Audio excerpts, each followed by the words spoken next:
Good afternoon, everyone, and welcome to the Valorant Oceania Tour for 2021. We're bringing it hot and heavy into day number 3 once again today. My name is Dion Komodo Perotta. Joining me is Mitch Pilski-Pilipowski. How are we doing at 1 p.m. in the 1 afternoon a.m. here, Mitch? I mean, 1 a.m. is usually some other like NA or EU shows that are going on. You know, you hop in the car and drive over at God knows what hour and stop by Macca's on the way. This is a little bit more palatable than that. You know, at least there's a little bit of daylight to keep me awake in combination with the great matches that we've got coming up. Yes, indeed. Great matches to find out who is going to be getting that seeding order in towards the top 4 of this little stint to join 3 teams who have already qualified. It was 4, one's dropped out, and we're going to have a last chance qualifier to bring that through as well. But within that sort of top area, of course, those teams, those top 8 are going to be fighting for a bit of extra cash to come through into their pockets.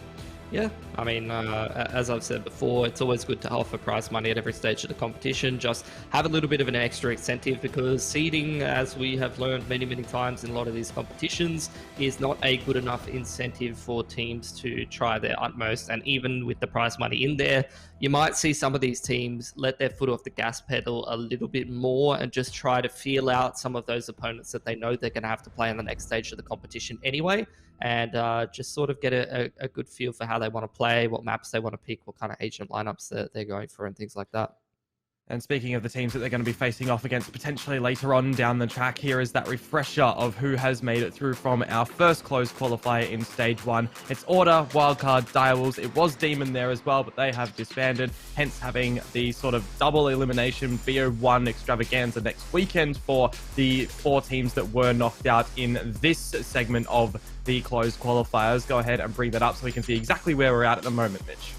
Yeah, so I mean, you do have 3 pretty fine teams up there already in the top level of the bracket, and obviously you would have had the 4th there, but not to be anymore. And now looking at this bracket here, I think this is how I would have wanted things to break down. I was talking about it a little bit earlier yesterday, where upsets are nice in a bracket stage. They're exciting, usually for the match when they happen, and then later on in the tournament they're kind of sad, because what you see a lot of the time is even if the underdog team does find one of those upsets in a very close fashion, usually the more established team is going to have a little bit more opportunity to actually play a little bit better against the teams deeper in the bracket. And what you end up with is a lot of the time very one-sided games, not necessarily entertaining games once you actually move in towards those quarterfinals, semifinals, things like that. So I actually prefer when the bracket goes normally and you get to see a little bit more, a little bit less of those upsets, and a little bit more of the good level of competition more consistently across the whole tournament. Yeah, and a little bit more of getting into that third map territory as well, where you can have a reverse sweep storyline be made, or making it actually exciting, because you know getting a 2-0 is always good for one team, but for the other team, didn't really get to give them the substance of the match that we would come to, I guess, expect in the best of 3 scenario. But bringing it on forwards, it's Kanga going to take on Fun Crew, which is their first showing on the broadcast this week as well, after that reschedule from the match that was meant to be played last night. It got done on Thursday, so once again, big shout outs to Digital QF for being able to cover that one offline and giving us a little bit of those highlights from yesterday. But for today, as I've already mentioned, it's Kanga and Fun Crew taking on Mind Freak, or Kanga and Fun Crew, and then Mind Freak and God Squad. 2 really high matches that we've been expecting some big things to come forward. Yeah, so I mean, just to sort of go back a little step to talk about, you know, some of the games that we've already seen earlier in the bracket. You know, you saw the Shitidiots play Mind Freak and almost win that match. Yesterday, we saw straight out of the zoo play Kanga and almost win that match.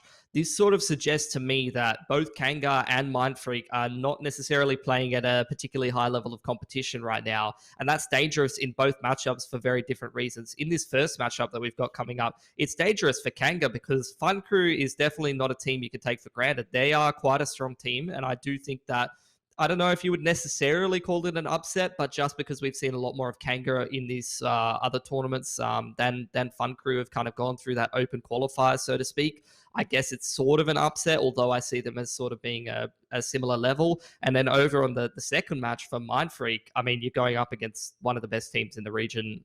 If you're not playing your top level game, which you're definitely not from what we saw in the Shitidiots matchup, you're definitely not going to be winning that game.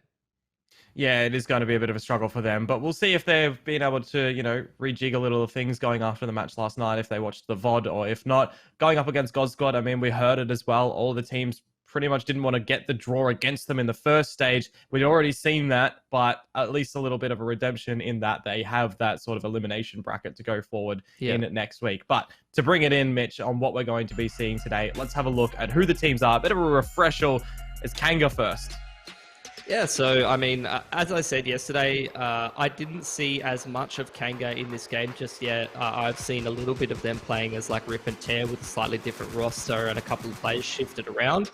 And I know of a lot of these players from going back to Counter-Strike. But it's good to see how this team sort of comes together and plays as a unit. I think you're looking at Koro and Luki. These guys seem to be sort of, I guess you would say, more of the supportive elements of the team. And they're kind of playing around some of the other guys. Greg as well sort of plays that role. You've got Koro a lot of the time on the smokes. Luki seems to just jam Cypher in every situation, no matter what the map is. And he often has a lot of big clutches and big impact plays. Greg often playing like the Breach and the Sova, the sort of more supportive characters, but he's also a player that can come out with some big plays. And then I guess the main sort of fragging force of this team, you would say, has got to be Clutchy. He's very hyper aggressive. Seems a little inconsistent, making that style work. It's very sort of like risk versus reward. You know, when it works, you're winning rounds. When it doesn't work, it's going to lose you rounds. Whereas Void is a little more stable on characters like the Stage and the Reyna. Sort of plays a bit more like that Battle Sage style, wants to get a lot of frags and try to get those reses as consistently as possible. And the team, of course, that they're going to be tackling against tonight, or today rather, in this afternoon, is Fun Crew. We haven't seen them on broadcast just yet, but a lot of familiar names to be brought on forward. Wrongski to be picking up that Jet. It's you know, another team that has three very stable players to be brought through where they don't change their agents. Wrongski on the Jet, Fleshist on the Cypher, Easy on the Sova, but then you got a little bit of a change up for Jungle Wow on those smoking agents, and Major on the extra duelists, usually picking up the Raze and the Phoenix. So kind of likewise, as you say, from Clutchy and from Void over there, we'll be looking over towards Wrongski to kind of lead out the charge in a lot of the duels. He had a phenomenal showing in that offline match against Strike, and then Major as well, you know, just trying to be really consistent on the sort of trading entries, as well as just trying to ultimately win out all of the fights. Yeah, I would more or less agree with that. I think Wronski's stats look really good on the Jet, and he's obviously a player who can have a pretty high fragging count and does pretty well for himself in ranked. But as I say, with literally every player that fits that description, that's nice, but let's see you do it against the top couple of teams in the region, and then, you know, I guess I'm going to be a little bit more impressed with that. Here we have the head-to-head. It's going to be kind of like the two flex / Sova players between the two teams. So Greg is the player who plays the Sova for Kanga. Sometimes he'll chuck it on a Breach or something like that, a little bit different depending on the map. Split is not really a map where you necessarily want to be playing like a Sova sometimes, so I think I saw him on the Breach there yesterday. As for Easy, he seems to play Sova most of the time, and I've seen from the stats that maybe he'll play like a Raze or something like that every now and again, but I would imagine for the most part you'd be seeing him on the Sova. Yeah, and of course, two players rather, that you need to see kind of trading on through. I remember yesterday when we were on Bind specifically, it was those Sovas that were in each other's spawn time and time again. So whether or not we're going to get another repeat from that, it was just sort of, you know, I hope not. Style throwing in. I hope not as well, because it was a bit of a mess to try and triangulate exactly what was happening. But as we do start to breed into this narrative, we're going to find out what maps that we are going to be bringing on forward for today. So Fun Crew have chosen to start on Haven. Kanga elected Ascent, and then we do get Bind in the end. If we get to Bind. Pardon me. Yeah, I mean, you got Fun Crew picking the Haven. It seems like a pretty good map for them. They're like 8-4 on it. But again, like this is the thing. Whenever you see a team sort of come up through open qualifiers, it's hard to sort of quantify those map stats and whether they're a little bit inflated. It's the classic case of you're bashing noobs and you've got like some crazy rating, you've got some crazy win rate on maps, but that tends to sort of even out a little bit more once you reach this stage of the tournament and you're playing like Kanga's the first team where it's like you're playing a pretty good team, and then even if you beat Kanga, you're able to quote unquote upset them. It's going to get even harder from there. You're going to start to verse better and better and better teams as you make it deeper into the tournament. As for Kanga, it's also a map they don't mind. It's 6-6 for them, and I'd imagine that some of those losses are to some of the best teams in the country, like Order, for example. Yeah, Order, of course, not going to be seen for quite a little bit as they've made it into the next area, and that's where these teams are going to, well, at least, they've made it into it. Now it is just about figuring out that sort of seeding order where they're going to be poised going into that next stage, and tomorrow's games, of course, that lower third bronze final and that grand final, again, just to balance out the seeding through it. So as we do wait for all the players to lock on through, as we've already mentioned here, Pilski, we are going into Ascent. Haven. Haven first. Ascent later. And Ascent is interesting in its own regard. I'll sort of cover it more, but that's Kanga's pick. They're actually 2-3 on it. They got 13-2'd on it yesterday, and Fun Crew's 9-3 on it, which, it's an interesting choice to go for a map that your opponent's strong on. If Fun Crew are really feeling it, looking at this video in terms of stats, which it's hard to sort of quantify how accurate those are and how much those will convert into reality here. If Fun Crew comes out the gate playing really well today, they got their map pick first up, and then they're going into Ascent, a map that the stats say they're comfortable on, they could realistically 2-0 here. Yeah, it's one of the interesting things on how I feel, or how everybody feels this is going to turn out. If I'm looking at it once upon a time, I probably would have said Kanga to take this 2-0, but looking at the match that we saw yesterday from them, looking at Fun Crew's little offline match that Digital QF did cover, I almost want to back Fun Crew just being a little bit more powerful and just more consistent in their outcomes. But again, they've played against different teams that we've seen before, so you can't really gather anything too hard from that. Well, looks like the boys on Fun Crew getting ready to set up for a C split here. They've got that Omen blind. The garage contest comes in, and they just get absolutely mobbed by the Phoenix Flash there, Dion. Yeah, Void picking up 3, easy to retaliate on for 2. And as whilst we are on the C site, we're seeing a lot of missed shots actually come out from Koro there, whilst Easy was paranoid out. But Clutchy will find the last lingering frag in the round, and the pistol is found by Kanga.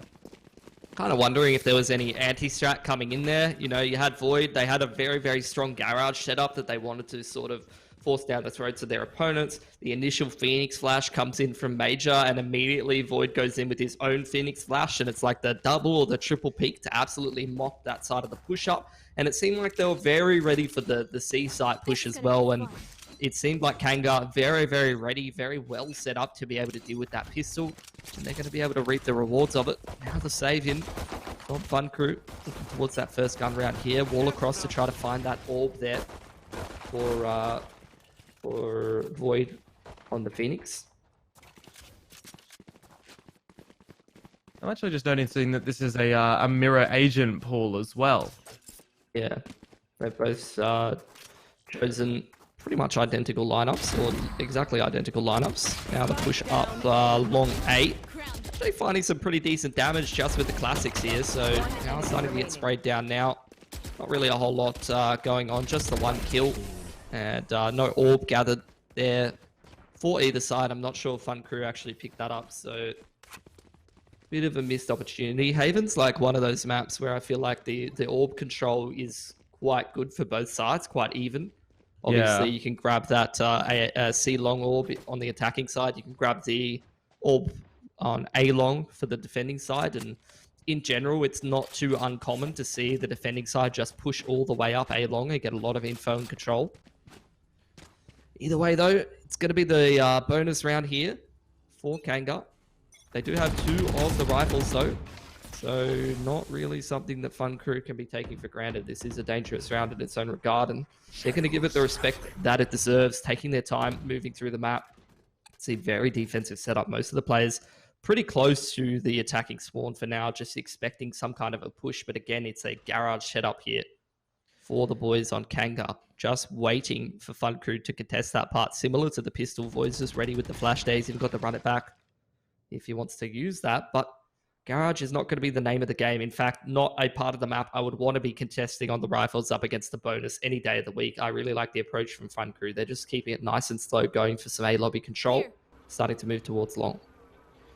Yeah, we're going to see the server drone come out from Greg as well to just gather a lot of information out through mid. That would have been heard and communicated over from the team, but the push up from Koro does mean that he gets his head ripped off, and in Major finding Clutchy, that is the 2 players that were lurking around in garage now put to rest. So we transition over towards the A site. You already see the Cypher has left the grounds, and this should be a pretty easy claim from Fun Crew. Yeah, I mean, it's just good, solid calling. No other way to put it, really. They just... Kanga was set up in garage, waiting for that garage push.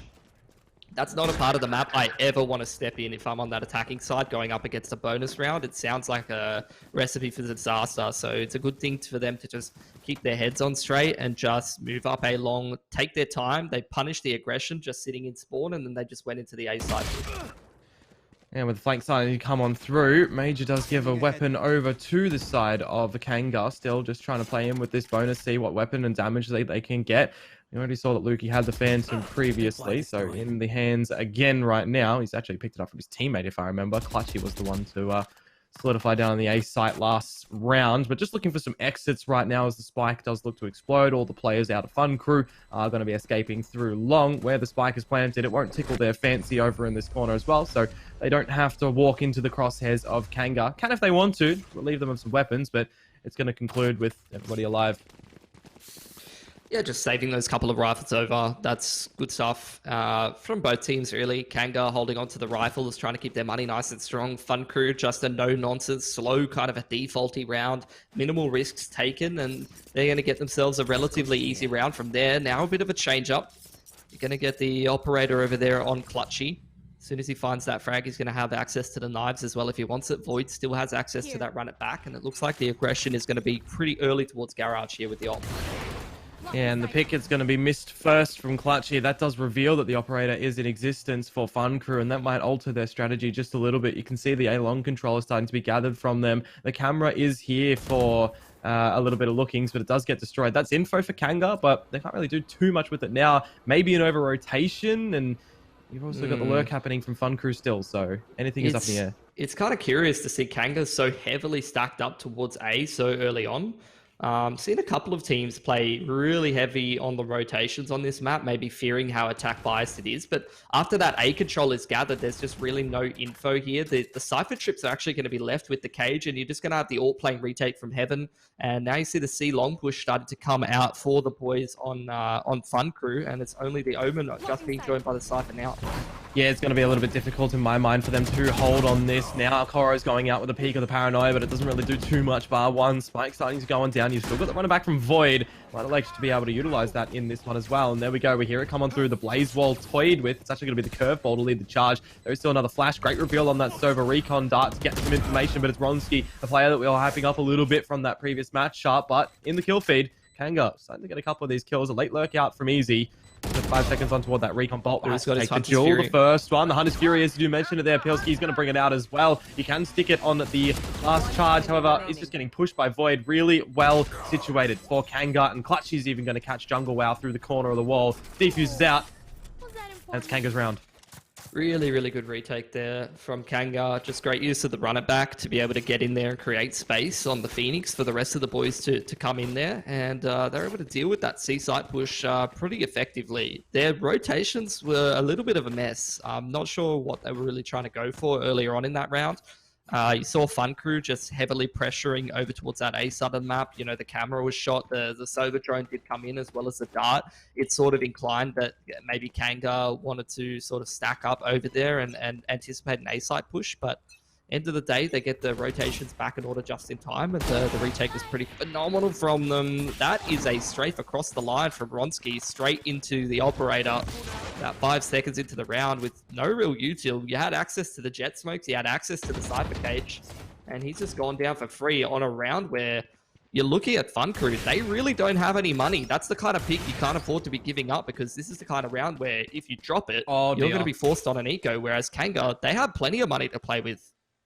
They've overlooked Koro's position. He's just waiting for anybody extra to waltz away into the A-long spot. He'll get the kill. Easy's probably questioning himself in what the heck is happening right now. And that is some crucial shots missed from Major. This is falling apart for Fun Crew right now. Missed jet smoke. Now they line up for Koro through the Omen smoke. I can't think of a more, maybe lucky round for Kanga's side.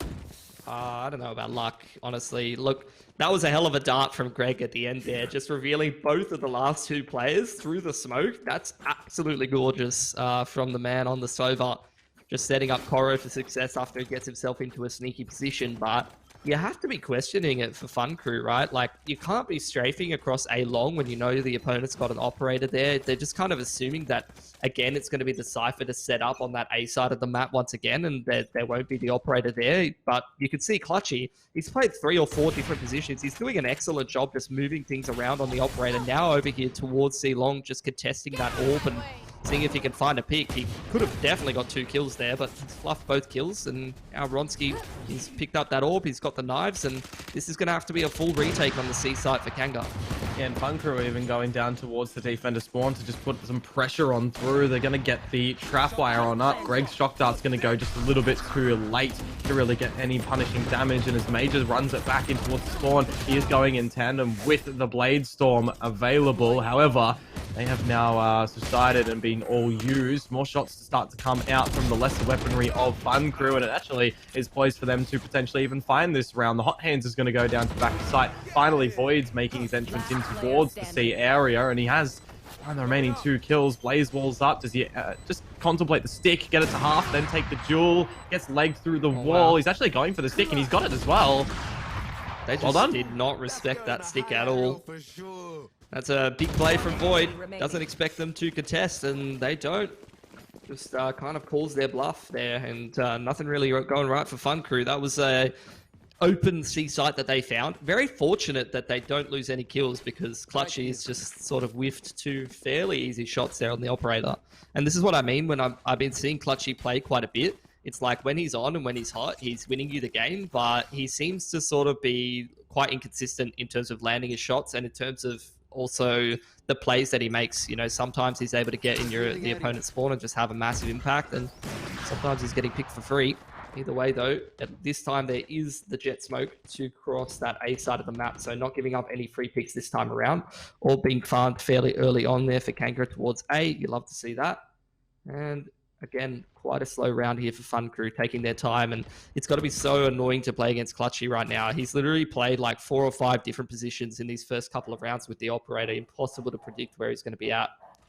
That's what you want to see as well, you know, being ever so fluid and unpredictable is one thing that can really catch opposition teams up, and especially on a map like Haven, you know, you've got so much to cover on through, and if you're not being predictable, that just makes your defense a little bit more stronger, I think. There's also arguments that, you know, it can't be if you lose a player here and there, but it just makes it more difficult to be caught off guard by your opponents. And for now, Void's even found the opener up with the A side. They're just containing everything. Fleshes is going to be able to bounce back for 1. They can't quite utilize the neural theft out of him, however. He's on 2 HP. There's the shock dart out to Greg, which gets a little bit of damage, but now it's just the remaining players on Kanga taking out these duels. It's just going to be down to last member in jungle. Wow.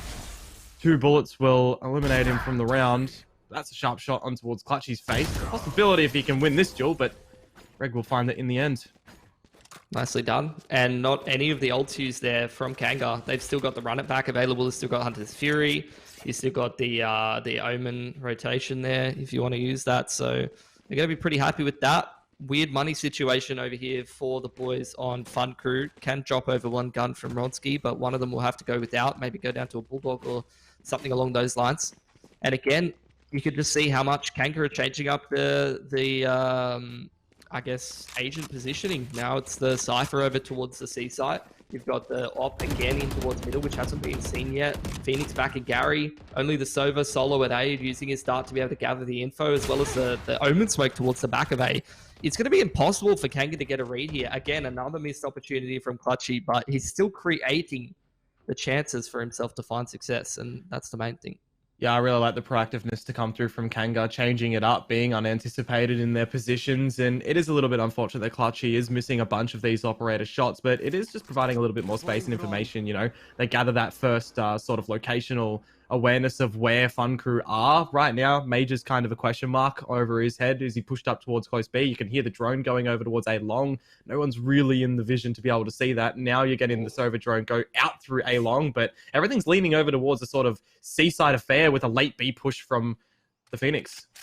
Yeah, you've got all this Cypher util here, though, with the Phoenix as well, with the flashes ready to go. The lurk up top of B from Major wants to try to catch some of those rotations, but he's just going to get caught himself, and now the C-side execute. Yeah, Lukey's on 26 HP. He's going to have that kill stolen away from Void. A curveball out will double down, but out of ammunition. There's Lukey to assist for 2 on the back of the plateau. And that's a flawless round to come through from Kanga. Again, the weapons of Fun Crew are shut down. What more could you want? Yeah, I mean, like, the thing is, Kanga yesterday, I mean, straight out of the zoo, they played a good game, don't get me wrong, but it almost felt like Kanga was losing that series and not playing well at all. It is the complete opposite here today. I feel like this is the Kanga that I expected to see. You know, again, they're just completely changing up their setup. Now you've got the Cypher trips in towards the B side. He's literally played 3 different sites at this point with the cam. Completely different setup every single time. You got the Jet over towards A long with the Phoenix and Sewer.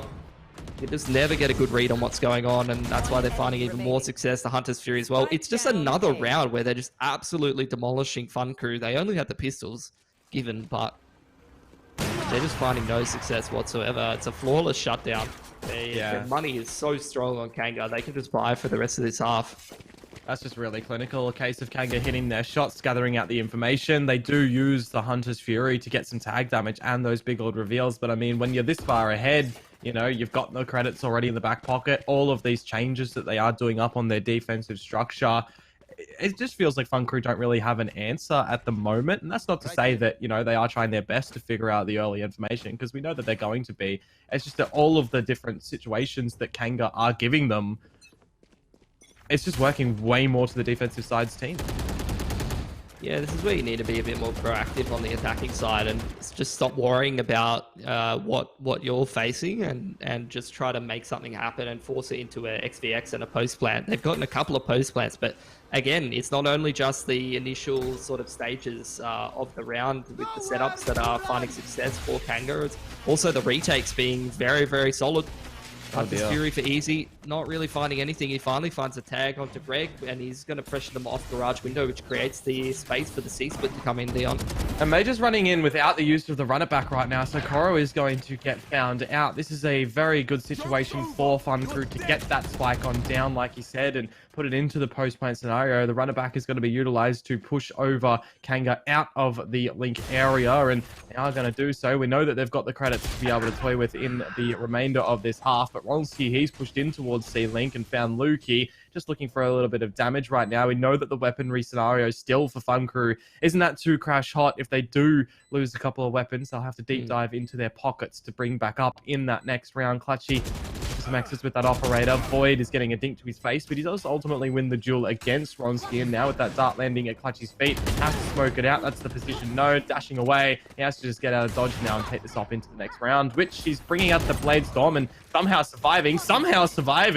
Yeah, Void's got great exit damage. Really, really good flashes just to be able to keep him safe. And it's exactly like you said, Fun Crew, they can't afford to be throwing away these rifles, actually. Their money is not fantastic. At least they had the loss bonus to back it up. So keen to see what they're going to be buying up into the next round. Man, Void and Clutchy having a pretty phenomenal game for themselves. Both absolutely doming.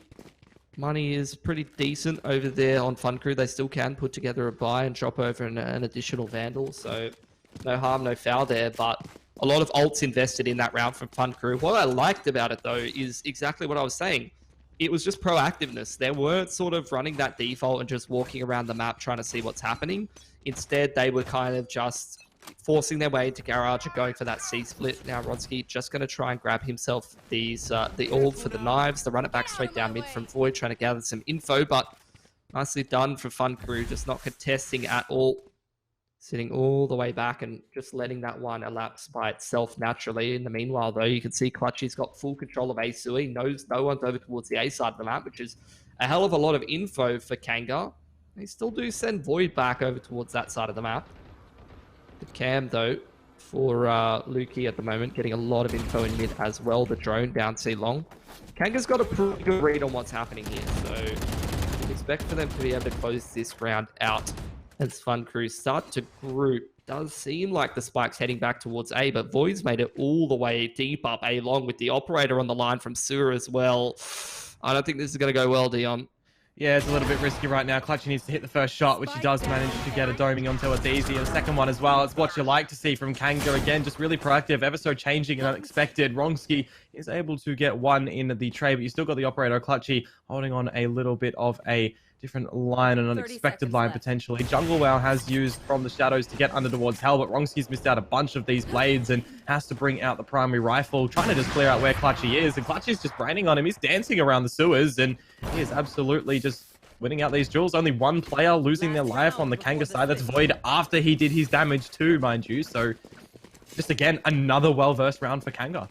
Yeah, it's just a case of like, you know, you've seen previously maybe like as Fun Crew that the other teams won't go and take as much control off of you while you're on the other side of the map. And earlier on in this half, actually, Fun Crew were doing their due diligence of droning through those A-long areas and actually clearing out, you know, with cypher cams and gathering info. That's not a round where they did that, so they can't actually go back for that late push.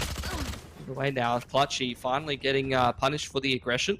That's going to be a man advantage. Lukey also just going for a push. There's just some miscellaneous plays right now, but Fun Crew coming out ahead of them right now with the garage split in.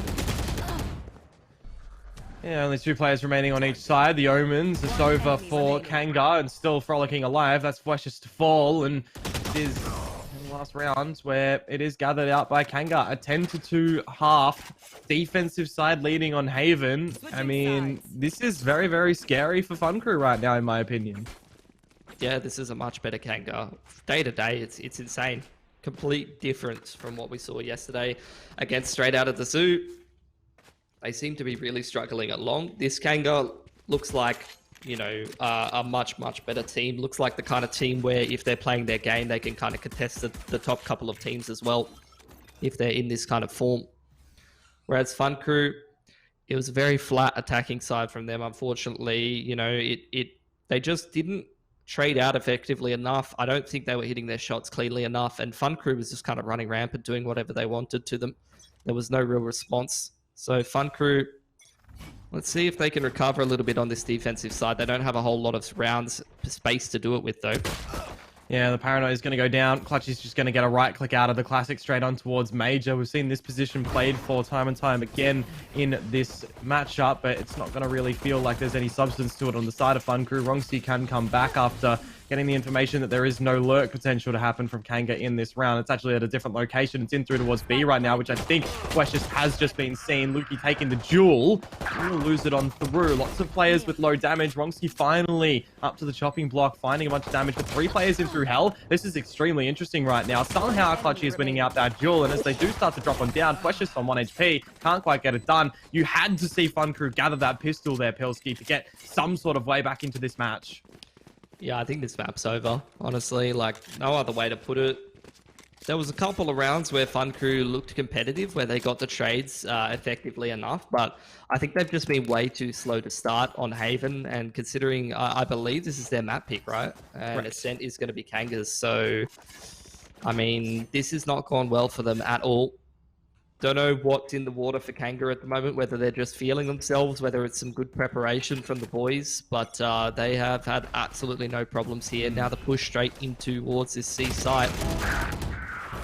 Well, that is a good opener for Kanga. Heals to come out from Void, and it's already just forced Fun Crew off towards Spawn. You can see that the Sheriffs are here. Double shock darts in from Easy. They are going to miss the mark onto Koro as well. This is just not going right for Fun Crew at all. Clutchy does whiff a bunch of shots for the second Spectre, but Koro picks up the slack. And again, are we going to see anything contribute for Fun Crew on this side? Monkey's good for 1 onto Clutchy, but again, it just is, you know, a bit of a redemption for Kanga after yesterday's very close match against Straight Out of the Zoo. And as you said, you know, not to say that Straight Out of the Zoo didn't play that quite well. They were absolutely sharp in it, but for Kanga in this redemption, they are definitely bringing the fight.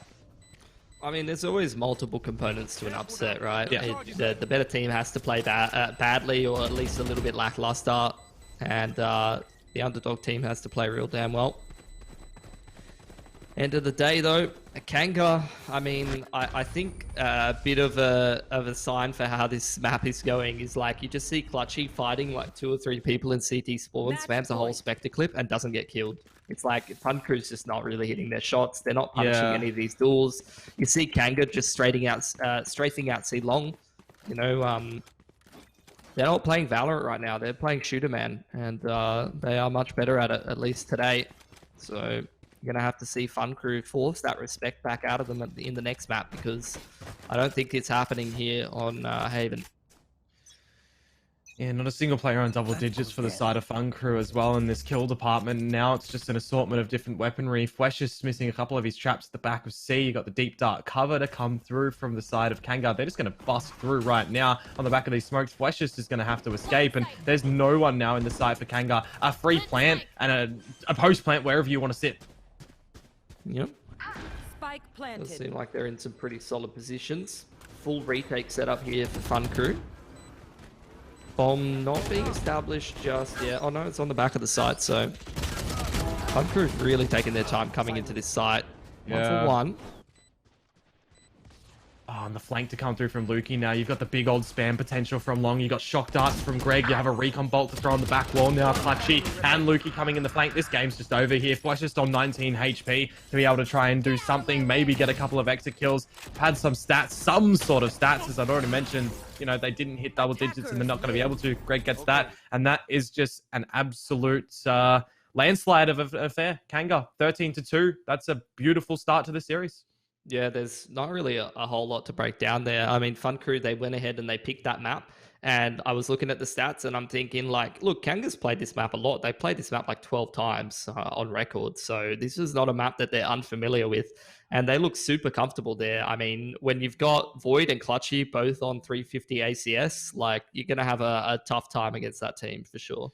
Yeah, you've got pretty much everyone at Kanga at the top of that scoreboard. Lukey playing on that lurk role that just goes down to the bottom, but you still saw the impact from him, you know, a bit of the reveals coming through from his traps, his cameras, his lurking as well, and engaging in those outer plays that just made sure that the team could focus in toward the sites as well. Whether or not we're going to see that go over to Ascent as well. I've got the maps backwards in my head today. Whether or not we see that go over to Ascent as we saw yesterday, you know, that was the scoreline that it ended for them. It could be a different story, but I mean, with the way that one turned out, I don't know, Pilsky, it could be a 2-0. I'm thinking it's a 2-0, unless Fun Crew can really wake up a lot, but it's up to them. They have to sort of force some of these duels to go in their favor, because I'm looking at Kanga's Void and Clutchy, you know, like I said, 350 ACS. But between them, they got 10 first bloods. It's like you literally have to shoot that player. You have to kill him and force the respect to come out next map. Otherwise, it's going to be a very similar story. Yep, well, speaking about next map and a potential similar story, we are going to have a similar story and throwing it to an ad break before we do get in towards the next map. So stay tuned, sit pretty for 5 minutes, and we will be back.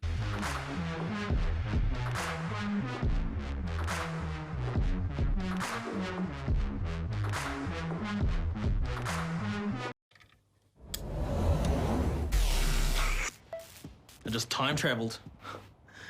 Today's a big day for past me. He just got the latest Vodafone broadband with super Wi-Fi. Wow. Which finally means Wi-Fi in all 4 corners of the house. What? Even there? I've got Wi-Fi in the garage. Yeah, we do.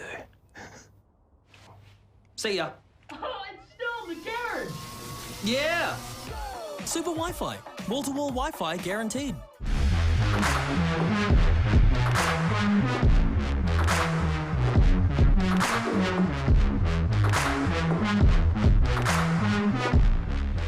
Alrighty, everybody, thank you for being patient and welcome back to the VALORANT Oceania Tour for 2021. If you are just joining us, we are currently one map deep into the matchup, but before then, a little bit of a refresh on who we are. My name is Dion Komodo-Perrotta. Joining me today is Mitch Pilsky-Pilipowski, and Mitch, we said it already, you know, we're maybe expecting this to be a 2-0. I think so. It's interesting because, like, you know, you've only got a 5-map pool in VALORANT, so it gets pretty overlappy from time to time. And, you know, that one, if you look at Haven, like I look at the map stats, you know, it's 8-4 for Fun Crew, 6-6 for Kanga, but I would imagine that Kanga's playing a lot tougher teams. And also it seems like both teams have kind of been testing out different lineups and changing things around. On Haven, previously you saw Kanga running the Breach in both of their lineups. So they actually changed up what their team comp was for that map there. And it seems to have worked out beautifully in that game. So now that they're going on to Ascent, that's a 9-3 for Fun Crew and 2-3 for Kanga. And we saw them get 13-2 yesterday against Straight Out of the Zoo. So, you know, the stats might be misleading, but at least in terms of the form today, the boys on Kanga are looking red hot. And it's going to take something special out of the boys over on Fun Crew to actually make this one competitive. But at least I can see that they played a lot of Ascent. So hopefully that's a bit of a tick in the first box there. Yeah, it's a bit of a question mark in my mind as well because, you know, we did see the 13-2 come out on this map yesterday in not Kanga's favor, but now they've just won a map 13-2, which, you know, was their opponent's map pick. Yeah, they're definitely on the ball today. I almost feel like that was like 5 different people yesterday sat down at Kanga's PCs and played against Straight Out of the Zoo compared to what we saw in that last map. It was night and day in terms of the performance. So if they could bring that same level of performance from yesterday, from today, and not bring the same level of performance from yesterday, then they're going to be all good. Yeah, I kind of just wonder, you know, for Fun Crew, take something out of Straight Out of the Zoo's book, potentially with the mid-aggression, maybe that Kanga haven't, you know, been able to pick that up and fix it up from yesterday. But as you said, night and day, clear, stark difference in the first map that we've seen today as opposed to yesterday's first map. So as we're bringing on in, folks, toward this matchup, this is map number 2 in the best of 3 between Fun Crew and Kanga Esports. Yep, you just see the Sova drone being put in towards A. The push onto B seems to be finding some level of success, a 1-for-1, but now you're going to see the Jet being hunted down through his own smoke. The jumping classic, it's disgusting as always from Koro, and now we find ourselves in a 4-on-3. Kanga's got full control of the B site. They're feeling pretty comfortable now. Yeah, the spikes are going down. Major's going to prod on through the smoke with his teammate coming out through main as well. But look how far late the flank is from Sova on Kanga. It's just now getting in towards market. And all this time being bought, you do have the Sage on Major who's starting to get shot through the doors. There goes your heals. He was using them on himself, but with all the crossfires starting to come on through, finally some kills are getting attributed on the side of a Fun Crew. 2 versus 2 situation. The Omens are both still alive. Koro gets pushed in the back of the site, and now it's on to Greg. 2 shot darts available. The spike is being pinged from his team to make sure that these darts do come on out. If Jungle does get tapped by one, he is dead to right. But now with the recon dart, it pushes the issue, and Jungle will find the frag for easy to find the defuse. Yeah, very messy round there. You had multiple different players lurking out in Narnia while the post plant was happening and the fight was happening over towards that B site. And at the end of the day, maybe not enough impact on that lurk-in from Greg, who was ages away from the action. B push does not work out for Fun Crew there. Do get punished for that, but unfortunately, Kanga just can't hold on to that post plant on the B site, and that's going to allow Fun Crew to get off to a pretty decent start. You already see the Ares being brought up there for Easy. He's going to get onto some of that Sova wall banging nice and early on. We'd love to see that over towards the B site. Kanga just taking a save, just the one upgraded pistol. Oh wow, that's just okay. That's something. Yeah, Wrongski trying to take a book out of Lakers, or page out of Lakers' book, rather, with the judge over at the Archway of A main, but Clutchy just says no with the classic right click again, like we saw from the first round in this pistol. But I mean, this is just the second round. There's no force up from Kanga. They'll have their rifles in the next one to see what damage that they can deliver on through. Great little right click of the Ares to be able to throw down 2 players. Missed shots out from Greg, but does manage to find Fweshist somehow. Yeah, very sharp shooting on the classic there. Almost gets himself 2 kills. Already ready for that Ares. I absolutely love to see that. Being a Sova player, just buying up those light machine guns. Feels so dirty. Feels so wrong, but feels so right at the same time. 2 guns taken off of the boys on Fun Crew, and Greg's trying to see if he could shave one more off the top as well. Chucks out that recon dart. 30 seconds left. And he seems pretty good on Kanga after that bomb plant, getting a couple of kills in the pistol round, so they're going to have no problems buying up everything they want access to. And in the meanwhile, Fun Crew, only those 3 Spectres available to them to take into the bonus. The other 2 will have to upgrade their weaponry. Yeah, plant for Greg here wouldn't be too bad. Get a little bit of extra cash. Jungle's going to hear the footsteps, however, and try to push him just beforehand, and he'll find the frag before the plant. So 2 rounds for Fun Crew, but this is where we get into the purchase for Kanga. And for them, I mean, we didn't see too much of their attacker side on the first map. We're already seeing both of the Sovas pretty close to their ults there. You can see both of them 5 out of 7. So keen to see if they're going to be going for some orb control. Obviously, once you start to mix in the Killjoy into the equation, you know, I'm saying Lukey, for the most part, has pretty much only played Cypher that I've seen, but now they've got the Killjoy and the Sova. On this map in particular, that's where you know, with the two orbs, the places that they are, it's quite favorable towards the attacking side. You can actually play for orb control and get those Killjoy ults and those Sova ults much more regularly over towards the A and the B side of the map, because they're both very attainable for your attacking side. Yeah, an engagement up too short. The camera is going to get destroyed. An instant paranoia on through. I do like this double setup to come out for Fun Crew. However, through the Cloudburst, Lukey does manage to find the first frag. That's your smokes now down for Fun Crew. You only have a couple of Cloudbursts. You've got that wall up for Sage. I still believe it's over at the B site, potentially not toyed with just yet. Yeah, I like the cut setup as well. On the bonus round especially, that's the kind of round where you want to be using something like that. But unfortunately, this bonus round is just not going well for Fun Crew at all. They're kind of getting mobbed right now. Yeah, the door's going to get shut. A bit of a dink to come out on towards Lukey, who has changed over from the Cypher onto the Killjoy on this map for the landing as well. We've got push up going through Heaven, but Void, he manages to pepper on Ronski through the floor. To get one in the trade, and as you say, Bilski, the bonus round isn't going too great for them. Easy starting to get some damage through the wall yet again. One of the things I was actually wondering with the recent update on the Reyna, if you get damage through that the rafter at Heaven, you know, from Hell or from Heaven to the vice versa spot, the orbs don't show, the soul orbs don't show for the kill now, it shows for damage. I wonder if you're a Reyna, do you see them though? Because that reveals information. You can't see them through walls, so... No? Because doesn't it give you the can't see bar the orbs for through you? walls. You've never been able to see the orbs through walls, right? Well, normally it would show the bar for you on how long you've got to devour or dismiss with. Maybe. I'm just I literally never play Reyna anymore, so... Neither. Not really sure on that one. Although I did see one of the last times I played Reyna, I killed one of the little sky ulti things and it gave me an orb. Really? That's meant to happen. Interesting. But not something that we'll have to worry about, considering literally no one plays Sky in this region. I don't think I've seen it picked yet. I remember once upon a time on the old Mind Freak roster, Jasper picked it up. There you go. I'm getting things in my right order. Pretty slow approach here. Crawling through the map for Kanga. This is a map where if I see a team of CS players, which both of these teams are, I'm probably feeling pretty comfortable. This is one of the main maps where I looked at it and I'm thinking this is literally a copy-paste of a layout of a CS map. So you're going to be pretty comfortable on that mid control. Try to get up into cubby or bottom mid. Pressure middle.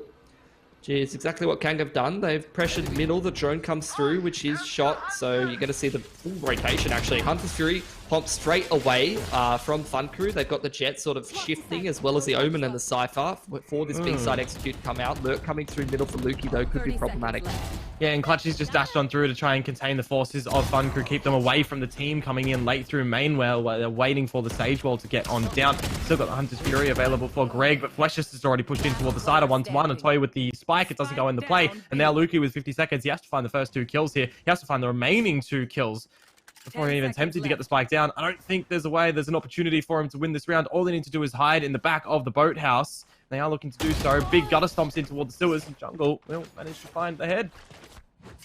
That's just a massive round out of Ronski as well as Jungle there to hold down that B site with some great multi-fragging and positional play. Not to mention the fact it got really awkward for Kanga with that wall being down on towards the B site, as well as the drone really nicely timed from Easy, who chucks his Hunter's Furies down as well.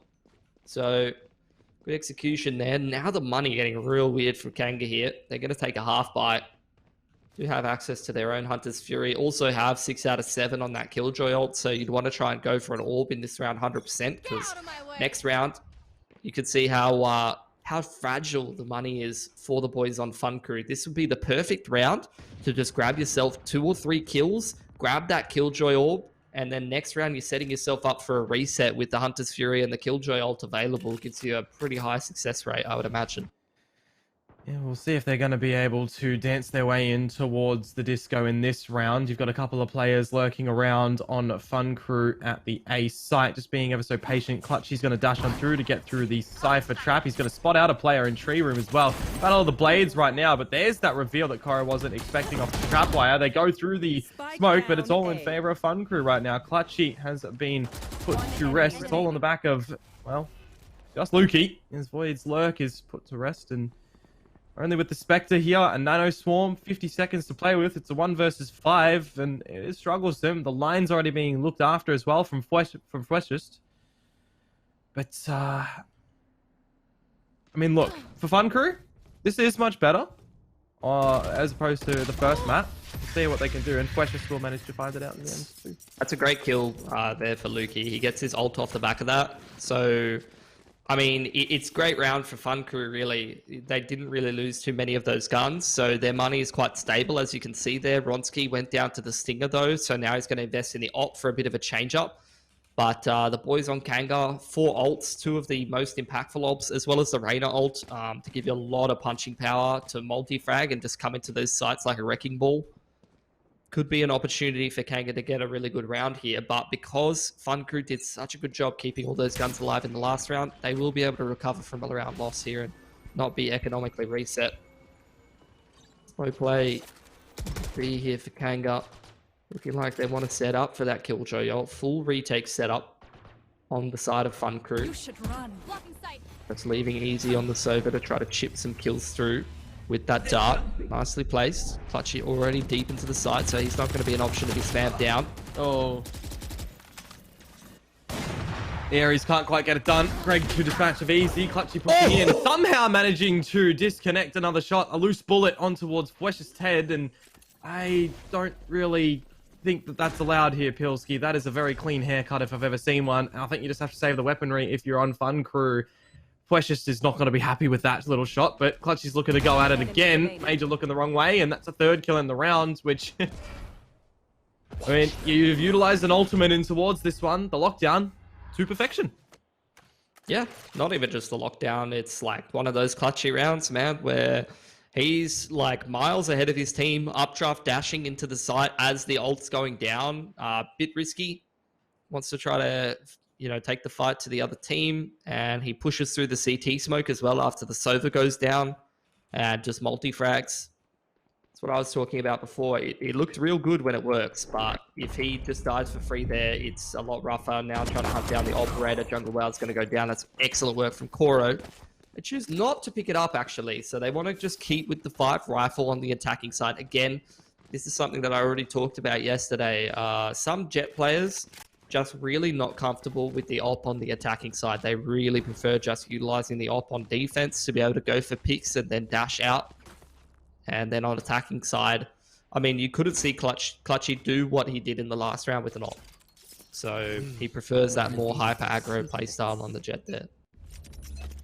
Yeah, we'll see what outcomes are going to be happening in this round. It's starting to get into the territory where if Kanga find this one, we might look toward a tied up scoreline. It's going to be the 3-player defense for Fun Crew. This might even be a big fast hit to come out from Kanga. Clutchy, however, going to be forced to use the tailwind nice and early. Can't quite use it to get in toward the site. He's even going to be put down by Jungle Wow. Now the Hunter's Fury starts to come out after a great reveal from the Recon Bolt coupled with the Owl Drone as well. A bit of damage to come on through from that as the spike does go down. You've got 5 alive for Fun Crew, 4 for Kanga, but it is, of course, 4 capable players. They smoked off A main, and they can't really contest the push out of heaven for Fun Crew. This round is not going to go well for Kanga at all. 1 for 1 onto balcony as well. This should be a fairly easy retake for Fun Crew. Oh, wait and see. That's a missed shock dart. Void is getting tagged, so he had to stick through the camera dart tagging. Now it's on to the last 2 remaining soldiers. The wall to go up to cover out the spike. I really do like that does come out and is held from Major, and the jewels are just won doubly so by Precious. The defuse come out after the Nano Swarm. And I believe they got there it with enough time. Yeah. It was getting kind of close, but that's what I was saying. You can't. 1.01. That's about as close as it gets. You really needed to see a shock dart on the bomb there. Actually, there's so many set shock darts as a Sova that you can throw that just go and hit the default bomb location, and it doubles up. It's like multi-purpose to use them. Number 1, you use them to deny a plant, but number 2, it's just worth throwing one of them out, if you're running onto the site, or even before you run onto the site, use one of those set lineups just to get rid of some of those nano swarms, you know, and make the retake a lot easier on yourselves. Just to talk about that from Kanga's perspective, though, on the attack, especially in a 4-on-5, you really can't play from a main like that and just not contest balcony. And once again, Precious is going to be able to land a headshot. Can't quite get the second, but Jungle Well will be there to pick up the slack. It's another 3-player approach for the Fun Crew over on this A site. And now it's the 3-player approach from Kanga too, because they've already lost 2 of their members, one of which being the hard hitter, one of which being the smoker as well. So they have to just take out these straight duels. The shock dart is going to go out. It's going to force Void to plant in an unconventional position. It's still at least coverable from main. That slow orb though is going to keep them contained too. Can't quite get the jump out from Greg to get that recon bolt over, so he's now stuck and has to fire it off at a different line. It's being looked after too from the side of Fun Crew, just relocating themselves. Void to get away from the dart. He gets put into Major's crosshairs, and the spam through the wall, it's easy done. And Ronsky to claim the end one. A phenomenal retake once again from Fun Crew. Yeah, that time I like that a lot more from Kanga. They actually did try to contest balcony a little bit more, but like you said, the retake was just a little bit too strong for Fun Crew. I'm really liking what Ronsky's doing on those retakes as well. The man is literally just chucking a jet smoke down and dashing into it to create a lot of space and draw a lot of attention for some of those players under balcony, and it just makes the job of your other teammates coming into the site a hell of a lot easier to be able to come in there. Money on Fun Crew looking rock solid right now. As for Kanga, they're just trying to put the bits and pieces together, you know. They're kind of trying to force a triangle through a circle hole right now over towards that A side. It just clearly isn't working for them. I'm glad they're sort of changing it up a little bit more this round, but you're looking at their buy, a couple of players going down towards light armor, one on a Spectre. It's really not what you want to be working towards. They don't have access to any ults either. Major's got that res available, falling across middle. And it looks like boys on Kanga contesting middle. Want to try and go for that market split potentially. Still fairly spread out around the map though for now. You can see that the heals were already forced out for Major. Some spam through the wall. Double bounce on the shock dart. Does miss its mark, but it is just the sort of floating about for Kanga. See if anyone on Fun Crew does overextend. They don't really want to engage in any duels. Just sit pretty in these advantageous positions, but finally Clutchy has opened up for a first blood. That's something that we've been missing for a couple of rounds. Major to answer one back in return and to get out the res. Clutchy's going to re-aggress on that line and can't quite get it, so now it's Fun Crew back in the driver's seat after a little bit of a rocky road, but now it's all starting to smooth on out. Yeah, at least for the time being. Void's really the one who has to go big in this round, creating a lot of space up towards market. It's just Ronsky at the back of the B site for now.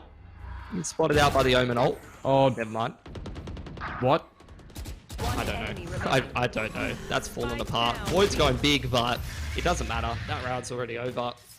And that's a bit questionable for Kanga. Complete opposite to what we saw in the last map. Again, Kanga, like, this was their map peak, Dion, and they just got 13-2'd on it yesterday. And again today, they are looking very sloppy. Yeah. Maybe it's just an attack-sided thing. Because we didn't see too much attack from them come out on Haven. I mean, look, okay, I say this in CS, and that has a 7-map pool. If you're picking a map, you cannot be bad at one side of the map, okay? And now we've got a 5-map pool. If you're picking a map, you really can't be bad at one side of the map, okay? That's just not something that can be allowed. Well, here we go in toward the site. Clutchy does get punished on the trap wire once more. Door to be closed. They know that they can chuck a couple of bullets in here. Void's actually dancing with death, pushing on through and missing 2 shots on the Bucky. Okay, this is how this game's going apparently now, Pilski. Fish shots, crumbling action for Kanga.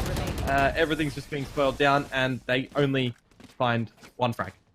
Yeah, it's kind of interesting, right? For Kanga, I feel like when they're winning, they look so clinical and composed, and then after they start losing a round and nothing's really working, it's almost like they just go caveman brain, and they just start trying to force stuff to happen, and just start trying to take fights and, you know, death ball into sites and things like that, you know.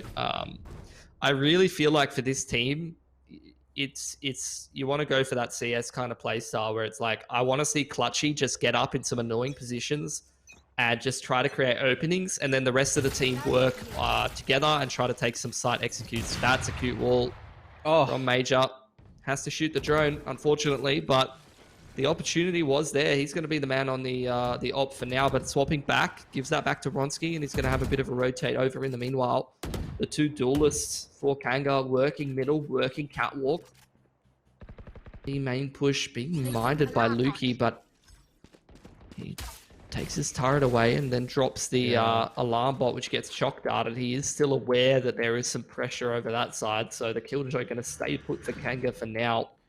No one really moving an inch, but Kanga, they are on the attacking side. They do have to be the aggressors here, and it has to come in the next 20-30 seconds for sure. I've always loved that barrier wall to go up in towards Pizza, but it feels like a little bit of a case there for Major. You see something move, you just got to shoot it, because not only did our drone get seen there, but he'd also seen Void at the top of mid.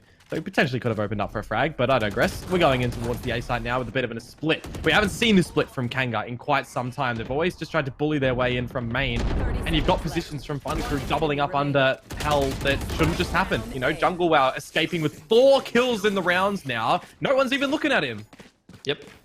Just absolutely boned them. And Kanga just can't find anything that works. They're not really hitting any shots. Again, they're trying to force a bit of a lackluster buy. Haven't really taken a save. Haven't seen them take a save. It is the last round, so fair enough in this one. But yeah, this has kind of been very one-sided. 15-2 on the Omen for Jungle Wow. This guy is... I don't know what he did in between maps.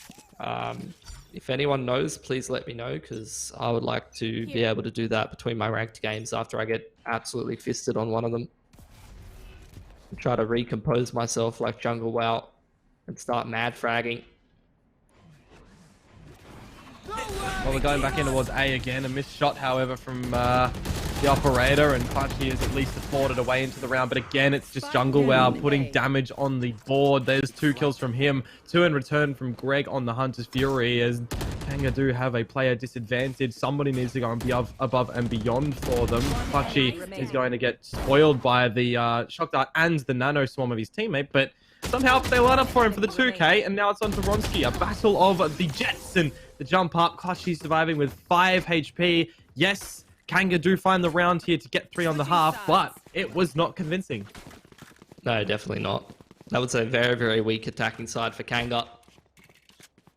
And it's like I said, I guess the Kanga B squad must have got onto the PCs in the break, like I was talking about last map. The A team was the ones we saw on Haven there for sure, and it's like, I think all of them, I don't know how many of them have little brothers, but I think there's a couple of little brothers playing Valorant right now for the boys, because we're not seeing near the same level of performance on their map pick, mind you. In time, yeah, you can't discount the performance we've seen from Jungle Wow, and even some of the other boys over there on Fun Crew really digging deep and having some pretty big maps for themselves. Yeah, Flesh just reveals on those traps as well. It's gotten a lot of information, and the cameras. It's actually been pretty nice to watch over at the A site. And it's the interesting thing too, because Fun Crew, they didn't change their deployment of forces, right? They very rarely changed it up between B and A. Kanga just kept going into A where they had more players. Yeah, for the most part. This pistol though, Fun Crew 131, holding both of the extremities with the info gathering agents. Pressure middle with the majority of the rest of the boys. Looks like they want to get ready for this B split. Have the full B main control. In the meanwhile, Kanga, only the Sova over there towards the B site, going to have a tough time holding that one down. Taken out. That's a sharp shot from Greg on the Frenzy, but he's only going to be able to find one, of course. Frenzy, $500. You don't get any shields behind it unless that Frenzy is dropped over to you. But for now, the spike plant is looking to be found from Fun Crew. If they're able to find this pistol as well, it would definitely put us in the vicinity to get us over to map number 3. Clutchy, though, can't get anything out, dashing in toward the site. This is just going to be a topsy-turvy round of a pistol affair. And with that spike down as well, it is all falling apart for Kanga. Fleshes just managed to dispatch a Lukey. It's on to Void, who has had a very quiet game. Overhealed, however, at the moment, leading in that charge. There's the first one, but the trade is there. The crossfire's there. Fleshes to close it through. It's double digits for Fun Crew. And looking like it's going to head in the similar direction as the last game, I think, Dion. I don't think we're going to get to see that much of Kanga on this defensive side. Seeing the Bucky force out from Lukey already. That already doesn't fill me with a whole lot of confidence, but I don't know. It's high risk, high reward play to go for a force here. Are they going to full commit to the force? It doesn't look like it.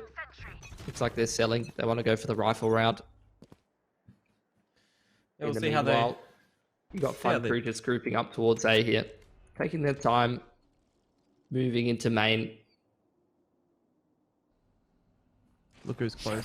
Koro, only with the shorty. This could be damaging, but he has to go in through the drone. Good for one, and pulling out a smoke is a little bit unfortunate. A little bit wary of more players, but a 1-on-1 trade in for Fun Crew. You'd be all right with that. You have only lost your Jet and Ronski. Now Void was trying to do something as well, and they just...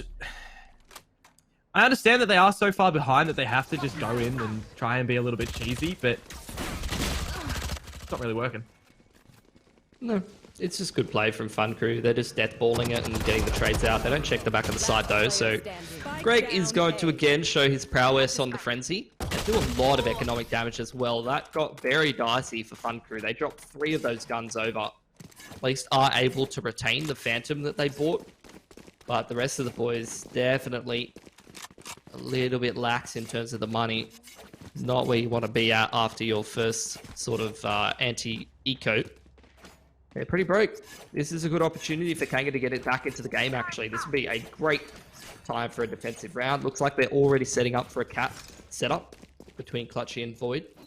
And in the meanwhile, relying on that Killjoy Sova combo to hold down that B side of the map. Omen just playing retake on A. So a couple of points here for Kanga that are very, very strong, and a couple of points that are quite weak. So it's up to the default here for Fun Crew to work out where the weakness lies. And already they're doing a good job. Dart into middle, smoke onto top mid. They're just walking straight up market. There is absolutely nothing here. Not even an alarm bot on middle. It's the drone through from Greg that gathers the info. So the drone up cat as well. Oh dear. That's fine, Void. And this is just a great attacking round here for the boys on Fun Crew. They have pretty much ticked every box, and they're going to go for the B split now. That's yeah, Ronski even pushed through towards the defender spawn and dispatched of Greg in the bottom of ramp at A. Now Clutchy getting another frag in through the mix in mid. You saw him trying to do something up with Void a little bit earlier. He's getting actually a lot of work done. He's found 3 in the mix. The Paranoia's out. He dashes away. Koro goes to kill.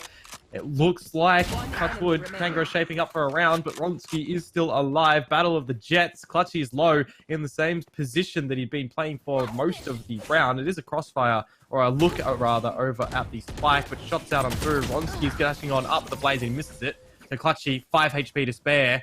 I mean, Kanga do get the round here, Pilski, but again, it's not a convincing one. That's a bonus round to come on through for Fun Crew. Not really. Well, I mean, they had to not, upgrade a whole bunch of guns, so their money's really cooked here. Only 2 of them could really buy. But they'll probably go for it with the 1 player surviving, right? So, yeah, it is... Ooh, I don't know. I guess Fun Crew, they feel like they're so far ahead, they don't need to take that risk, maybe? I don't know. If Ronski didn't use the Blade Storm in that little 1 versus 1 duel, it'd be a much better buy in this one. Can drop over a weapon, can have the Blade Storm, and it wouldn't be scrappy. But as you do say, there is a lot of rounds in the padding for them. They can technically force up right now. You just hate to see a world where Kanga bounce back if you are a Fun Crew fan. That attacking round, last round, was great from Fun Crew. They did pretty much everything right, and then they just failed on the execution in the mid round. Again, same mid pressure. Oh, that's filthy. The Sheriff straight through the wall in the head. Oh, this is dirty. Again, once through mid, more kills to be calculated left, right, and center. You've got the revival still available on the side of Fun Crew, and May just found Void. If he gets that res up on a impactful player like Ronski or something, it could be very damaging. And there you go, the wall's used. Ronski's back into the land of the living. There's a slow abuse for Major. 30 seconds to try to heal himself, but the push through from Clutchy. This is very ambitious. This is just tipping in towards Fun Crew's favor, where it didn't need to be done here, Pilski. Fwesh's just now found Koro, and it's just turned upside down right now. Greg's made himself known. They're both low, but they managed to find the kill, and now it's map point. It's kind of ironic, Dion, because like both of these teams have thrown their last 2 gun rounds in the exact same way. It's like they had the right idea in terms of the approach in the round. In the two rounds ago, you had Fun Crew abuse middle, and they should have set themselves up for the win, but they just didn't hold for long enough to punish the pushes. And then last round, Kanga, they had an excellent mid setup, and they were really just sort of contesting and trading out effectively with Fun Crew, even forcing out the res. But they unfortunately don't sort of reset after they find themselves in a favorable scenario. They overpeak and they're punished for it. So now, against match point Kanga with a lackluster buy, see if they can recover.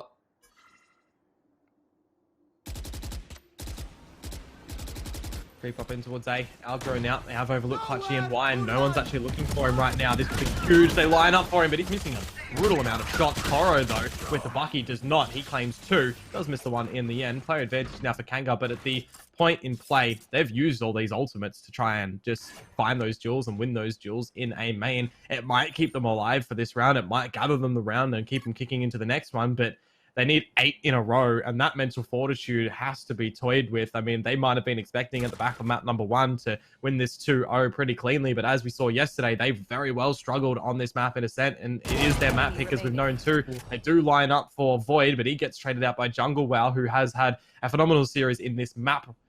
A little bit of struggles in the first one for everybody on Fun Crew, but with 10 HP now, can he clutch it on through? No. Greg has the line. And Kanga, they are given a little bit of saving in toward this map for the current time. Again, Ronski's forced buying straight off the bat. I mean, I don't know when is the point where you're kind of throwing the scoreline lead away. I don't think it matters. Like, this game is probably not winnable for Kanga anyway. And I guess if he gets a couple of frags or an AWP, he's going to be able to Bladestorm next round anyway, so whatever. Another messy round though, especially when we get to the mid to the late rounds. Contest in mid. Oh. Void's really warming up. I'm loving to see him on the Reyna. He was great on the Phoenix in that first map as well. Enemy kill. Yeah, Clutchy just working a little magic around the smoke. Fwesh just not expecting it. He's seen time and time again the going into the cloud burst, but now Clutchy is kind of stuck between a rock and a hard place, although he is finding the angles and the right duels to take. Does get traded out in the end, but severe player advantage still for Kanga. You don't want to see Fun Crew really use the ultimate on the back of Jungle Wow right now. You saw in the pre-phase of this round, the warm-up area, that they have forced up a little bit of this weaponry. The rest of the team is set around the 2k mark. When they get loss bonus, they can still purchase in the next round. They know that Bladestorm's potentially available for Ronski, and he might actually want to push for it now, but he doesn't need to. If he loses his life, the Blades are available. All is now is about finding these kills and making Kanga reforce into the next round. Yeah, the money's cooked on Kanga. Every kill that Ronski gets here is absolute gold. Oh, that's beautiful. That's 2 kills there is absolutely massive. You're going to look at Kanga's money on the scoreboard here and just see how cooked their economy is. Even just those last 2 kills right at the end of the round really sort of drags their money down. Clutchy's going to have access to the operator. The reset doesn't matter as much because obviously they're facing match point, but then you look at someone like Lukey, who only has 3 grand. His teammates don't really have enough to drop him unless Void sort of forfeits quite a bit of his kit. And that's where, you know, losing those 2 extra kills actually really starts to come back to bite you. You don't have, you know, some of the util available, like maybe the Lears on Void this round, or some of those dismisses. Be the difference between winning and losing the game. And when you're on match point, those are the differences that are going to send you into map 3. And remember as well, the changes on towards Reyna are in effect in this matchup. They only have 2 dismiss/devoured to be able to play with. Ronski now has found Clutchy. That is the operator down. Trade Central is the name of the game around B main. Fluky's even been spotted out through the recon bolt. A little bit of damage to come in through the wall. A player disadvantage for Kanga. They probably have to use the lockdown now at the back of the site, but they are managing to get a couple of kills in the vicinity. Void is dancing around his opposition, and now it's the 1 versus 1 situation. Void has had a quiet game. He has warmed up, as you mentioned it. It's the From the Shadows for Jungle Wow to get over towards the A site. Didn't actually TP onto the site itself. It gives a bit of extra time for Void to run on through for the retake, but who do you poise in it? It's planted open. Jungle Wow has 5 seconds to really relocate himself. He could be in tree, could be in main. He could have even gone into hell, which he has. That's all the questions that Void is asking. He has so many positions to look after. That smoke could be, you know, a false sense of security, and it is. He's dropped down at the wrong angle. Jungle will clutch it, and 13-6 over to the fellas at Fun Crew. We go from 13-2 from Kanga, and then a 13-6. It kind of throws things up in the air on what we're going to see in the third map. Yeah, I mean, both teams sort of winning their map pick there. That was a hell of a match from Jungle. Like 300 ACS on the smoke character. I sort of backed him in that clutch as well. So that was a pretty massive performance from him. It's really, really good to see Fun Crew show what they're all about and get warmed up in this series rather than just lose it.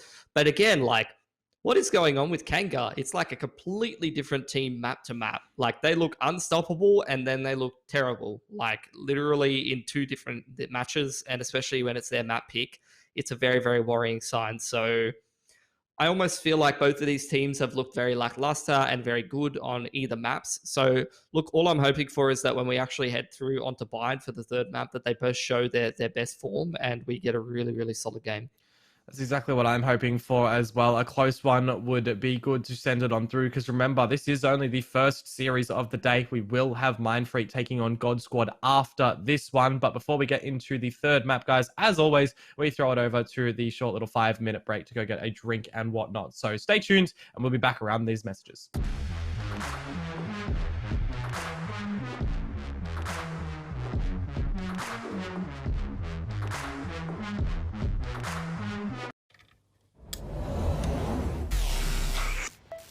I just time traveled. Today's a big day for past me. He just got the latest Vodafone broadband with super Wi-Fi. Wow. Which finally means Wi-Fi in all 4 corners of the house. What? Even there? I've got Wi-Fi in the garage. Yeah, we do. See ya. Oh, it's still in the garage. Yeah. Super Wi-Fi. Wall-to-wall Wi-Fi guaranteed.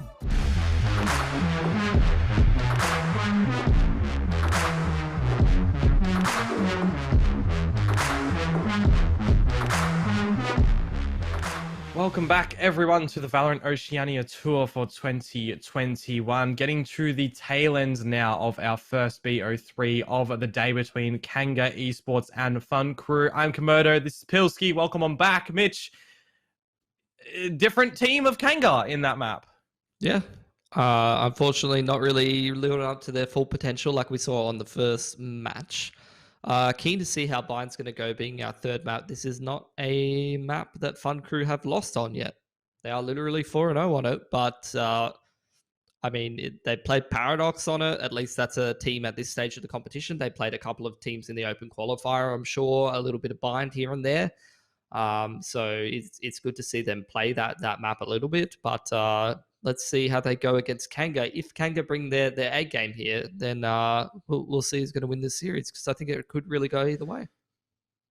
Yeah, definitely could go either way, of course. No team is going to be eliminated from this area. It's just down into that bronze match for tomorrow, which gets them the 3rd or 4th seed, which means it'll change up to see who they do play off in the next stage of the event, which will be in a couple of weeks' time, of course. But as we do see it here, Pilly, we are going in towards binds to close out this series. And I mean, are we going to see the Kanga from map 1? Are we going to see the Fun Crew from map 2? That would be the best of both worlds.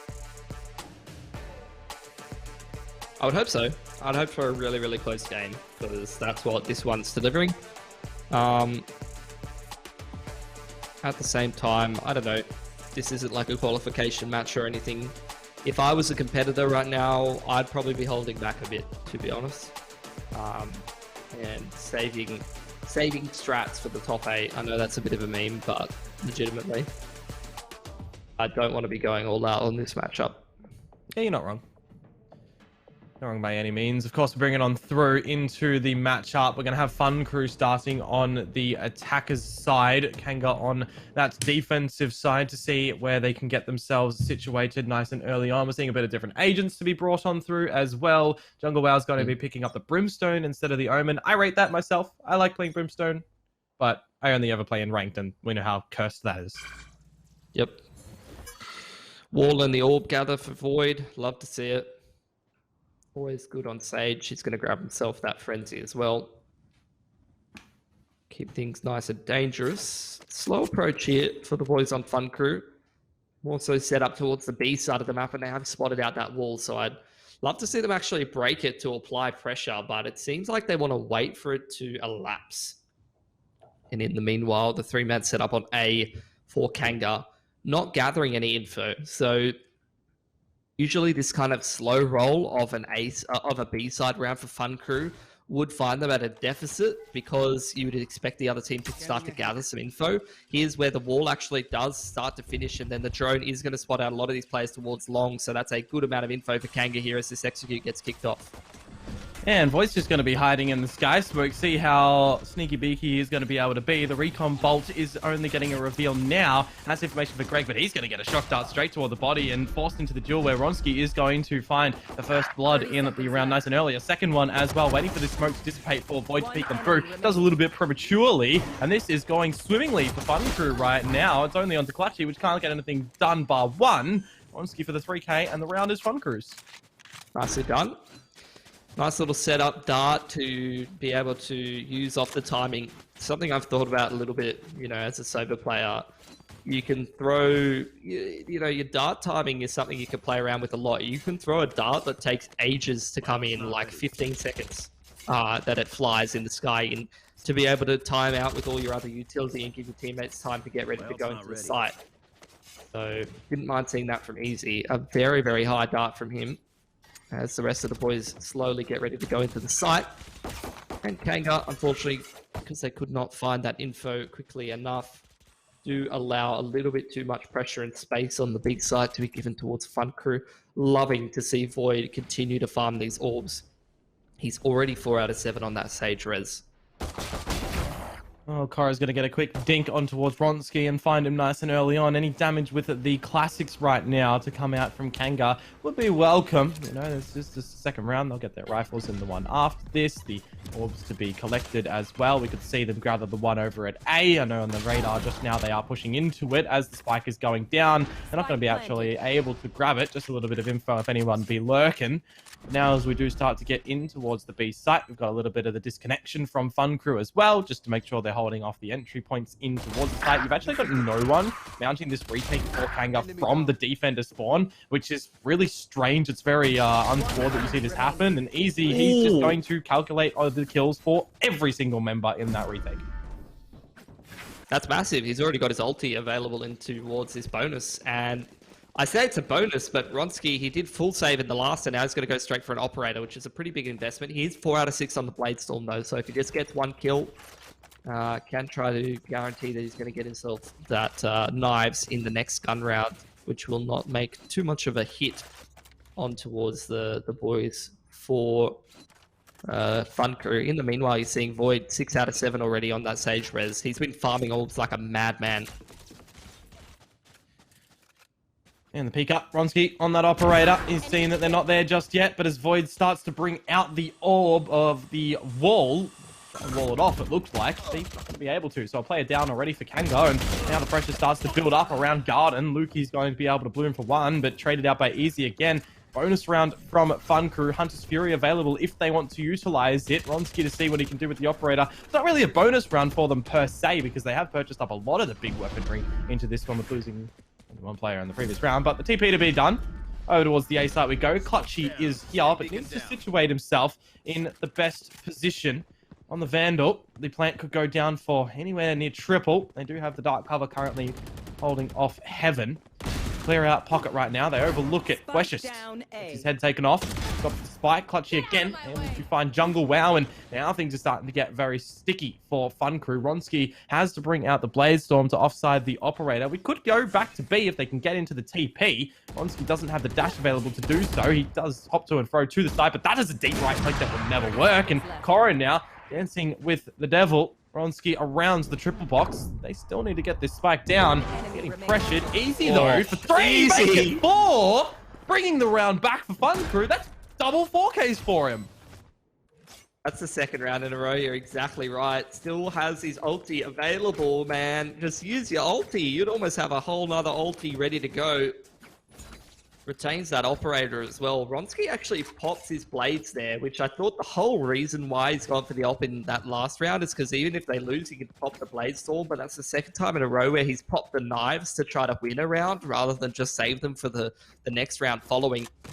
That's another time where I've seen Fun Crew in the mid-round fall apart once some pressure comes in. You saw Clutchy over there towards Cubby, and then get or pocket, I guess, yeah, you want to call it, on the minimap. The minimap comms versus what I call things are always like, they never line up, man. Never line up. Clutchy gets punished for the push with his own Blade Storm there, but it is only a save for Kanga, so it's not the biggest deal. But like I was saying, that's not the first time I've seen Fun Crew sort of fall apart in the mid round, and whenever they lose a pick, start to run around like headless chooks a little bit.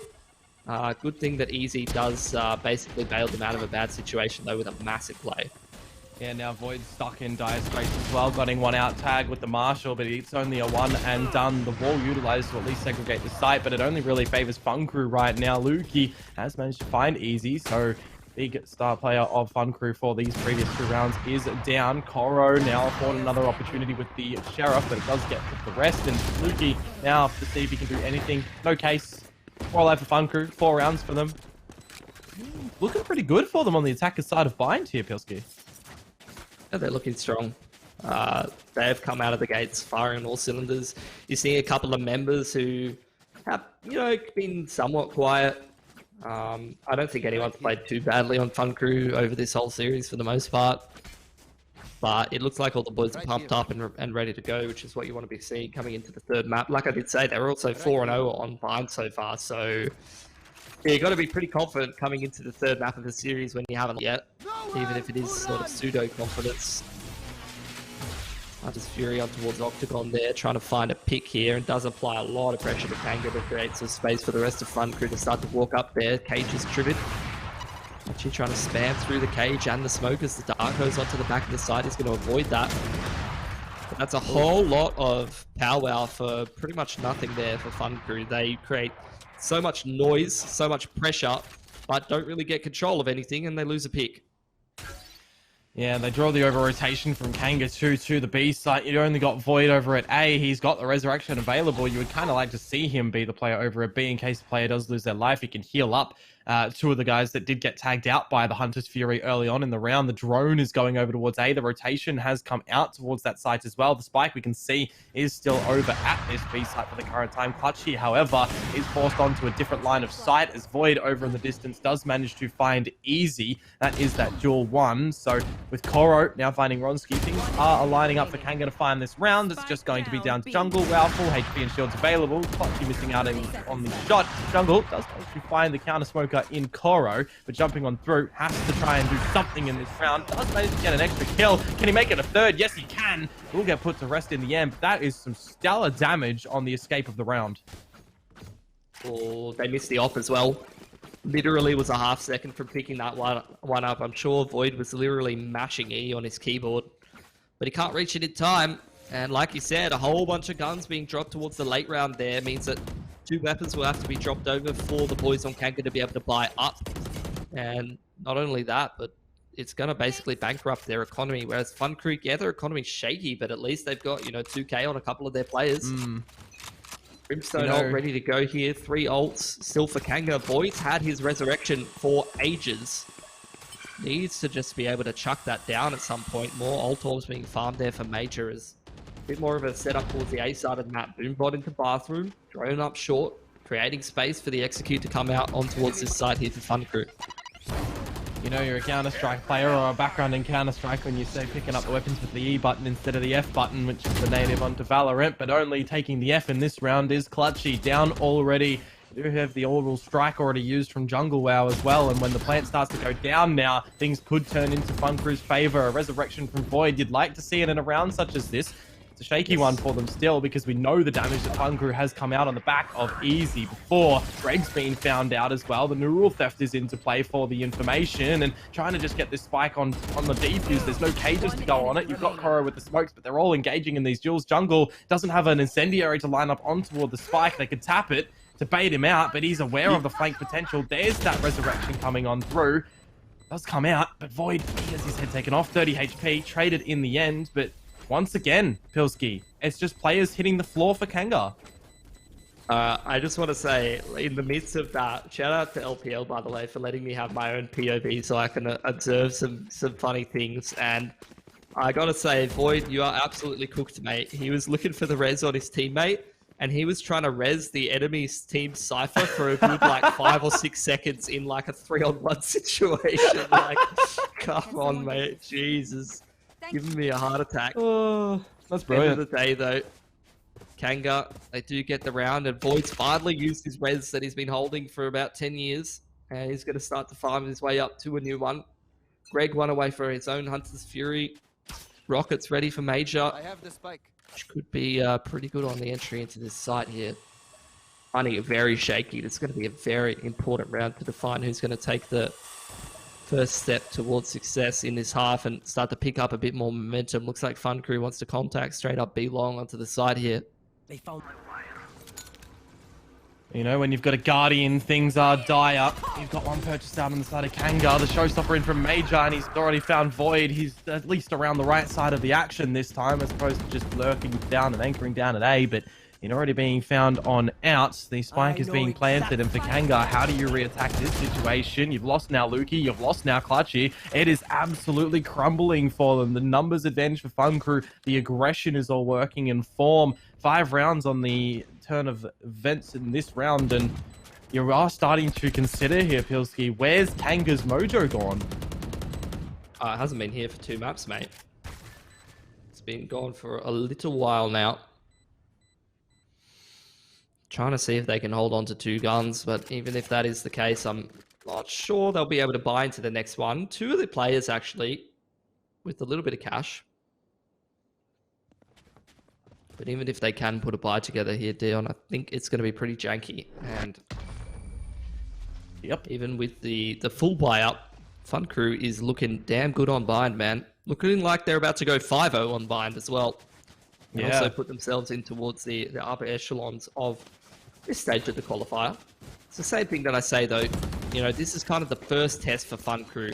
They're a team, as we do have a pause here, who they've come through the open qualifiers. You know, they've played a couple of competitions here and there. A lot of these players do have a fair amount of experience already. But just to be tested as a team, in my mind, you know, the way it sort of works out in terms of the progression, you want to see them beat a Kanga and look good doing it, and that's exactly what they're doing. And then you want to see them move on to the next stage of the competition, play some of the other top teams, and really show that same potential before you get really excited about a team like this, in my mind anyway. Here. A tactical pause to come out from Kanga. Very well needed at this point in time to just reset themselves. Also reset the momentum of Fun Crew. It's rifles across the board. Bar Lukey on the Spectre.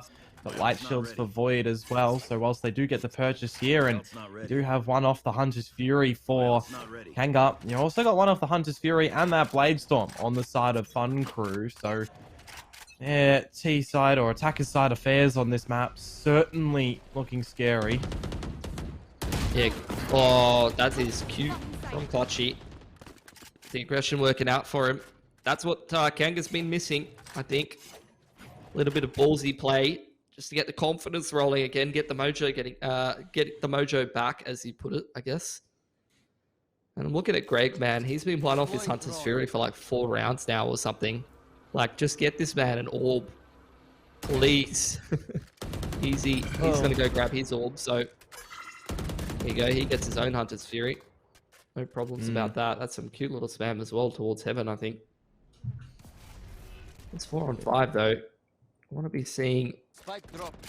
being out of Fun Crew. Looks like they just want to go towards this A side of the map. You've still got the cam up there for Fleshists to grab themselves some info. They can use that Hunter's Fury to find a pick or in towards the post plant.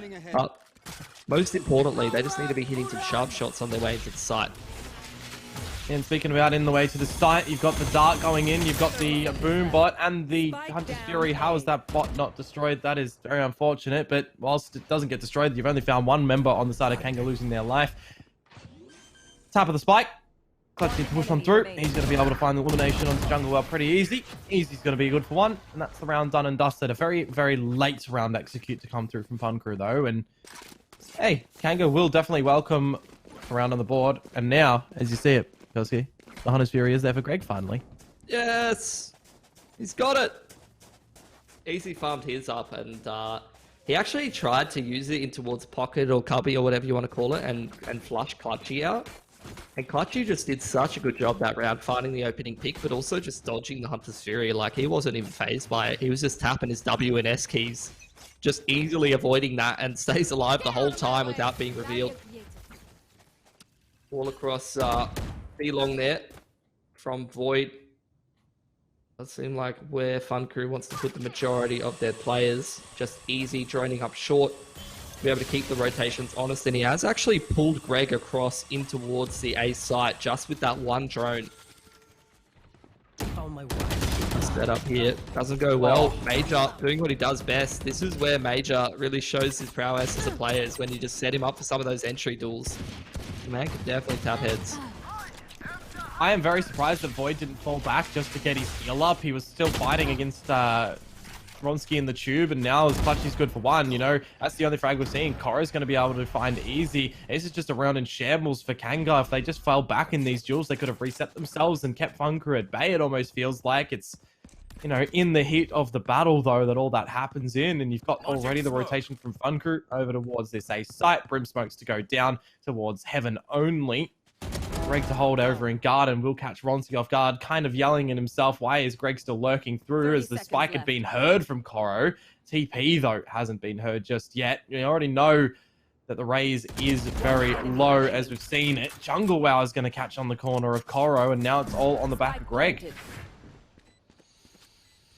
Greg can be pretty clutch, man. See if he can do it. He's having a bit of a rough game for himself. That is a dart that exists in the game of Valorant. Yep, we've got the orbital strike now for Fun Crew as well. Drones going in for Greg. Lots of time ticking away on that timer. Has to do it, and an early orbital strike to force Greg out into the open has been seen, however, now, and heard and ticked in the orbital. But yeah, this crossfire, this is just done. It's going to be very difficult for him to be able to clutch this through. He'll have the late peek to come out from Jungle Wow. Major's been found. Has to get it halfway. Almost has to stick it. There's the shots. Jungle wins the round. Nicely done. Kanga with a solid enough economy to maybe recover from that one. It's going to be a bit of a scuffed bite. See 3.8, 2.2 on a couple of their players. Only 3 of them can really bite. And after Greg used a lot of his Sova util in that clutch, he has to go down to light armor if he wants it back, and it's exactly what he will do. On the other hand, though, Fun Crew, not a lot of loss bonus, and they've had a couple of close rounds. They've been going back and forth the last couple, so both teams being pretty cooked in terms of the money. This could be an opportunity for Kanga to sort of even things up on the scoreline, but conversely, on the other side of the equation, get Fun Crew securing themselves this round. They might just run away with this half and the series. Drone goes up, does spot out Major. Clutchy deciding not to push off the back of that, only now starting to inch forward. Major does fall back. He's picked his timing well. There's going to be a group up towards the B side of the map, but only Void and Lukey over here for Kanga.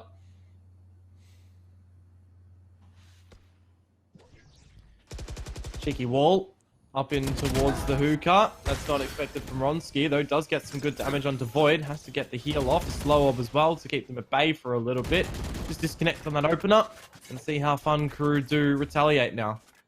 Yeah, it's a great pick from Void. Smoke onto hookah from Koro, as well as they get the rotation back over towards that B site just in time. 3 players over here for Kanga. Another slow orb onto Octagon. This is a great reaction from Kanga, but they've lost another pick.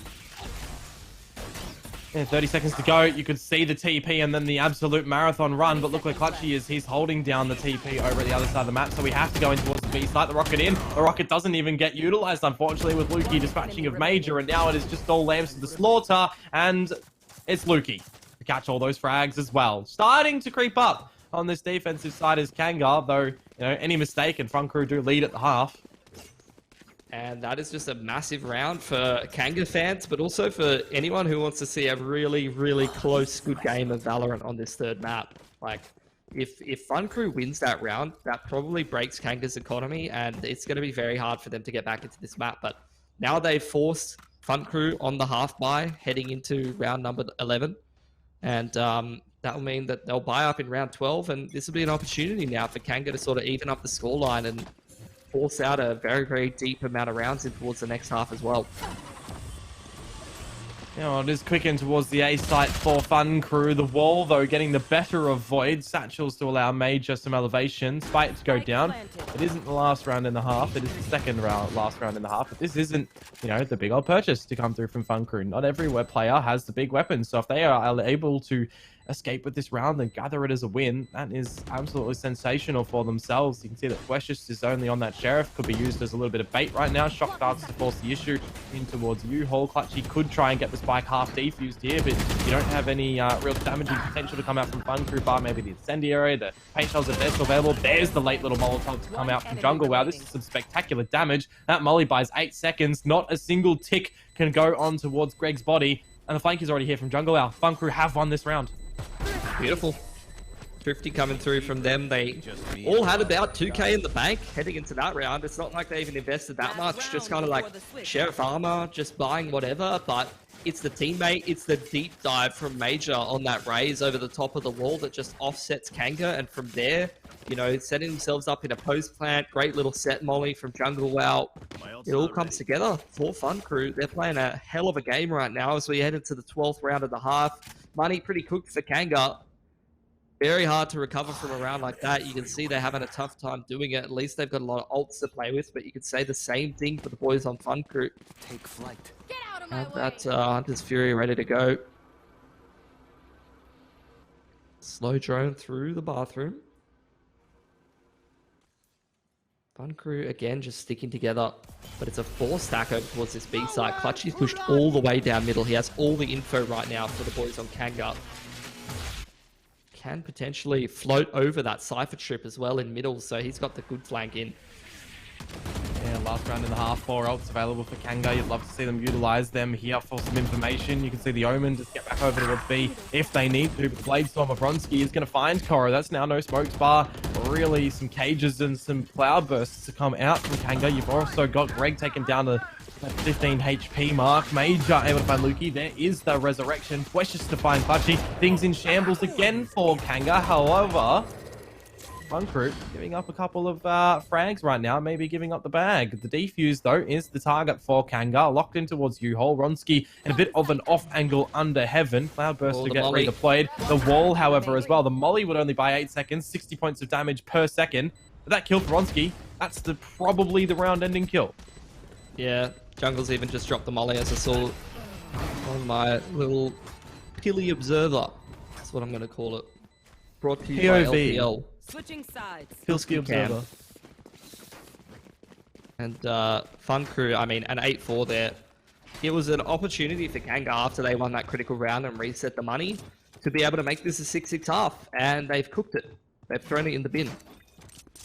They unfortunately lose to the Thrifty, then they lose the subsequent gun round, and I mean, I gotta say it, Fun Crew's just looking like the better team. If they lose this, if they win this series, I'm not even mad about it. It's not some crazy upset. It's not a case of, oh, they just hit some crazy shots or they won some crazy clutch rounds. They are just playing better Valorant right now on a team-wide scale and an individual basis as well. Most definitely. He definitely shaped up after the first battering from the first map. But this pistol round, it looks like we're going straight in towards the A site. Jungle to find Clutchy. It's not every day that you see, you know, these duelists that we've seen get those openers time and time again. Not get the openers, it's all these support characters. So, trades happening. Spike is looking to be planted. Easy down his second kill in the round. Locked in towards Pocket. Greg trying to do something. Ronski doing something. Everybody trying to do something in the round. And you finally have a rotation starting to be brought on through from Flesh just over at B. But the TP, the Spike has to get picked up. He can't escape by getting in toward the teleporter. Easy now as well. Looking at the wrong angle, but he had the HP advantage and he's gotten the bullets out of the gun. So the round, the pistol is Fun Crew's, and they're definitely on their way to closing out victory here. Yeah, I'd say it's almost a formality at this point. Kanga have to take another save here. Here's just all the Spectres going up once again. Easy, you know, he slowed down quite a bit after those two massive rounds that he had, the 4Ks, and one of them was against the pistols. And again, he's done quite well in that pistol round to get himself a couple of kills. And if he can farm up a handful of kills on the Spectre here, like, that's going to be massive. He's again going to have his Hunter's Fury available to him in that first gun round pretty early on, or to use in the bonus, whatever you want to call it. Fun Crew quite a slow default from them. Obviously, they want to be very, very passive in an anti-eco setup, just holding for all the pushes. I love what I'm seeing from them. They very much just spread out around the map, hold for pushes, and then group up and hit the B site together. That is just textbook. But they need to worry about this double long setup here. Yeah, it can definitely be a spicy one that can go in Fun Crew's favor. The crossfire right now, it's all about who spots the information first. The drone goes in. It's actually overlooked Ronski, and he peeks out at the opportune timing to only find one, however, looking to find out the trade, and that is in good favor for Kanga. They can try to get situated in towards the site, draw a rotation over from A. They're starting to tempt with it. I don't know if they've heard the footsteps out from Hookah, however. That's very audible, and I think that Major might have been able to hear it, though Easy is going to be the one to lock down A site by himself for the current time. They could let the plant go down. They know that they've got the weaponry advantage, but taking in the duel for himself does manage to find Koro. Smokes down. Close engagement duel. One out by Clutchy. Spike to be planted. So at least they're checking all of the boxes in this round for Kanga. The trade's the spike plant, but now it's the last one that they need to do. It's holding the objective down. Jungle out. Finds Lukey. No utility to be able to utilize upon except the stim beacon for some rapid fire. And with Greg being seen in U-Hole as well, it should be onto Fun Crew's knowledge that both of the players are here. Mitch drops out, Clutchy with the Bucky, but only good for damage. 1 HP surviving on the body for Major, and that defuse means double digits. That was the force out from Kanga. So they have unfortunately been set even further behind. We'll have to potentially just go for Sheriffs in this round. A lot of second round buys coming out. I don't know. I'm just not a fan of it on attack. You know, I was saying it yesterday.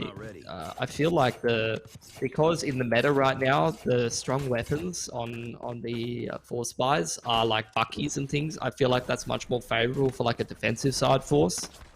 Before, when you had like the Stingers be so strong, and they are still reasonably strong. That's where I was like really getting amongst it with the attack side force. Is you can go for those quick executes or fast plays and just get in your opponent's face. Wait, Clutchy farming himself and all, but be long here. Wants to make his life easier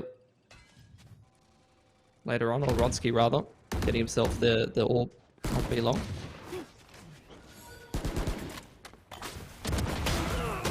Through the cage, Flesh just able to find 2, can't quite make it a third one as Ronski will actually save him. Good little crossfire coming through. This round's done. Yeah, no damage at all. Clutchy, last man alive. He's actually got himself the Bucky armor again. Wants to try to inflict some economic damage. There's at least 1 kill, but I'm looking at Ronski, who was farming the orb earlier and got himself a couple of kills. Has the blade storm available to himself, so I don't think he's going to be too upset that he died there. He could just go into this bonus using that knives and save for the op later on.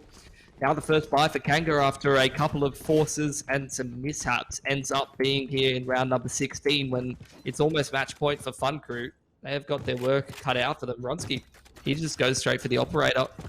He's not going to try to even up the money with the rest of his team. Instead, just wants to try to close it out right now.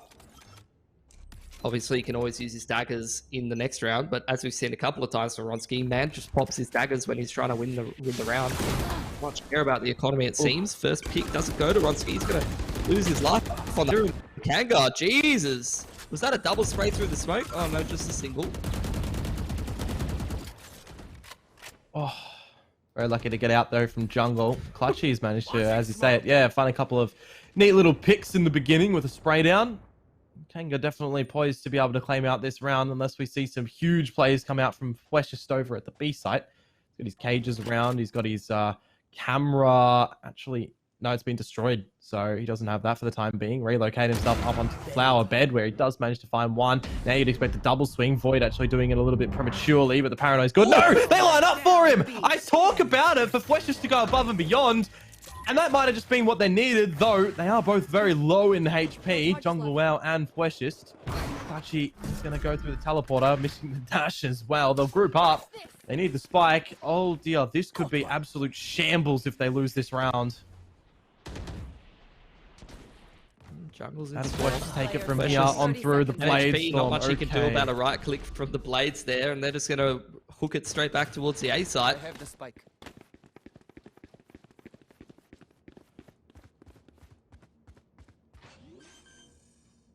Fight to go down. There's the shot from Clutchy. Gets the 4K in the end, but I don't even think that's the big old play in the round. Flesh with the spray down. That should not be happening whilst paranoid. Yeah, a couple of misplays happening in that round. The spamming through the smoke from Clutchy, finding himself a lot of success. Cora's got light armor. Please drop the man. Come on, Greg. Help a brother out. There's no reason he has to have light armor in this round. You hate to see it. Ronski's got himself dropped an AWP as well, or an OP, I guess. Like, slow approach here on the attack side for Kanga. Want to try and force their way up a short here, but there's already 4 players here for Fun Crew. They're ready to go. They want to fight for this side here, Dion. Yep, the wall is going to go up. Major's going to destroy it. A Satchel could have done the same job, or he could have popped them on over, but in virtue, he will fall. Hunter's Fury out is down from Fun Crew. Getting a little bit of damage as well. Spike Carrier has been killed. The crossfires are here for Fun Crew. Blades going left, right, and center, actually. Clutchy now needs to do something for Kango. He's going to reveal himself on the shot. Precious is going to find Lukey off in the distance, and now things again, they are faltering for Kango. Player disadvantage. At least they do have their smokes up. Can't say the same for Fun Crew, but we do start to settle down with 50 seconds. Clutchy is going to lose the duel against Easy, and it's all on the Coro. Yeah, trying to force his way onto the B side. Yeah, TP straight into Precious's crosshair. Easy one for the man. Match point. And that's going to be match point here. Kango getting chucked in the bin by Fun Crew once again. Their money is looking pretty cooked here, Dion. Couple of players going to have to go down to some lackluster weaponry, some sheriffs and things of the like. Only 2 of them can really afford rifle armor. Fun Crew, they played a hell of a series. Definitely a deserved win for the boys. I know that there would have been in the assumptions, which we'll gather it after this round. Touch upon it in the break. It's a big thing that these teams will be knowing of in this series. Shouldering on out though. Ronski to open up. That's Clutchy down. That's Blade Storm available. I think Clutchy had as well. Maybe? No? No, he didn't. Can't quite gather it with the grey up in the top there. But the wall is going to go up. Trying to get out the orb and the resurrection for Void. And I think he's going to be able to here. Yep.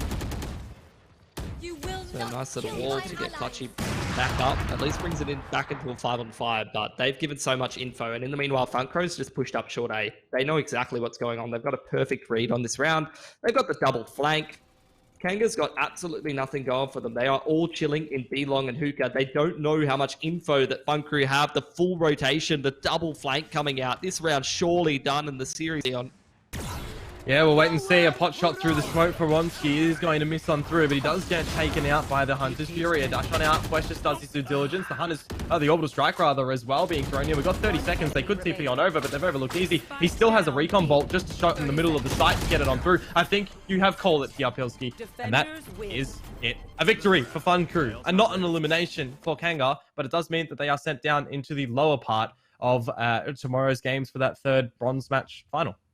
Yeah, so I mean, if you're watching the progression of a team like Fun Crew, you know, we've seen a lot of teams sort of come up and sort of like ebb and flow in the Valorant scene at the moment, just because it is so young. It's hard to know who's going to be good and what teams are really going to make it. But again, like they made it through the open qualifier. Like some of the players have already played some good Valorant already. Now they're really convincingly beating a team like Kanga. I'm so keen to see them play some of these top teams and see how they sort of deal with that.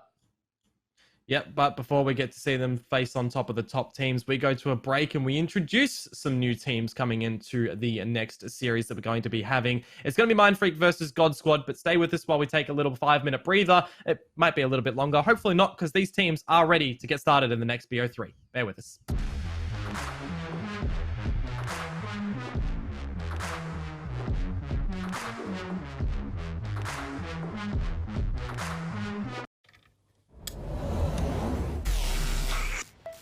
I just time traveled. Today's a big day for past me. He just got the latest Vodafone broadband with super Wi-Fi. Wow. Which finally means Wi-Fi in all 4 corners of the house. What? Even there? I've got Wi-Fi in the garage. Yeah, we do. See ya. Oh, it's still in the garage. Yeah. Super Wi-Fi. Wall-to-wall Wi-Fi guaranteed.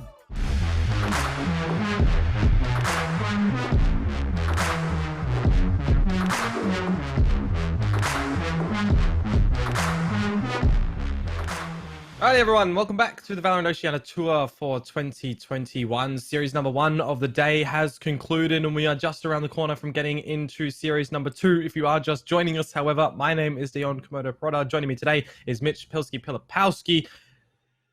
Ending of that first series, Mitch. The whole series. It was a little bit back and forward, but in that last one, Funcrew did come ahead. Yeah, I mean, I don't know what else there is to say about it, apart from the fact that Funcrew played 2 really good maps of Valorant and 1 bad map of Valorant, and Kango played 2 bad maps of Valorant and 1 good map of Valorant. And at the end of the day, the form of the teams just came down to that.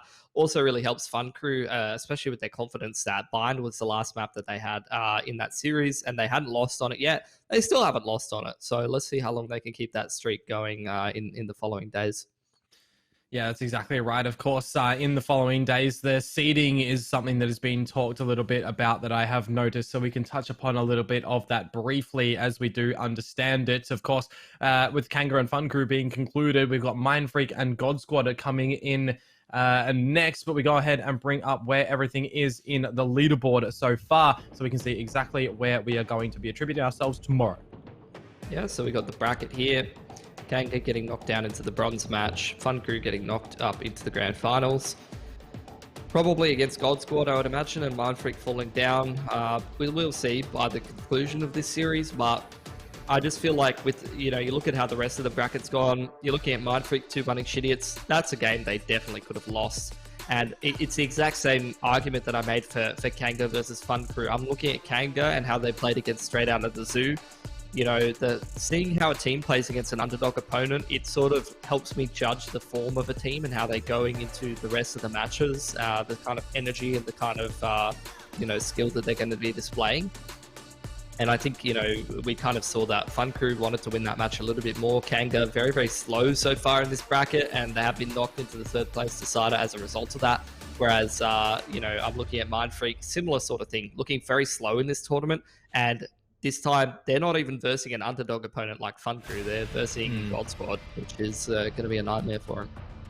Yeah, so of course, the way that the seedings are going to work going forward, as we understand it, the winner of, for God Squad and Mindfreak's game to battle against Funcrew, the winner of that grand final match should be shooting themselves up into the 4th slot area of this, and then it will stagger on down for 5th, 6th, and 7th, and the winner of our little battle next week, which is that double elimination best of 1 with the BO3 final last chance qualifier, will take that 8th slot. So that is kind of how everything should attribute it in toward the next little segment. But before we get into that sort of week and that sort of area, Pilsky, we have to see who we are going to be seeing on these rosters for today.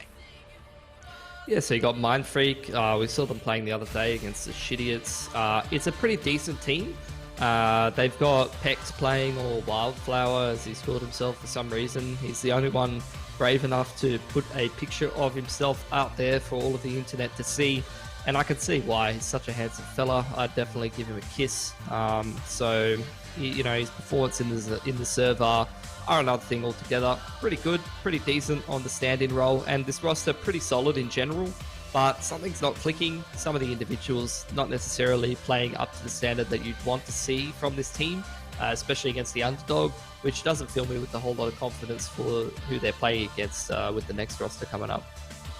Yeah, of course, the next one there being God Squad. We are very, very, very familiar with who they are, and thankfully we've got a couple of photos up on here as well to be met with Pex. Although for Bob, I mean, one day we'll hopefully get a photo for Bob, but Iron, Dizzy Life, Crunchy, Flicks, Bob. We know how powerful this roster is. I still can't get over the photo for Iron. I absolutely love it. Yeah, I think I've seen a couple of CS players do the little raised eyebrow as well in their picture. He's definitely pulling that off. Pretty decent beard on him as well. So it's interesting. It's good to see the evolution of Dizzy Life as well, looking pretty handsome there as well. A couple of years ago, back when I was sitting next to him at LAN, he definitely didn't look like that. He was rocking the beanie and the long hair. But, I mean, I don't know what to tell you about this team and their performance so far in this region. Like, obviously they're up there right at the top. This is a game that they should be winning. So unless something goes majorly wrong, this big malfunction, you'd imagine that they're just going to be able to take this series pretty convincingly and move on their merry way to try to contest the rest of the tournament. Yeah, speaking about moving on the merry way, a lot of flanking potentials come out from our head-to-head players of the day, Norson and Iron. I mean, if you want that authentic lurk experience, you've got to check out Iron. He just does it to kind of perfection. Sometimes you would expect that it is expected and you'd be looking out for it, but he just manages to worm his way into these little corners and just get the better of you time and time again. Yeah, I think Norson, we saw a couple of moments from him as well in the game against Shittiers where he was able to find some pretty decent flanks and make some reads and find the gaps in the rotation. So we'll see if he finds success doing that as well. Obviously, I think both of these guys are also the Sentinel players. So not only sort of the flanking and holding the one sort of part of the map in a 1-3-1 or a 1-4 sort of setup in terms of the attack, but also, if you're the Sentinel player, you need to be clued up in terms of how you're changing up the setup and calling around on the defense side, number one, and also number two, the multi-fragging needs to be on point when you're holding down those sides. Yeah, multi-fragging definitely needs to be one of those things, and we've got the big capabilities of these guys as well to be able to do so. You know, we talk about the fluidity of God Squad's lineup ever so changing and what maps that they do manage to bring on forward in towards these duels. We've seen a couple of maps be brought forward into this tournament now. I think, correct me if I'm wrong, that we have seen everything in bringing out that split yesterday. We've seen the Icebox as well, which I will definitely be welcoming again in towards today if we get it between these two guys, because we know that God Squad, you know, we know that they can play it, of course, but for Mind Freak to bring it out again, that might be interesting. Yeah, I would like to see it. I think looking at God Squad's maps, I don't think they played split so far in this tournament, only playing Biodhaven, Ascent, and Icebox. So I'd like to see an Icebox. It's also a map that you've seen Mind Freak play a couple of times. They like to go into that Viper with Watt and, you know, give that one a little bit of a go. But at the same time, you know, I don't think map pool's necessarily as big of a discussion as the form and the trajectory of these two teams heading into this tournament, into this series, rather. I almost feel like you chuck them on any of the 5 maps, I'm probably backing God Squad. Yeah, I probably would at the end of the day. I mean, we already touched upon it, the shakiness between Mind Freak in the earlier part of the tournament against the Shittiers. It was a pretty good match. I know that you were extremely excited to see a Shittiers win in the end of that. You might get to see it a little bit more next week as well. And with the matches, how they're getting covered, maybe you might even play in the game next week. No, I don't think so. Wait and don't see, think that's a possibility. If I could play in it, all right, there's someone out there. There's someone out there definitely watching this. If I could play in that match, I'll play in that match. But I don't think I can play in that match. So we'll see what happens. Either way, they're best of ones. You know, it's going to be a rough run through that bracket and into the final PO3 match for anyone who makes it there. So, you know, whoever ends up being that 5th team that qualifies, you know, nice, good job on qualifying through that bracket. But at the end of the day, you're going to be the last seed and you are going to get hammered in the first round, most likely. Most likely indeed. Well, without any further delay, we are still waiting on a couple of players to join into the server. So our last little talking point before we get into all the match is going to be up on the vetoes. So let's bring it on forward. And we have Icebox. Okay, this is going to be really cool. I'm excited for this one. So we got Mind Freak picking the Icebox. In terms of, you know, how you sort of put together an upset, that's pretty much exactly what you want to be doing. You want to try and go for that out there map pick and try to throw the other team off kilter if they're the much better squad. You want to try to make things as random as possible, bring some special preparation into the I guess equation, I would put it, to try to give yourself the best chance of winning, especially when, you know, Mind Freak, if they were looking in their top form and they had, you know, not playing with I guess a stand-in. I guess Pex is still a stand-in. Not 100% sure if he's like meant to be a part of their roster or not. But even if they were in their best form, I'd still would welcome a pick like this. But especially in their shaky form right now, I like to see them go towards an Icebox, and I like to see them just kind of try to go for something a little bit out there. Yeah, going out there is certainly going to be one thing. And I think the biggest thing, if you're looking at this as a whole, right, you're kind of thinking, all right, we know EXO Clan are going to be I keep saying EXO. God Squad are going to be extremely, you know, scary going in toward the better stages of this final. Bring out Icebox and make them show a couple of their strategies early could potentially be something. Because at the end of the day, you know, this is just a seeding match, right? to go on forward. You know the real depth of the tournament is going to be coming in toward the next stage. If you're Mind Freak right now, you're trying to see how you go up against God Squad in the official sense, not just your practice scrim sense, and see what strategies you can kind of draw out from them and get out into the open to potentially counter later on. Yeah, there's a couple different ways you can go on that, right? You can try and save strats for the top 8 of the tournament. You can try to test out your strats and see how they stack up, obviously, but at the same time, no guarantee that in a seeding match the other team's going to be playing 100% respectfully and 100% how they normally would. So it's always interesting. At least we're going to get to see an Icebox. We're going to get to see something a little bit different yet again, and it seems like Mind Freak's the main team that wants to be setting that forward. So it's always good to see teams that are looking to go and play outside the box a little. Yeah, well, speaking about Mind Freak, I guess going into this, what are we really going to be expecting from them as opposed to just trying to bounce back from the close match that was against Shitiots the other day? And that's not to say, you know, the Shitiots were, you know, the bad team or whatever on the day. Shitiots performed really, really good, and Mind Freak, rather, were the bad team of the day. They kind of got pressured a little bit, I almost feel, and there is sort of that sort of redemption for them, but going up against God Squad in this matchup today, you know, how far are they going to be able to drive it? And I think it's just going to really be about the big old consistency for them. I've just got the confirmation now that we've got finally all 10 players into the server, so we will be able to deep dive in toward Icebox to start off this best of 3 for today. But before we do go into that, do you have your predictions on where this is going to go? Are we going to see all 3 maps or not? No, definitely not. Like, if you're seeing all 3 maps, like, God Squad's probably, you know, they're probably doing something funky in a seeding match. That's what's happening there. I don't think Mind Freak's even close to in the good enough form to be able to contest right now. Not to say that if they don't all show up today and play really good, I reckon, you know, all 5 of these players can definitely play good enough to contest the God Squad and to look good doing it. But look, from what I saw in the previous match, it's the same level of analysis that you give in top tier tournaments. Like, if you have one of the better teams playing a team that's a bit of an underdog and they barely scrape out a win there and they don't look good doing it, you're not going to feel confident about how they're going through the rest of the tournament. And that's how I feel about Mind Freak right now. And one of the things that we have tended to see when it comes to Icebox from them as well, you know, we can touch upon from what we saw the other day, you know, they do not focus on the smoking sort of agent to be brought on through. You know, your Omen or your Brimstone, they're going to be getting out that Viper again, potentially on what there to just try and make sure that they are getting out those poison clouds, getting up those walls. And when the map kind of does switch out, if we see the similar sort of offense to come out from God Squad that we have seen before as well, they themselves are going to be kind of aligning them likewise of that. It's going to be really interesting for the change-ups when we get Astra into the mix later on down the track. I believe that when, you know, the time come Masters area or these last chance qualifiers to go into what NA, that Astra will most likely be into the pool, and we may even have another agent by then. It'll be in what, October or something, so then it could be extremely interesting in how things turn out. But I think for today it is just about finding the fundamentals for Mind Freak in this map to get the experience, because it could be a map that they can bring out again and again if they feel comfortable.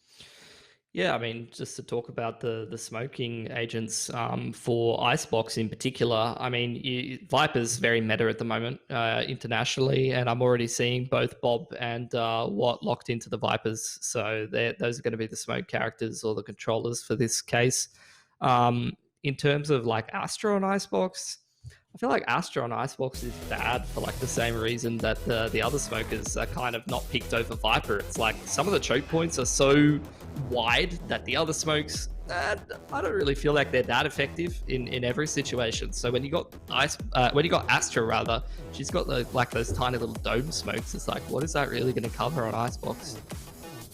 Yeah, it's similar to your Omen smokes, I guess, in that regard. It's not as coveraged as your Viper wall is. That's one of the things with Phoenix, right? When we've seen the Phoenix be brought on through, you can actually utilize the Blaze wall for a little bit to get across angles like your mid to get under towards your orange tube and everything. So there are always little niche ideas to be bringing on through, but we don't have a Phoenix to be coming out from these squads right now. There is, however, some different agents. It's not a mirror match, and I kind of like that.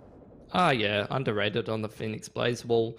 As you talk about the ancient pool, you've got a Sova for Mind Freak. This is kind of the agent lineup that I'd be expecting you to bring on Icebox, whereas God Squad, they've gone for something a little bit more different. They've gone for the double duelist rather than that Sova. So that's going to give them a little bit more punching power with Plix on the raise there. So far, pretty slow approach for Mindfreak on the attack there. Taking the B long control, they got the Viper wall across.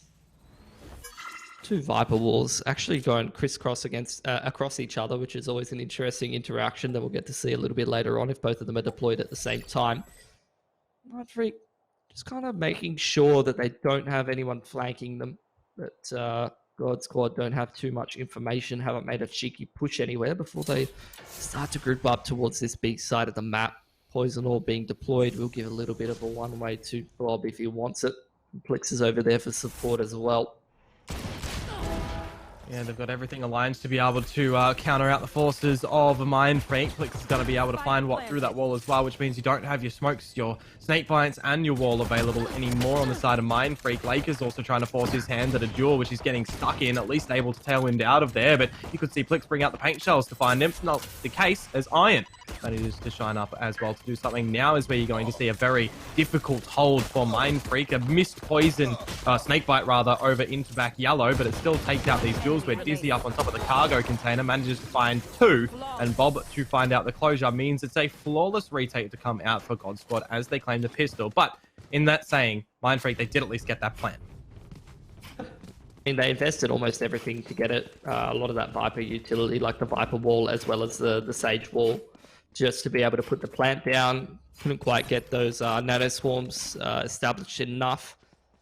You can see the force buy actually for Mindfreak, so I'm keen to see what they do with this force. It's, you know, I was talking about it before. Not a big fan of the force on attack, but they are going to go for those stingers yet again, which still can do some pretty decent damage in some of those closer range duels. We've got the Spectre on scroll as well. Plix just going across the zip line there. Not sure if he's been heard, so might be able to catch one of them off guard potentially.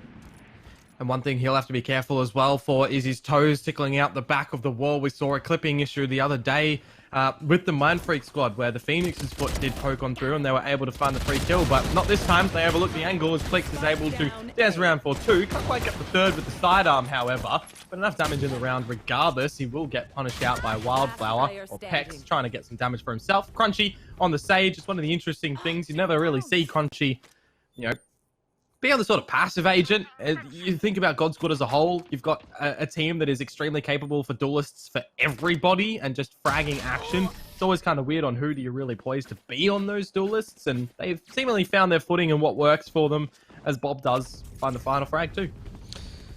Yeah, so in the meanwhile, you can see Pex, he's already done a good job gathering orbs and getting those plants. So he's already 5 out of 7 on that Sage res heading into the eco round here. They could potentially just gather some more orbs for the man, get in that res ready in that first gun round so they can start to turn things around. In the meanwhile, though, not really a whole lot of damage being done to God Squad. Only Plix has gone down. He's been farming up that ult as well to get that raise rocket ready, and their money has pretty much been untouched. Going to continue to be the case, I'd imagine, in this round with only the Sheriffs coming in here for the boys on Mindfreak. Nice little dart through from Scroll.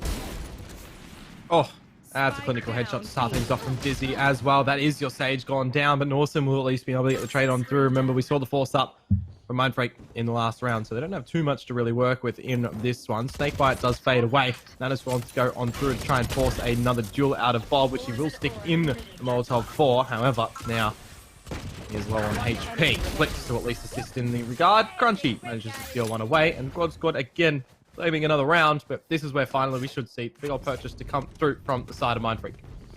Yeah, a couple of guns being dropped over there by God Squad. Doesn't really matter. They're just going to upgrade. Got one off the ult for both Bob and Plix now. So an all being picked up here by Bob could be pretty good. Same thing for Plix. You see him over there towards that A side of the map. He could just try and grab that A orb, a little bit more attainable for the defender's side. Do like the orb placement on Icebox. I think, is Bob trying to contest the orb on the other side of the map as well? Yeah, it seems like he's pushing up a little bit. Dizzy on the meanwhile though. As well as Plix, aggressive on this A side of the map. Jesus, they have so much control right now.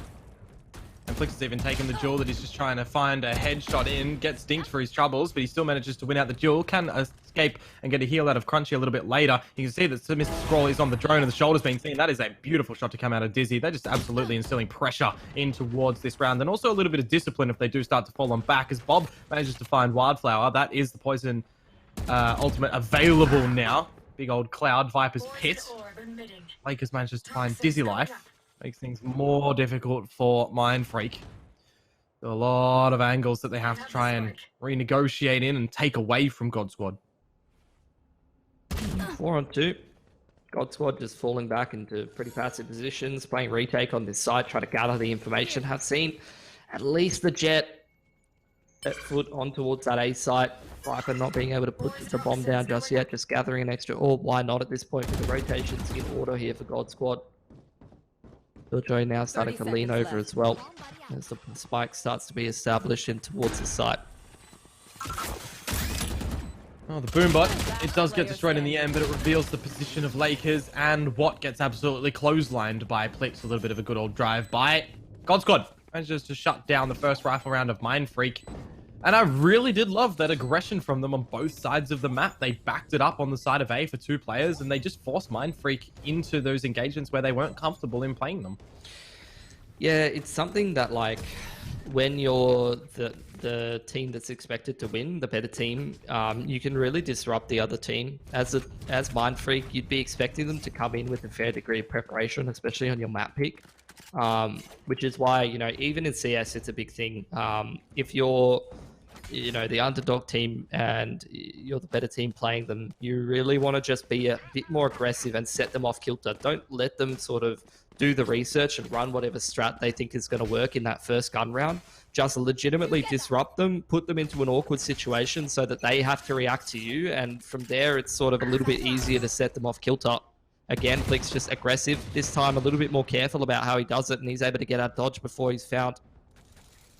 And the line being held from Dizzy Life as well does manage to, unfortunately, only get a little bit of damage off the back of it, but Plix is here to lay slack and smack Lakers in the round. You got the resurrection available, but they've said they won't allow that to happen. As the Sheriff Shot does come on through, heals are going to go over towards Norton as well, and they are trying to bully their way into the site to get that spike planted.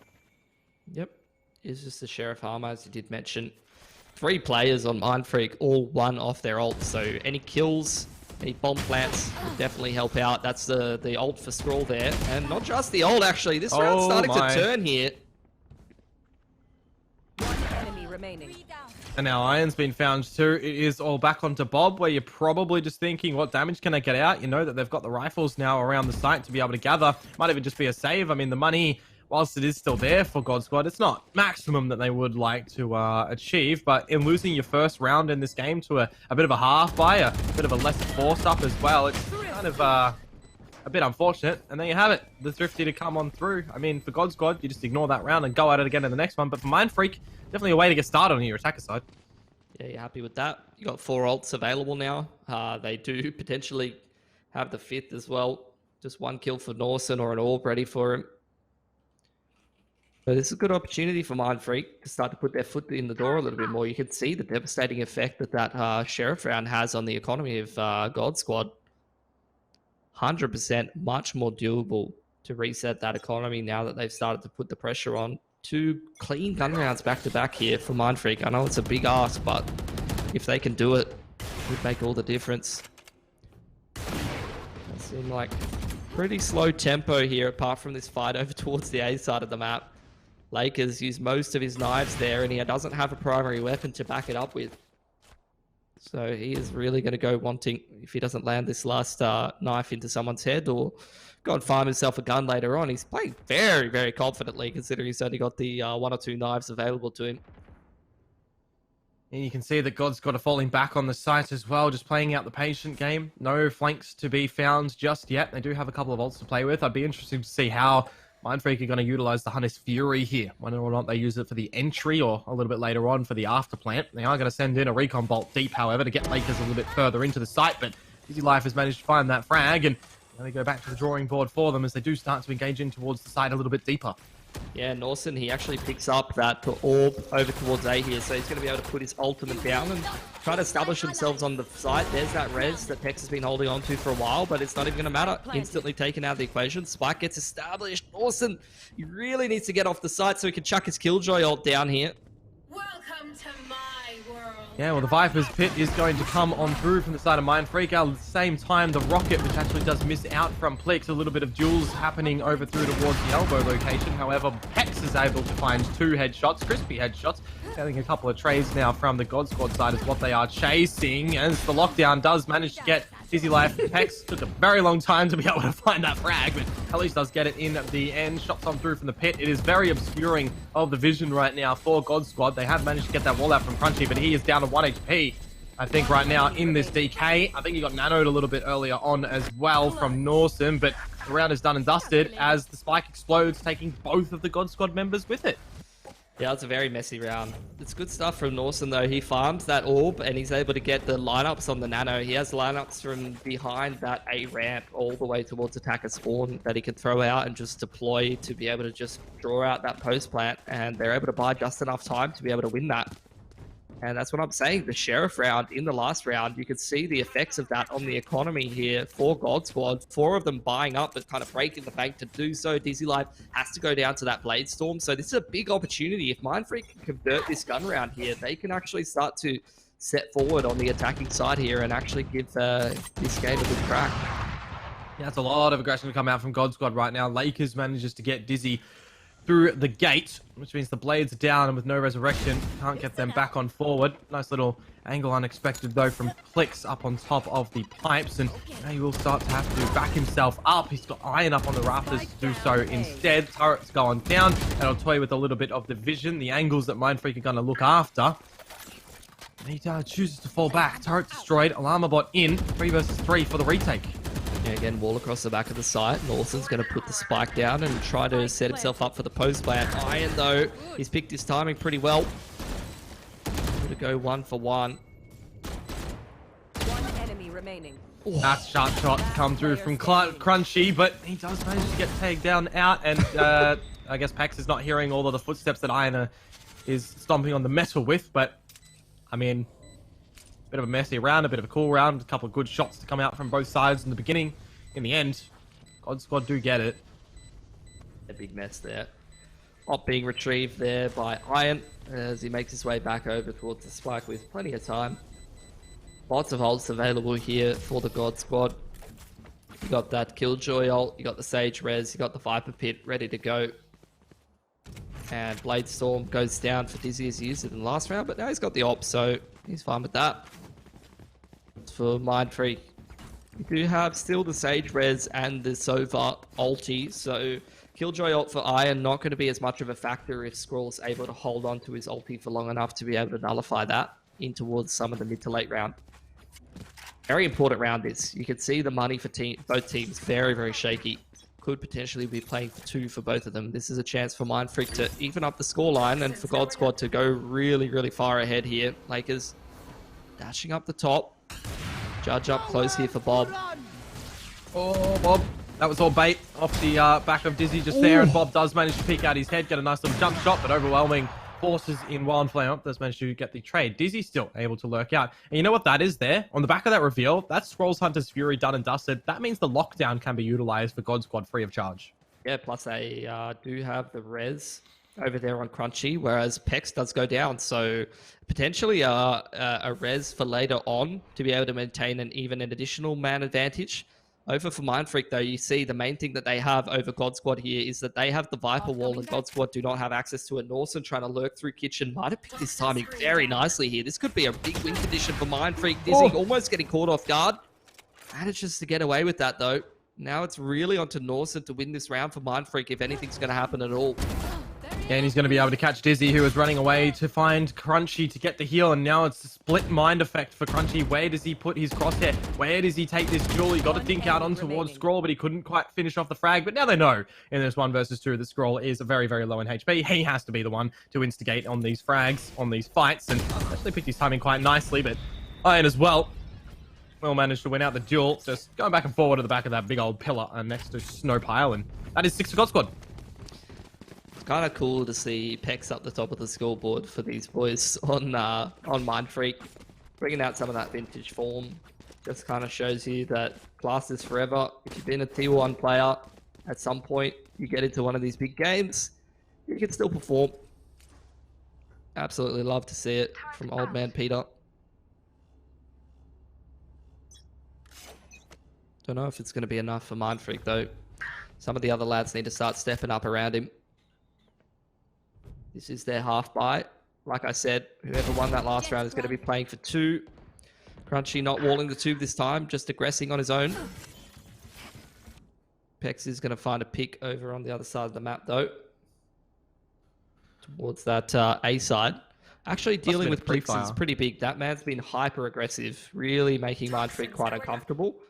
So to be able to punish him for some of that aggression is going to help out later on, but they're just going to get the res on him actually. The rotation back around from Crunchy. Going to maintain this man advantage. Watt trying to walk through the tube now, but there's an alarm bot there.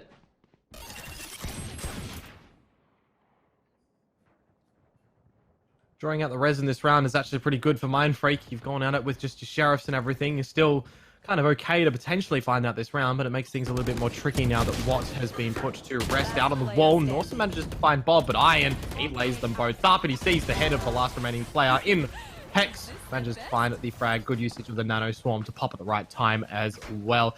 God's got 7. Mindfreak can't afford to let them run away from here, though. Yeah, I mean, they needed to do more economic damage in that last round with the Sheriff and the half buy, as well as the Bulldog. Like you can see, Exo, the only player that died is Bob.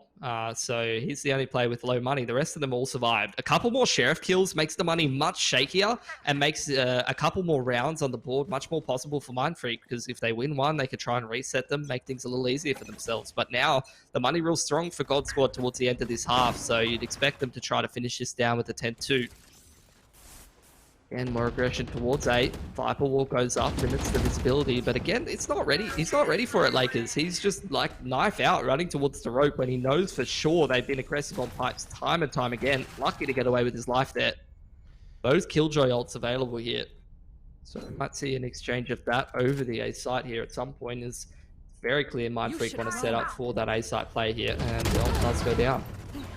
Yeah, and Dizzy's going to be the first engagement victor in the fight. Crunchy's going to find Norson as well. You can fall back if you want here. You can let the resurrection come out from Mindfreak, but they're not even going to let to do so. Actually, no, they are. Killjoy ult to go down from Iron right now, but it looks like that Mindfreak might just be escaping out towards A. Do they choose to go over towards B at this time? They've got their Viper Wall over at this A site, so they can't really afford to do that much. And I was about to mention that Bob's actually Viper's pit on the B long area, which makes sure that it locks them in towards this A site. Yeah, they can't go back to B. Bob's just got his ulti up there, so they've got to be forced into A. Dizzy's on the close line. That's a good trade from Watt. It's back and forth, but after all said and done, still the Sage in the back of the site. Crunchy's the linchpin here. He's got that wall available too. The Nano Swarm is timed to perfection from Iron. It forces the duel out now from Lakers, who just gets belittled in his own smoke. It reveals his position. What more could you want from God Squad in that round, I guess? Forces out a resurrection. I guess the lockdowns are used, but at that point in time, you shut down the rifle round of Mindfreak, which you're dreaming with. I mean, they utilized that. They forced out all the ults, and they broke the money. It's like, you literally couldn't have done much better there for God Squad. And we didn't get to see it, but as you did mention, that's absolutely cancerous. When Bob is literally ulting all of B long on the Viper, and you want to rotate back off of that A site late into the round, and you're running into a Viper ult, like, I just would hate that. It sounds like an absolute nightmare to be able to deal with that. Way though, some success there for Mindfreak on that A site, and they're just going to keep it simple and head straight back there. Do force up here, the majority of them. Lakers does have the Blaze Storm, which always helps you be able to put a force together, because they can drop over a gun, as the Bucky in reserve as well. It's just a dry walk into the A site here for Mindfreak. They've gotten all the way up there, and Pex is just going to be able to chuck that spike down. Yeah, but the nades do come on out, and it takes it to 5 HP. It would have been so good to see God Squad get the opener on that, but they have forced out the heals, and now Plix's rocket does manage to find Wildflower in the end. So back to the even duel of the 4-4. Blades now from Lakers. Can't quite hit the mark, and on towards the defuse now is God Squad wanting to get it on through. There's no flank really starting to happen. Norson is watching said flank, and the kills are actually coming over into Mindfreak's favor. That what does bring out the Viper's pit, but he gets taken down instantly. Norson, is there a nano swarm on the spike? I don't actually think so anymore. No, they've been popped, so they're waiting on for it now. 2 versus 1 situation. Cloudburst to at least find a little bit of the obscured vision. Shots out, it's defused halfway, but Crunchy manages to get the headshot in the end, and with time to spare 1.23 seconds, God Squad do get the round again. Yep. That was a pretty decent play for Mindfreak. It was a good read that they could just walk all the way up the A site, that it was a full retake. God Squad's played retake on the A site a number of times, but you can see exactly why. They are fully comfortable just to be able to cam back into that site late round, and even with all of the util there for Mindfreak, you had the Viper's pit, you had the nano swarms being deployed onto the site, they still can't hold on to it. Maybe if Watts stays alive for a couple more seconds and doesn't basically forfeit the Viper ulti over there towards B to A rather, to make the retake a little bit more uncomfortable, things would go a little bit better, but it's woulda, shoulda, coulda. You know, end of the day, Gold Squad still managed to retake. There's the tag as well as the Hunter's Fury for Scroll here. Good tracking. Does find them that first pick. Viper Wall goes up, but a little bit too late for Lakers, and he's going to lose his life as well. And the Resurrection is going to come out now as the spike is planted, so there's all 5 players alive for God Squad going into the retake for this last round in the half. A slow up to go out from Pex to keep them at bay for just a little bit, but Iron, he does get slowed in it, and he gets out a couple of warning shots. Now Mindfreak, they have to pull out from the side. They are all looking to hold it down from the back lanes. I'm surprised that Norton's turret is still being, around at the whole complete back spawn, but he's going for a flank in himself right now. Kills to be calculated around the site in itself. When is Norton going to pick the right timing? Dizzy Life with the blades, try to get them out, gets the headshot, reimbursement as well. A right click at this distance would get it, but it's the one left click to get it on through, and the defuse is just being held by Crunchy right now. He should have it. No, actually the shot from Norton is clinical from Norton, and he gets 3 to close it out. That's massive. And that's Norton with one of those flanks that we were seeing against Shitiots on Icebox the other day. He makes the big brain play. You know, he was deploying his nano swarms onto the site, buying a lot of time in combination with those Viper little, like, I don't know what they're called. Maybe you know what they're called, Dion. The little spits on the ground.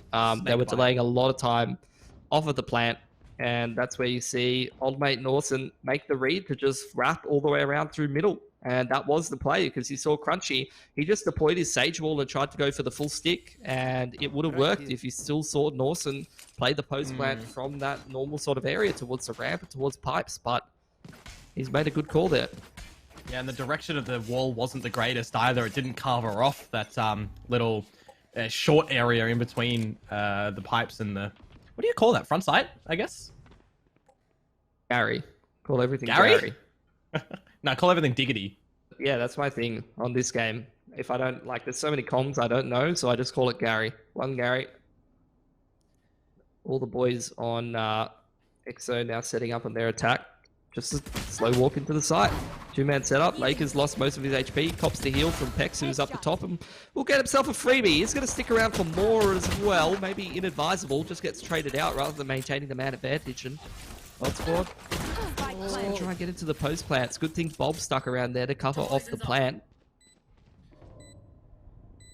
Yeah, player advantage for God Squad. Heals available for Crunchy as well, but vulnerable if he does start to pull them out. A shot from Plix here on towards Stover. Scroll needs to be very, very careful. Doesn't have any extra heals right now. Bob is just being a menace in this corner. Same for Crunchy. Shots on through. Scroll actually managing to find Bob, but they're trying to break through the walls. Scroll, he's been a menace himself. The Poison Cloud on toward the spike. They can stick it now with a little bit of coverage, but Plix is just buying time with the paint shells. That's it. Iron even just popped the Nano Swarm. They're buying a lot of time with just this utility. That's Nade is going to blow up the wall that would still be there. Actually manages to catch Scroll through it with a headshot somehow, and Iron now catches what? So the round is back for God Squad. They gather it, and only Iron falls with the spike. Yeah, he made the wrap around through mid, just to be able to close out that post plant. Same thing as Northson in that last round, so there you go. You highlighted it in the head-to-head player matchup. You're already starting to see some of the lurks come through for both players, I suppose. End of the day, though, I think we're seeing what we expected out of this matchup. You know, Mindfreak's getting themselves in some post plants. They're giving it a good crack a lot of the time, but unfortunately, people just aren't on the same caliber in terms of the fragging. When you've got your stand-in on Pex being at the top of the server, it's probably not going to be going well for you. Some of the other boys on Mindfreak need to be stepping up in the fragging department when they're versing the God Squad, or they're not going to be winning this game. And it sort of points again to what I was getting at before. I think the form of Mindfreak, which on paper looks like a pretty promising roster, unfortunately is not at the level it needs to be right now. So maybe they're going to have to try to recover some of that, because like you did say, this is not an elimination game. This is just for seeding. So you'd want to see some better performances later on in the tournament, I'm hoping.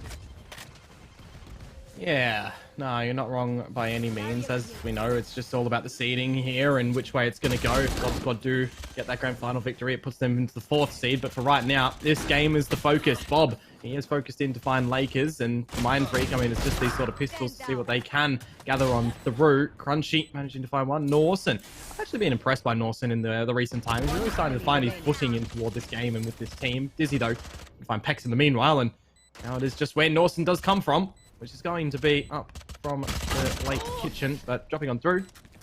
Dizzy finds Norson. That's it. Yep. And here's where you get to see the buy-through for Mindfreak on their defensive side. Issue being that they just didn't get enough done on attack. They didn't convert enough of those post plants on the attacking side. So even if they have world-class defense right now, it's not going to matter. It's very, very unlikely they can close this game out. They've already let too many rounds slip by the wayside. They've let that pistol get away from them. Got the res ready for Crunchy as well, so even though this is a bonus, they potentially have access to 6 lives on their players. All goes into 2 for Pex. He's just going to leave that part open. Sova just minding mid for the time being. Push on towards A. Oh, Lakers has spotted out Plix, but he can't connect. Whoa. He cannot connect that kill. That would have been key. That would have been a 2-man advantage with our Scrolls looking in mid right now. Rez surely going to come in here for God Squad, who punishes the push on middle as well. Spike down A. Spike gets put down. There's an opportunity back for Mindfreak. A little late lurk from Watt as well. Catches off Dizzy Life. And now you just kind of looked for them to relieve the pressure. They don't need to engage in these fights. They know that the remaining players are low. Off the back of Pex just tagging up Plix. See what Ian can potentially do on his play. Absolutely nothing. This round is situating nicely. You got the flank still happening for God Squad. I mean, for Mindfreak, sorry. As Plix has just dropped down on behind belt. Oh, that's a sharp shot, though. Yeah, I mean, he's been looking sharp all game. You know, 1 or 2. It's doing more damage. More economic damage. Wildflowers behind him. Pex, again. Big round for him at 3k. And he seems to be the main man, as well as Norson on Mindfreak, who is actually fragging up a treat right now. Lakers having a bit of a shocker. You saw it in that last round. That was a freebie for him onto Plix, and he couldn't connect the shot. Just having a bit of a roughie. Happens to everyone once in a while. Crunchy still got that res available. There was heads-up play last round for Plix to sort of guard the body. Something that, you know, I kind of forget about a lot of the time. Is just the fact that Sage Res obviously does want to come through, so just play around that first body. Deny that being a possibility. Izzy wants to try to get his Blade Storm here, just needs a 1-all, but Lakers up close with that judge, going to get a bit of work done, going to give the man advantage over here, but the res still available. Oh, that's big for Lakers. Message sent. But now if the res does come out from Crunchy, it puts it back into the equal realm. There it is, onwards Dizzy. Blades back. Yeah, he's still got the blades available, which when you're armorless is probably one of the easier weapons to be using. You don't necessarily even want a rifle when you don't have any armor because of that aim punch, but I feel like the blades can kind of shotgun that in there, get some work done. How many does he have left, though? That's my question right now. There we go. All 5. Fourth one. None. Oh, forget about that. Anyway, Bong going down here. Crunchy's going to establish that one. Iron's got him covered. That's something that I've noticed, you know, it's a very simple thing, but EXO always have the planter covered. So many of these teams in OS, I've noticed they just don't cover planter sometimes, and they lose rounds because of it. I haven't seen that same mistake being made by God Squad almost ever. Nice shot from Scroll. Crunchy is down, but a Nano Swarm on the spike will keep it at bay for a little bit. A very high-winded shot out of the slow orb. Shots from Scroll though on the Hunter's Fury can't get the frag, and Pex has actually fallen prey through the Nano Swarm. He stuck it through the first, but the second one gets the better of him. Sharp shots again from What this time, looking for the 3K. We saw it from Norson earlier. Has to get the spike defused, and Plix knows when to peek. Oh, and that's a round.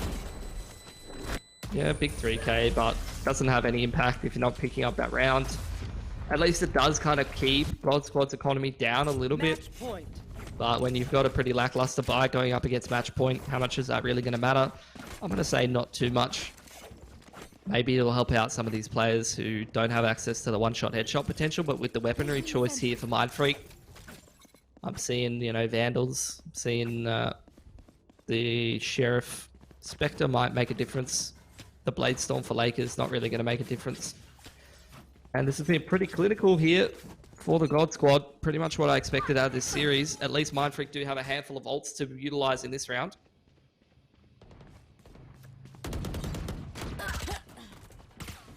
Well, straight charging in toward around the surrounding A.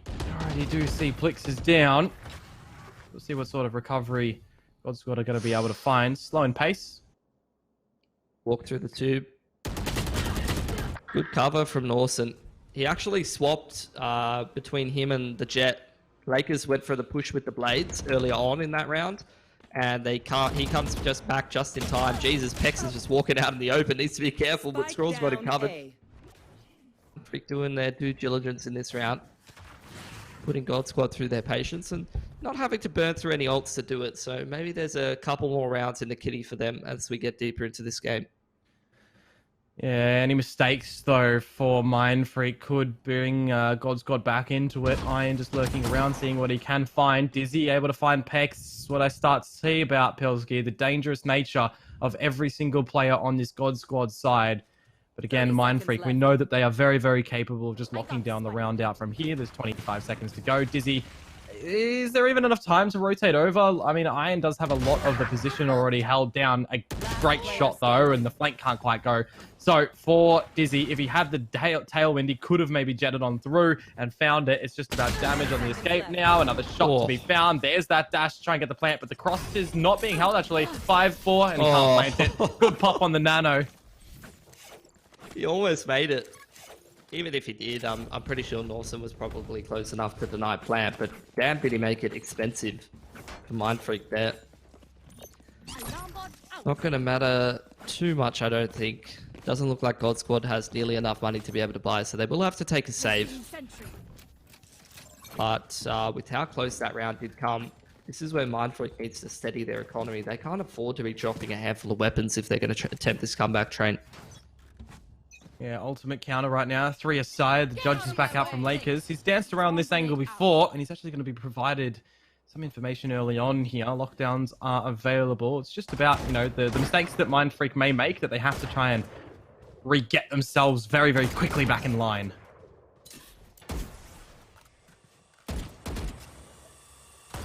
I seem like Mindfreak well aware that the boys over on EXO wanted to actually go B there. They had 3 stacked up on that big site straight away. And now here's where you start to see God Squad. They're exploring different parts of the map. Got that walk through A. Applying some pressure over there. Chuck down the Viper wall over there, which actually pulls the rotation back from Mindfreak. They're resetting a little bit more. They've had to shift a lot in terms of those rotations. They've got 2 on that A site, 2 guarding mid. Playing retake on B, it's a good shift in this case. You do see boys on EXO starting to go back towards that A site. Watt's going to pop his ulti though and make things a little bit more difficult on the entry here. The thing is, as well, Iron could use the lockdown to force him out of the Viper's pit, and then things would be very, very fun to play with around. But some shots coming through. There goes the pit with that frag. 20 seconds. Been very, very hairy for God Squad. Rez is going to come out onto Scroll, who doesn't have the Hunter's Fury available. Maybe he's got the Recon Bolt that they'll be able to utilize, and maybe some Shockies as well. I didn't quite catch that before. But the Blades up close to person from Dizzy finds 2, and this might be the game done here. Lockdown can go down, but you know that God's got are going to fight in amongst it. Another smoke that Dizzy could throw on through. The flank from Norson, though. This is crucial. That's why the lockdown isn't down. It would reveal his position, all his util that he's got. Throw those nanos, see if he can find a kill, but he has to just rely upon the rifle. Time is ticking away very, very far right now. Scroll finds Dizzy. However, Norson in the smoke manages to dispatch of Flicks. This is where Bob needs to go above and beyond with the Guardian on towards the defuse. They look to go. A tap on it, forces the hand. A great sharp shot, and with 1 HP, Scroll. Oh, Scroll manages to get a shot. Is there time, though? It should be, right? I think he's got it. I think he's got it too. But look, at the end of the day, it's cool they won the round, but I think that was a save from God Squad. So they've lost all of their guns. Everyone has about 3k in the bank on Mindfreak, and now God Squad just gets to buy. So that is a nightmare scenario. It's almost like I don't know it's like, you know, they won the worst competition ever. It's like, congrats, you won the round. You're now broke. Win the battle, not the war. That's it. So they have to go down to that Guardian and the Judge on Lakers. Revealing area. Grabbing the ult for Scroll. He's going to have access to his Hunter's Fury now. So that is a good thing to have indeed when you see that Iron does have his lockdown available. It is group up towards this site though. Lakers going to have a whole lot of players around the corner, and he can't even get one with that Judge. I've seen this position before from Pex, and he actually manages to have a little bit of a dancing show right now. The jazz boots are on, and the tune is very, very mellow. Because those kills, they didn't phase him whatsoever. On to Iron. 1 versus 3. Lockdowns available. Hunter's Fury as well. Good shot onto Norson. A minute to play with though, Pilsky. Oh, never mind. He's B-hopping straight out of the round. Dude, Pex is sharp. You'll love to see it. Battle stage. He is just going straight up against God Squad, not even phased. He's just showing some of that vintage form.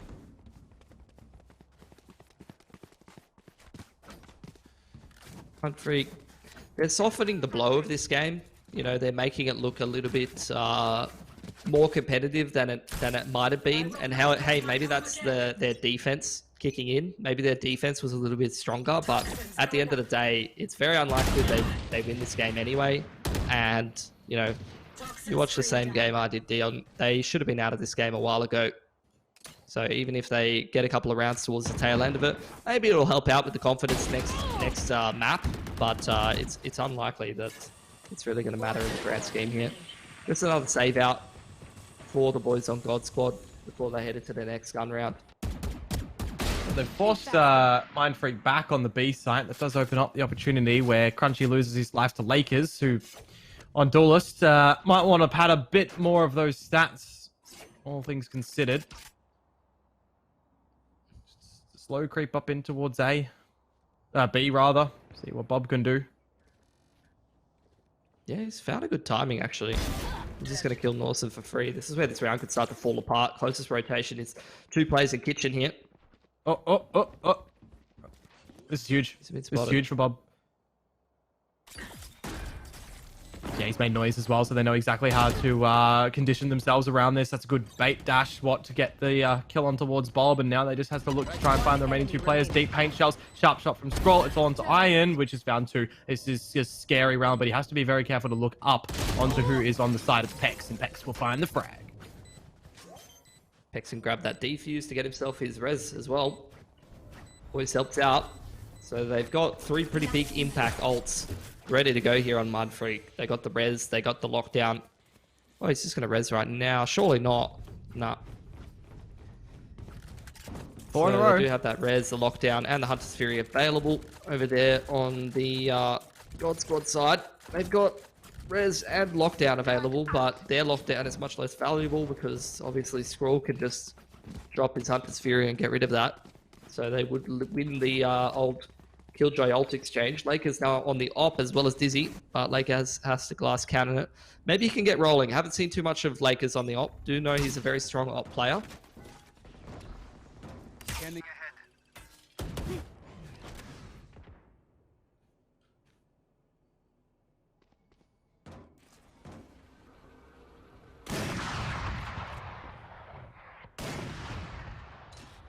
Very slow start to this round for both teams. A bit of a standoff at the moment. Trying to control information, make sure that the other team doesn't have too much of it. Big pick from Lakers was on that B long line. Iron, he spent so much time playing passively, shouldering, taking his time trying to take B control, but unfortunately, after he finally puts a toe out of line, Lakers is going to snap it up. Give Mindfreak the first pick into this round. They're starting to get that comeback rolling. God Squad, not a whole lot of info right now. They only have Plix pushed all the way up A. They're going to get that res up. Which is again going to give them access back to that lockdown. There's the Hunter's Fury though in response, but doesn't find anything for Scroll. Only the one tag. So now the lockdown for God Squad a hell of a lot more effective. Yeah, it's almost the worst case scenario. You get the res out on God Squad. They've got all 5 alive again and healed up bar the armor or the shields. And Hunter's Fury's gone to not counter out the lockdown. Now Mindfreak's only chance of getting it back is to rotate over towards A and drop their own lockdown, which Norson isn't even the realm to be able to do so. Rely on Pex to get more than one, which isn't the case. And now the spike goes on down. It's going to be into this afterplant scenario. We will see Norson drop his lockdown because he has to. Yep. Try to get that retake going.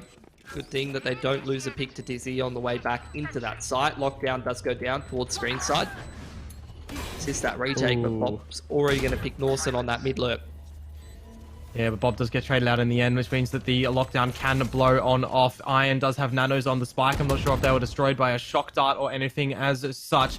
Time starting to tick away a lot more now. Dizzy posted up on this operator, gets the shoulder out from Scroll, looking for the shot, but he can't quite connect upon it. Now the shots need to come out from Iron, but that's a line expected. Crunchy can toy with them in the back lanes as he got Watt off the spike, but Scroll will find the headshot, and there's no time.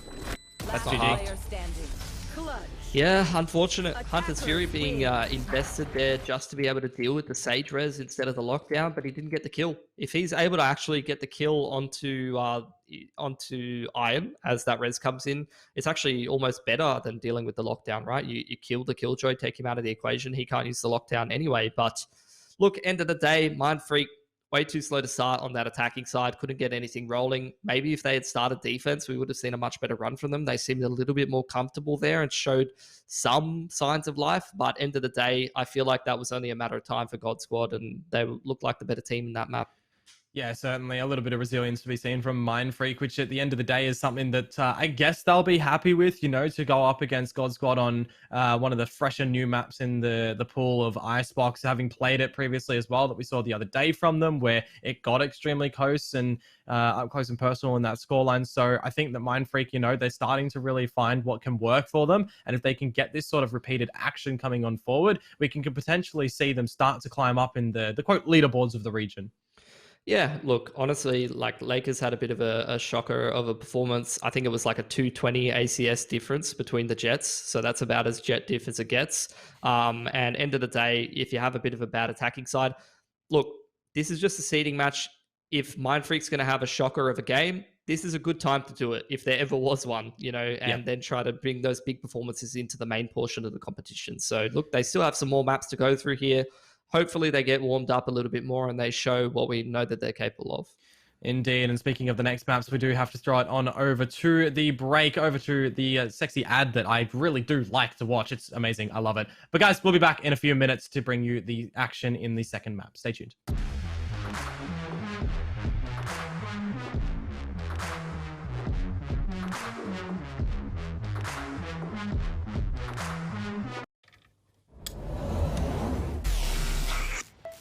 I just time traveled. Today's a big day for past me. He just got the latest Vodafone broadband with super Wi-Fi. Wow.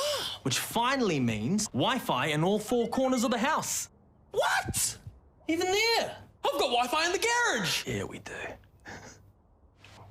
See ya. Oh, it's still in the garage. Yeah. Super Wi-Fi. Wall-to-wall Wi-Fi guaranteed.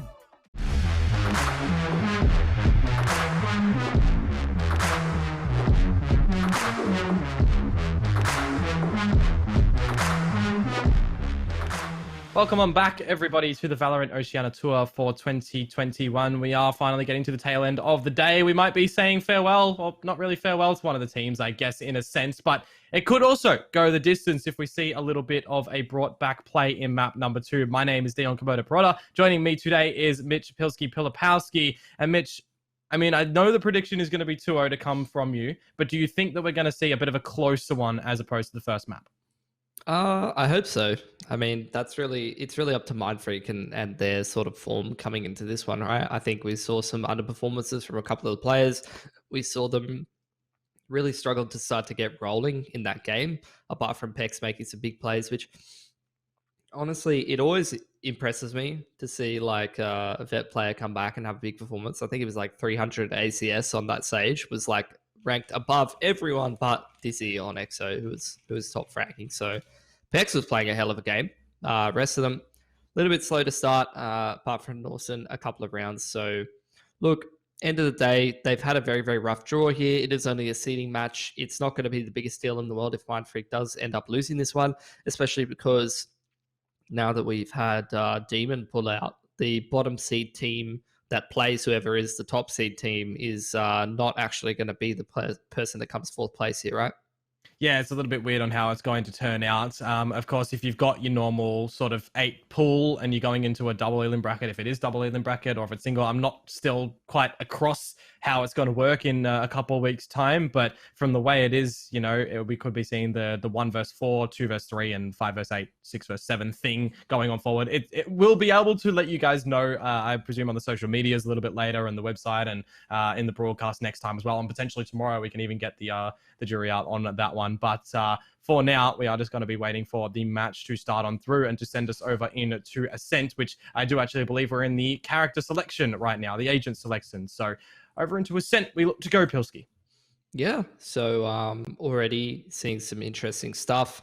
Kind of reminds me of what Void was doing. Pex was on the Sage and is now going to the Reyna. That's something Void was doing as well on Kanga. So it's kind of like a flex as to whether you want to chuck another duelist in there or whether you want to kind of go for like some kind of a battle Sage situation. End of the day, does seem like the main difference between the two teams at the moment is just the fact that Iron's preferring the Cypher. You got Dawson's going to be on the Killjoy instead, so a different in terms of the Sentinel. And I think obviously you have the Sage instead of the Reyna for EXO. So a bit of a different sort of agent select setup. You'll see that once you actually get into the game. Bit of a difference of philosophy over on the boys for Mindfreak. They want to go for a bit more of the firepower with the Reyna, whereas you got a little bit more of the utility on Plix as well as the res for EXO, and then a difference in Sentinel, like I was saying before, where, you know, I think on Ascent, there's a lot of good spots for the Cypher setups. You can use the camp to be able to get the info as well, but you can never really go past the alarm bots instead of the trips, just to be able to sort of cover off some of those flanks, as well as the big Killjoy ultis, just to be able to take those sides. Yeah, it's one of the interesting ones on the Sentinel, you know, the Killjoy versus the Cypher, and which is more impactful on the maps. Of course, there is maps like Bind, where you, I guess, tend to see the Cypher a little bit more as opposed to the Killjoy, and likewise a Split. You know, it's all in the change-ups, it's all in the personality of what the team exactly wants to do. But all the personalities that are on the server right now have locked in the agents to their heart's content. You've got the Reyna back from Pex. I mean, with the changes that have come out recently, I mean, I don't know. I feel like Reyna is kind of weakened. Yeah, I mean, it's sort of a side grade.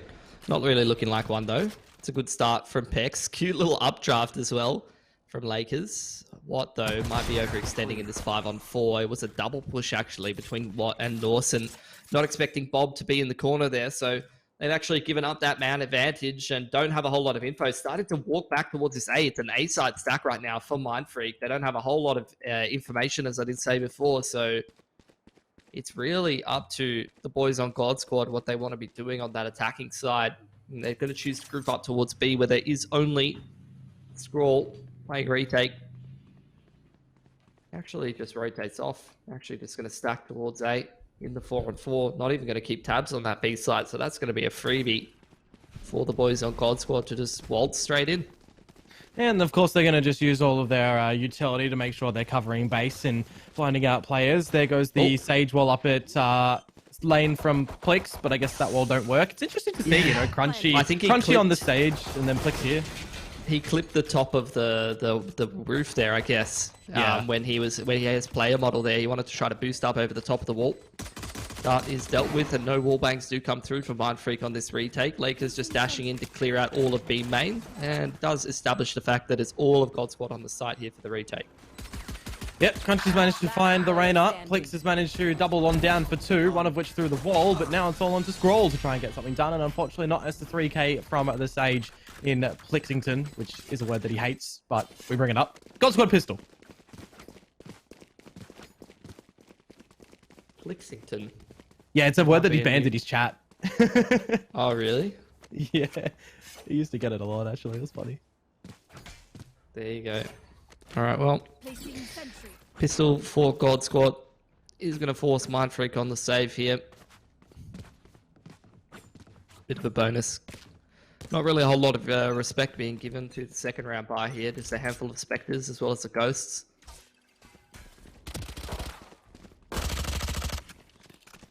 Yeah, some engagements, some pushing back. Gonna stack over here for Mindfreak, a dark cover reimbursement. Dizzy, you'd expect in a situation, you know, to Cloudburst and Dash. We saw it from Clutchy a lot, but for right now, I mean, doesn't really have to happen. You know, just against these sort of anti-eco pistols right now, just be careful in how you play. You've got vision obscured by the dark cover. You'd hate to be walking into a stack. It's going to be on their mind. There's info over at B from the push-up through B main. Oh, Crunchy could get hurt here.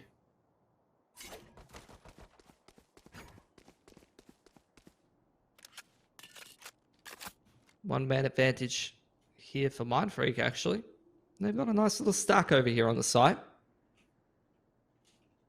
This is exactly where God Squad are heading. So this could be some major upset potential here for the boys on Mindfreak.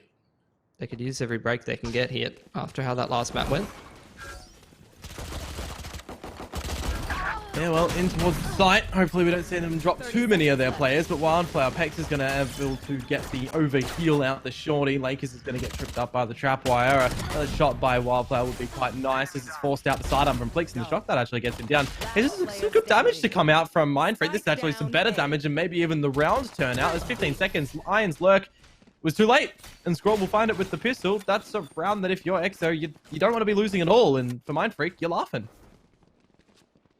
Absolutely. I mean, that... look, you could say that they didn't kind of respect it with the buy. You had a handful of just Ghost and Armor as well as the Spectres, which against the second round buy would be a bit dodgy, right? It's almost like just keeping the pistol up against some of the force buys that you see, but that wasn't even a force buy from Mindfreak. It is literally just a handful of classics. So their economy's booming. They pick up a handful of Spectres. That's really going to help them out in terms of the money. Here's the force back from God Squad, though. They do have the one Vandal on Crunchy that's going to drone through a main, which is dealt with by Watt. He was behind Jen until that's been elapsed, and he's going to actually TP underbout Hunter's Fury in towards the site, looking for something from Bob. Oh, they overlook the Tetris spot, and Lakers is going to reposition on top of the Sage wall. I didn't actually know that that distance was as far as you could get, but now they're locked in. They're both locked in behind it. This is very, very wild right now. They can technically get out through the door, I do believe, but what, 4 HP? Can't like anything done. Some extra cash coming out from the Bucky there for Plex, but he's actually going to grab it instead of the Spectre. Hex, though, is still very stuck behind the wall. Nobody going to be jumping on top of it because of God Squad right now. A dart's gone through, a little bit of a reveal, maybe torn on through, but as the time is starting to tick away, Mindfreak need to get in here. Good reveal on towards Crunchy, and so he has to lurk around the Hell location. A quick little dart cover on through to at least obscure some vision. A great headshot on Scroll, dropping down from the heavens, an even better one from Wildflower, but that's all for Norts, as now it's just down onto Norson. Knows where the remaining players are, has to force out the duels. He manages to win against Crunchy, but there's still another player out around. I actually missed that one. It's all on to Bob to try to get it on through. The right click dig comes out, but Norson can't quite get it in the end. That was close. Yeah, and with how much money Mindfreak actually have in the bank, they could just buy up again. And it's a really nice looking buy for the most part. Two of the players having to go down to like Bulldogs or something like that, but or Guardian there for Pex, which he's not too upset about. And it's the Operator out for Lakers there. So end of the day, it is a round win through from God Squad, but it's still really anyone's game. This is a very wonky sort of situation with the economy, which is to be expected after one team wins a round with only classics. Only classics indeed, but for right now it's back and forth nature approaches in the game. Good shots from Lakers. He had a silent one on Icebox. We were kind of concerned about it, but now getting a quick little openers with no heals, no resurrection available for God Squad. It does align them to try to tie up the game nice and early. He's a pretty good player with that ult, to be honest, and we really didn't see him with that at all on Icebox. I remember a couple of occasions, and it was after he was already having a bit of a shocker, so maybe too hard to get rolling there, but new map, new me apparently for Lakers. He's got himself a 3K in this round, and it's a big round to do it as well. That's going to be a reset on the economy if they're able to close it out on Mindfreak, and so far, it's looking like they're going to be able to do it cleanly. Yeah, all the shots that came from Dizzy through the wall. Lakers shoots one operator in toward his body and put him down to 25 HP. If that was a wall bang, I probably would have jumped out of my seat on that one. Not going to lie, Lakers been expecting some big things to come from him, and in through toward the dark cover now potentially. God Squad lurk about. Pex though pushes through, finds the first one, info on the second. The hot potato weapon switches at the wrong time. Now it's on to Bob for the ace clutch. It would be absolutely phenomenal with 25 seconds to go. Would have to get the spike down as well. I don't believe Mindfreak are going to allow that to happen. The money situation, remember, for God Squad is in shambles. The dark has pulled on out. An upgrade for Norson. And as you do mention there, a beautiful round from Mindfreak. Yep. But upgrade all the weapons, like you said. Just rifles across the board. Op retained.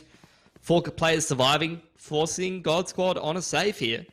This is a massive, massive situation for Mindfreak. This is an opportunity for them to really get rolling and show us what they're made of. Even if they don't win the series, you know, Icebox was just such a snoozer, to be honest. Like, from Mindfreak, it's not what you'd want to be seeing from them. But now, look, this is like the best possible start to a game. So if they're ever going to show us what they're made of and show how much they can contest God Squad here, this is a good opportunity to do it. Already their money pretty stable on Mindfreak, and you want to be keeping it that way. In a round like this, can't afford to be throwing away too many picks to just the Sheriffs here on God Squad. They are a bunch of Sharpies, so cannot discount the fact that they can just walk up and do that. He's a little 1Bs there for Crutch. He's even going to get himself a heal, so he could probably grab that weapon. Problem being is what right now? The dark cover across Dizzy is going to go grab that gun. Remember, Dizzy and Iron, they're not yet to find a kill in this game so far. 4 rounds deep. A minute to go on the clock. Going through middle. That would have broken a Cypher trip, but not the Killjoy alarm bolt, which is one of the big advantages, I guess.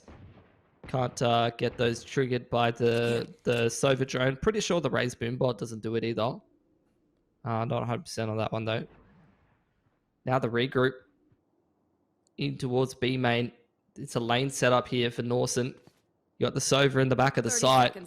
It's very holdable right now, especially up against the Sheriffs as the B-side exit does come in. Oh, great use of the paranoia. Scroll now stuck behind the cage as he could technically have lurked around and somehow still manages to find Iron having an absolute shocker of a series. Or rather just a game in this map right now. Can't quite get a second one as the spike is going down. Hunter's Fury not to be utilized anymore as Bob gets found out. Lakers finds Dizzy, and now they know exactly where Plix is as well, and Plix is going to be bested by what? A good little retake to come out from Mindfreak. Yep, but it was only against the Sheriff armor. So in the grand scheme of the game, that's not ideal. They drop 3 guns over. Have to drop a whole lot of util. And look, end of the day, their money's still pretty strong, so they're not going to be super upset about it, but it does start a bit of a domino effect if you do start to see God Squad pick up rounds.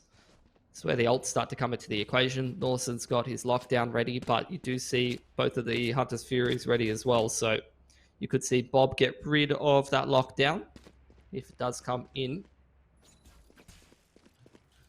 Looks like the boys on God Squad going to go group up towards B. It's up to Norson.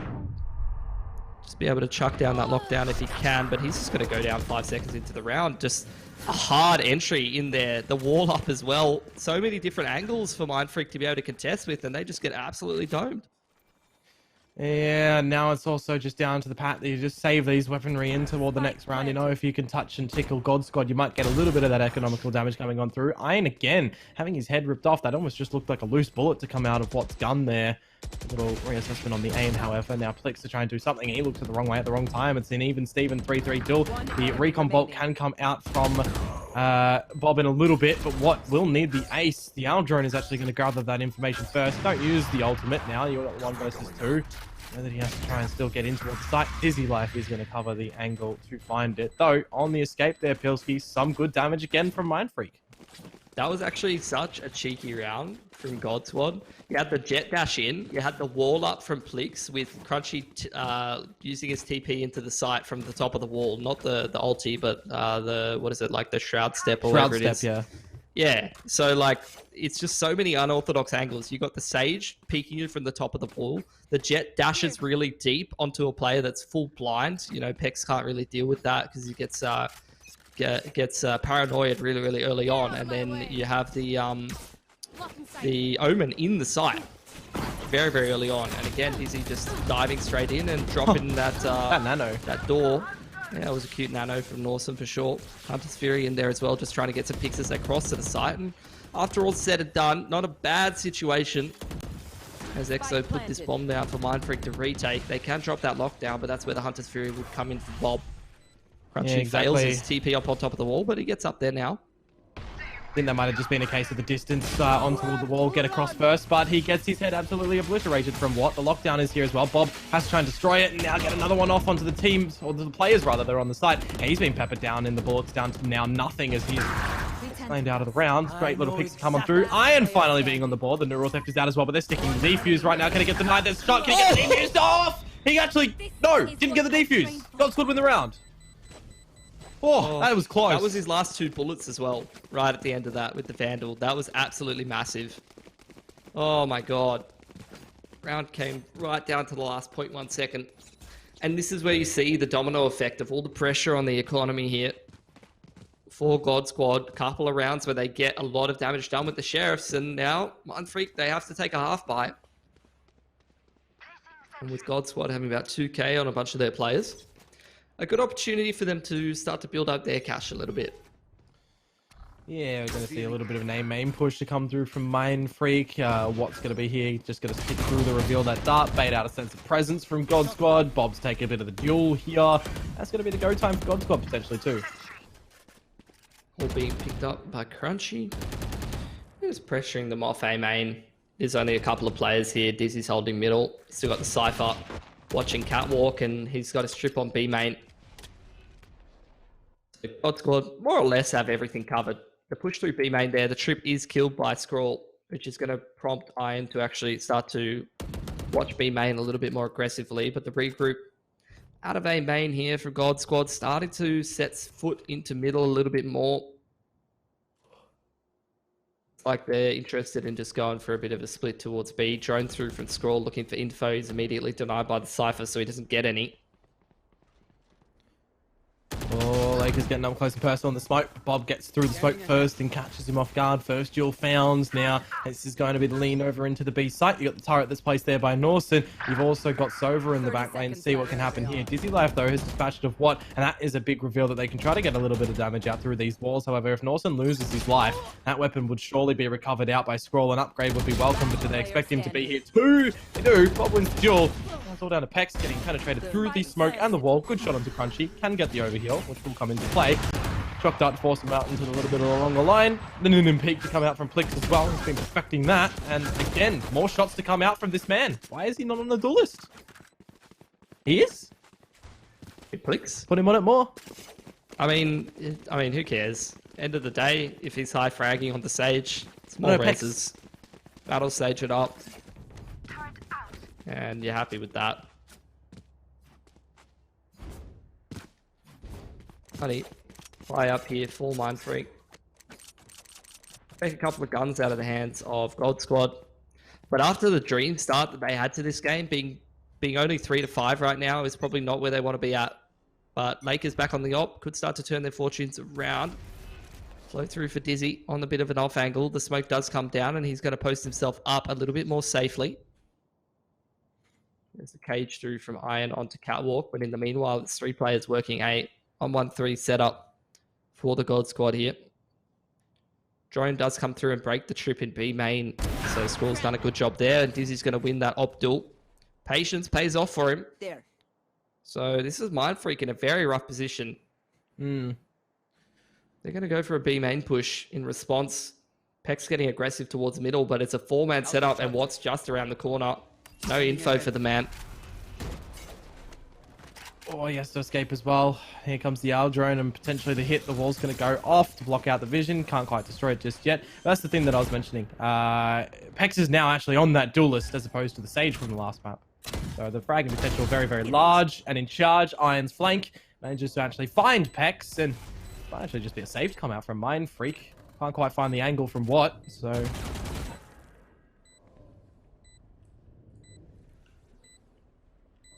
Yeah, I don't think there's going to be much of a chance of them to get into the site. God Squad starting to get rolling now. Not having too many issues. I'm liking their default right now. Just the 1-1-3s. Iron keeping one side of the map in check. Dizzy kind of punishing some of those mid pushes while they work. It's 8. Seems to be pretty effective right now. One enemy remaining. Pretty easy mop up. 4 alive for God Squad. That's going to break the money again for Mindfreak. So they get 2 rounds there, God Squad. If they can deal with the Sheriff Armor Pie. And they're already looking like they're in domination mode. You know, there were a couple of close rounds. I feel like ever since Plix was able to get that clutch to last X seconds, that's where you saw God Squad's economy really take off. And not only that, that's where you saw Mindfreak. They've stopped sort of finding the success that they were having before. Yeah, they're going to have to figure out what they can do in this little free gimme timeout round, I guess you could say, just on these Sheriffs on the Bucky. Hit coming down over towards B nice and early. They've got 4 players to potentially find something around this site. The reveal's going to get Bob out in the shot through the smoke. That's the spike as well. This is actually where things could get quite interesting with all the pistols. Oh, dearie me. It's looking like it's shambles again for God Squad, though. Iron's even been tagged. They're forcing out the resurrection in the middle of the open. Lakers is going to find it, and that's the round there, Pilsky. That is absolutely silly. Bucky firing squad, mate. Jesus Christ. It's too many Buckies on too many annoying angles. I think that's God Squad just maybe missing it a little bit too much against the half buy. You know, you can go for a couple different plays when you're going up against the half buy. You can go super safe and run the default and just try to find if there's a stack going on. You can run a bit of an execute and just push a site and try to utilize your utility to minimize risk. But whatever God Squad did there, didn't really work out for them. Now the 2 ops right around the corner from each other. Dizzy going to jump up the top and does actually fade out the shot. The repeat from Lakers, ballsy, but doesn't connect. I could have sworn that was on. He must have been moving. Very unfortunate, though. It does mean that the orb and A main pressure and presence is here for God Squad. They can choose to do what they want with it. Relieve the pressure. You've already got Iron, who's looked down towards bottom mid as well. Just a nice little early establishment to come out from God Squad. The trap wire is over at B to hold at bay, and he pushes. Could see a world in which the TP would go over if there was the player over at B, but you can know that the Omen is up on short right now with this little A-lean. Everything relies on Lakers finding this opening pick, though, at main. Yeah, you just want to see him get that pick and just get out of dodge, but he doesn't have the dash available anymore. His location's being revealed. Playing out in the open here. Having a really rough time of it, getting spammed out, and he just goes down for free. Now man disadvantage here. Plick's going to again wall off that door. Hunter's Fury in towards heaven does sort of disincentivize the defenders from peeking, and that's going to be the site for God Squad. Yeah, looking to get the plant down. Mindfreak, I've got from the shadows available. You can see that Crunchy's just relocated with another smoke and actually pushed through it for 2. And now it is just going to be down to Scroll sitting up in the window where he loses the duel against Iron. All 5 alive for God Squad. They have at least concluded the half now with the lead. And we do move over into the last round of the half as well, where the money it's actually all over the shop for Mindfreak. Yeah, they've had multiple rounds where they've found themselves economically broke because they're just really struggling to pick up rounds after their first good little run at the start of the half. Nice little lurk there at the end from Iron. The whole time that A execute was coming in, he was lurking up mid, and that's the power of the 1-4 at the end of the day. If you just brute force your way into the site and have that one player lurking through the catch rotation, so there's a bit of contingency plan. Be very strong. Oh, big contest in through towards mid right now. Lakers on the blades, finds one. Pex to push on through as well, finds Plix, and it's not really what you want to start off on for the God squad. Still, for Mind Freak, I mean, 5 players alive. They've lost control of B main. They've relieved it almost. They're allowing Godsword to get into the site. Play numbers advantage. You got your Omen at the back of site. That's just TP'd as well. Good usage of the Paranoia from Watt. Another smoke to reimburse in 3, but he is going to be quite vulnerable. Quite crunchy. I'll let it get into the site. Trade's starting to come into fruition. Bob to find an execution too. The lockdown, remember, can go down. It's not actually going down, but the plant. Easy to find one. Can't get the second. Bob holding the spike. 1 versus 2. He's the first player. Should really be going into the line for the second. Unfortunately so. Well, it's a 5th picked up for Mind Freak. I feel like a lot of the rounds they were winning were pretty funky on that half, though. That's another one where they have a bit of a shocking buy that they make work right at the tail end of the half. There was, you know, the Bucky round that they won when God Squad forced their way into B. And then there was the full eco with the classics that they won. So out of 5 rounds, that's 3 rounds that they really shouldn't be getting, which doesn't paint, you know, the prettiest of pictures when it comes down to the gun rounds for Mind Freak. Like, end of the day, they got away with murder a handful of rounds in that half, and they still ended up 5-7. So, you know, they're going to really need to get it going with the gun rounds here.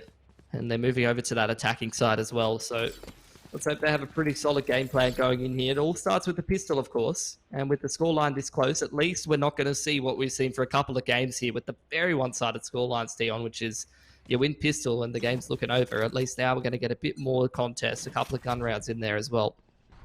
Well, you say that. It might just be the case of one team running amok from here. We will have to wait and see. A little of the plays in mid as Crunchy manages to find what Peck straight away. Dizzy gets a dink toward his head.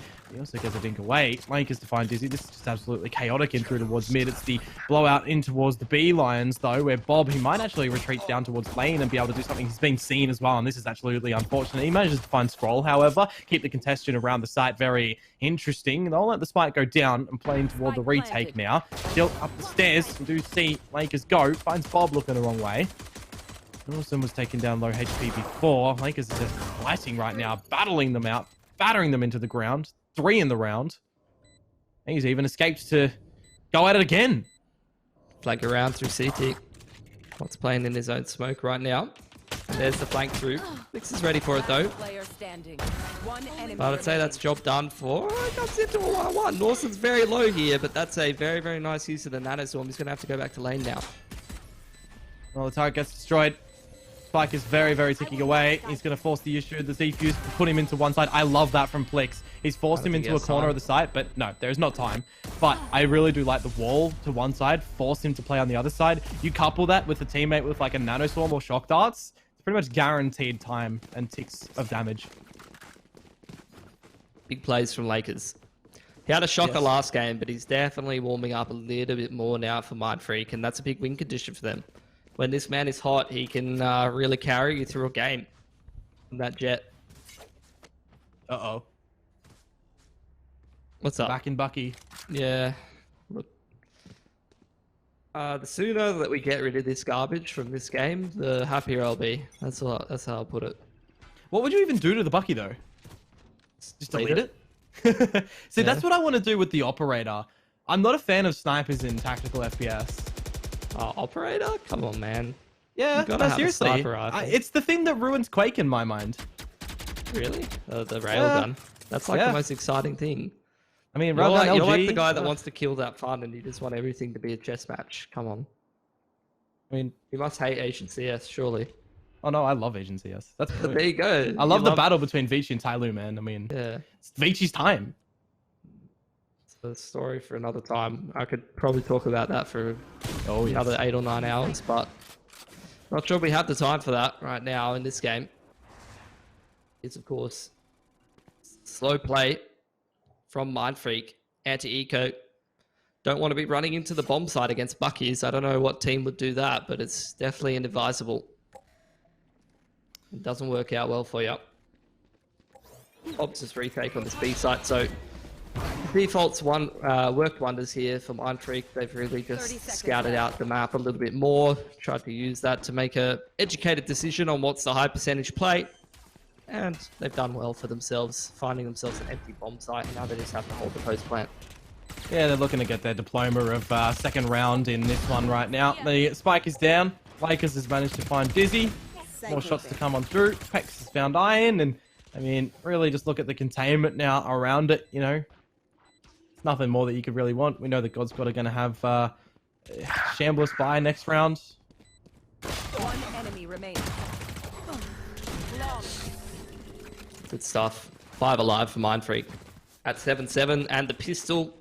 Now we're cooking with gas here, Dion. This game could definitely get a hell of a lot closer. And you're looking at the boys on God Squad. Haven't really managed their money that fantastically. Going up against the bonus, 4 of them will have light armor, which makes them a hell of a lot more squishy when you're talking about the Spectre and the Bulldog there. As well as the Phantom. The one-shot headshot potential that you have, now that they have only 125 hit points, just makes it better than the Vandal in a round like this. Certainly does, and that's why you see on those sort of anti-eco rounds, a lot of people say get the Phantom because it can just pepper them down a little bit easier. But for right now, we're going straight in towards the A site. There's that updraft and the tailwind to get straight up on top of the generator. Get that electricity flowing in this round for Mindfreak and force God Squad to be without power because they'll have no weapons in the next round if they do lose everything. There's a full retake set up for them. Sort of setting things up in between tree, in between heaven. Nice tag, just to be able to push Wildflower back off the angle as Exo starts to come in for the retake. He's actually been picked up on the side there, Dion. Yeah, well, the dart's going to be destroyed by Lakers, trying to just hold it out from hell right now, though Watt's managing to find Dizzy, Life, reimburse Cloudburst, and this is just duels being tried to be found left, right, and center, dropping on through from the heaven, though, and it's just going to be down to Bob, manages the swift headshot. There needs to be time. He needs to get on the spike, and look who's still alive. It's Norson. There goes the Nano. Baits out the shots. Here's him, though, make a step. That's very unfortunate this round. Mindfreaks, and it's not even through the spike. It's through Norson getting Bob in the end. Yep. And Mindfreak, they've done such good work in the anti-eco that they're fine losing all the guns. Look, it would have definitely helped them out to hold on to a whole bunch of guns there, but when you're versing the buy round of God Squad, they're more than happy with that.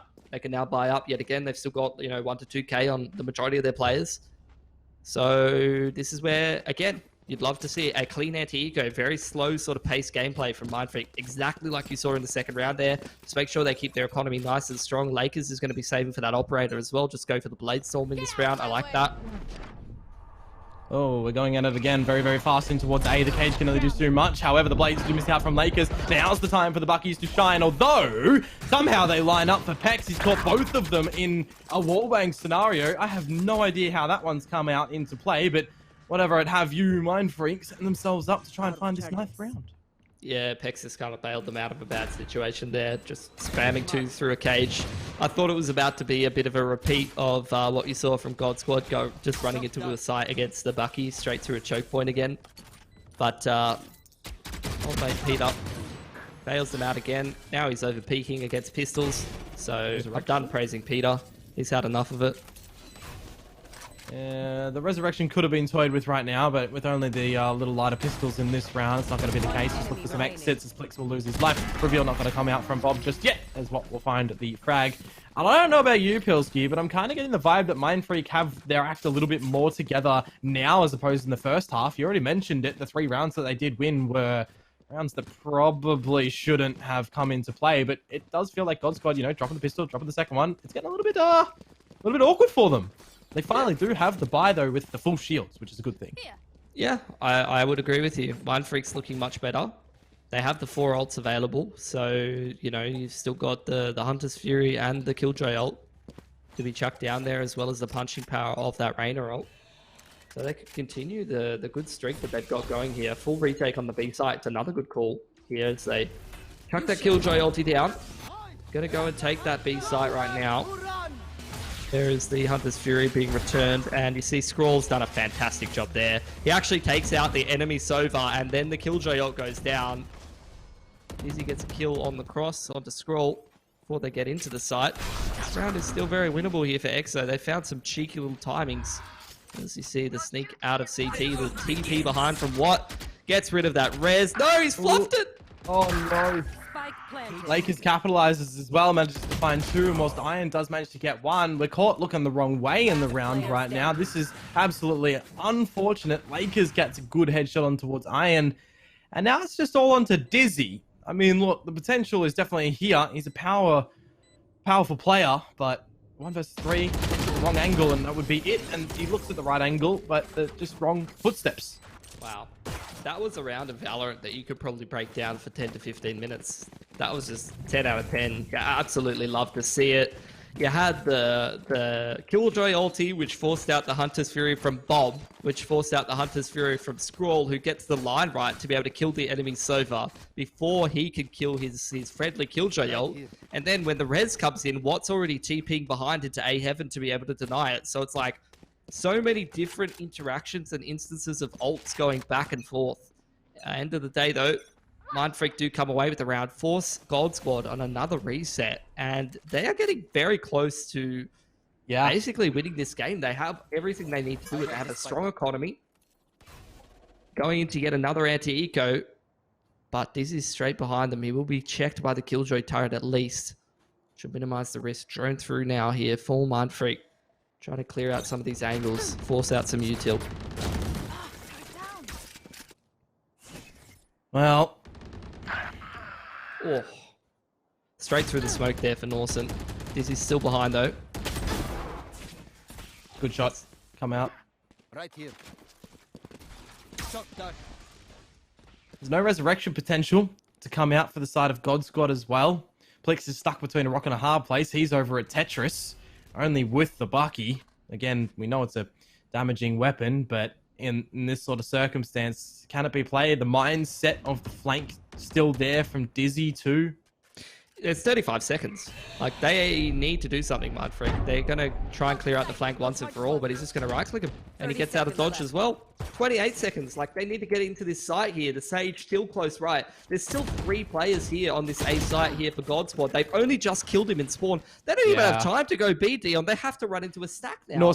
Norson has to win this duel against Plix. He has to clear all the corners and get the door shut. Plix just popped up his head, finds it. That slow orb has won the round. They can't get through that. I mean, that's not even the thing that actually won them the round. It's just they didn't get into the A site. Dizzy's flank just kept him at bay. I was just praising Mindfreak for like how well they were running a default through the map in the second round, and then the last 2 anti-ecos, they've just like 5-manned into a site, and the last round, you know, you cast it out of your mind. Because they lost the first pick, and then Pex gets 2 kills and is able to dismiss and create space to get out onto that A site, and that's what kind of makes that look like it was fine. And then they do it again. They literally make the same decision, just 5-manning into the site anti-eco, and they do get punished for it. So that's literally 3 or 4 rounds so far this game where either team has just tried to brute force into a site anti-eco when Bucky meta is a thing, and being punished for it. So if I don't see any more of that in this series, I'm going to be happy, man. Either way, for the gun rounds now. Both of these teams buying up. Scoreline starting to get a little closer. Bit of money behind both of the squads as well. Yeah, wait and see what the execution is going to be like from Mindfreak here. The Lear actually misses its mark, and once the corners are all being cleared on through, you've got Plix at the back lanes of spawn. You've got Bob at the back of the boathouse. There's information. There's the first pick. Well, from there, Mindfreak just cancelled. Northon's walking up mid. Iron's got him checked potentially here. It's a game of timing. Iron gets on the cam, but tucked away in the corner. Does deal with him. Extends the advantage even further. 5v3. Dizzy is retake on this A site. He could just get 1 kill and dash away pretty easily here. 30 seconds left. Oh, they line up. Oh, but it doesn't actually get them. That would have been absolutely sensational. It doesn't matter. Plix find it. Now they know where Pex is as well in the tree room, but he's only going to be good for the second one. Can blossom on through, but Dizzy has the answer. That's God Squad getting a rifle round finally. Yeah. I'm wondering if this is going to be God Squad getting back into this game now. Their money is looking rock solid. Whereas Mindfreak, that's chipped down the economy quite substantially, especially if you see Lakers pick up this this operator now. They're going to be pretty much broke. He's going to go for the rifle, though. It looks like Mindfreak just continuing to brute force sites. time is in towards that A side. The ops on the line here for Dizzy. The one trip as well as the cage in main from Iron. Just to try to help out that A side defense. Oh, no, he has to use his tailwind to get out, but he's not even able to do that. The Storm is coming in towards this site for Mindfreak. Iron to peek on through. He's had a bit of an interesting game, Iron, but a slow start. Wide awake now. There's the frag. The cage, though, it actually allows Lakers up to heaven, and this could be really unfortunate. Caught in the reload. Second one would have been superb, but it doesn't come into play. 3-3. Hex does have out on the Empress, so he's just getting revealed, and they can't quite get the shots. They didn't get a single point of damage on through. Crunchy finds what? It's all onto Hex. 1, he can get out. 2, oh my gosh. Look how low Crunchy is as well. 13 HP, and he gets it in the end. I don't know if it was 13. It doesn't matter. 3 from him, and it's 11 for Mindfreak. That's two maps in a row. I'm seeing Pex put the team on his back for the boys. You love to see it. Just rolling back the years right now. Easy to forget that old mate was playing against all the big boys from overseas at like IEM Sydney, and he's gone overseas for CS and things like that. So a lot of experience on this man and a lot of talent. Good to see Lakers is having a much better game as well, giving him some help. Now again, brute forcing onto the site. Lakers just dives straight in, picks up Dizzy. And you can see God Squad, they're really not respecting this pace from Mindfreak right now. That's multiple rounds they've just been caught with one player on A.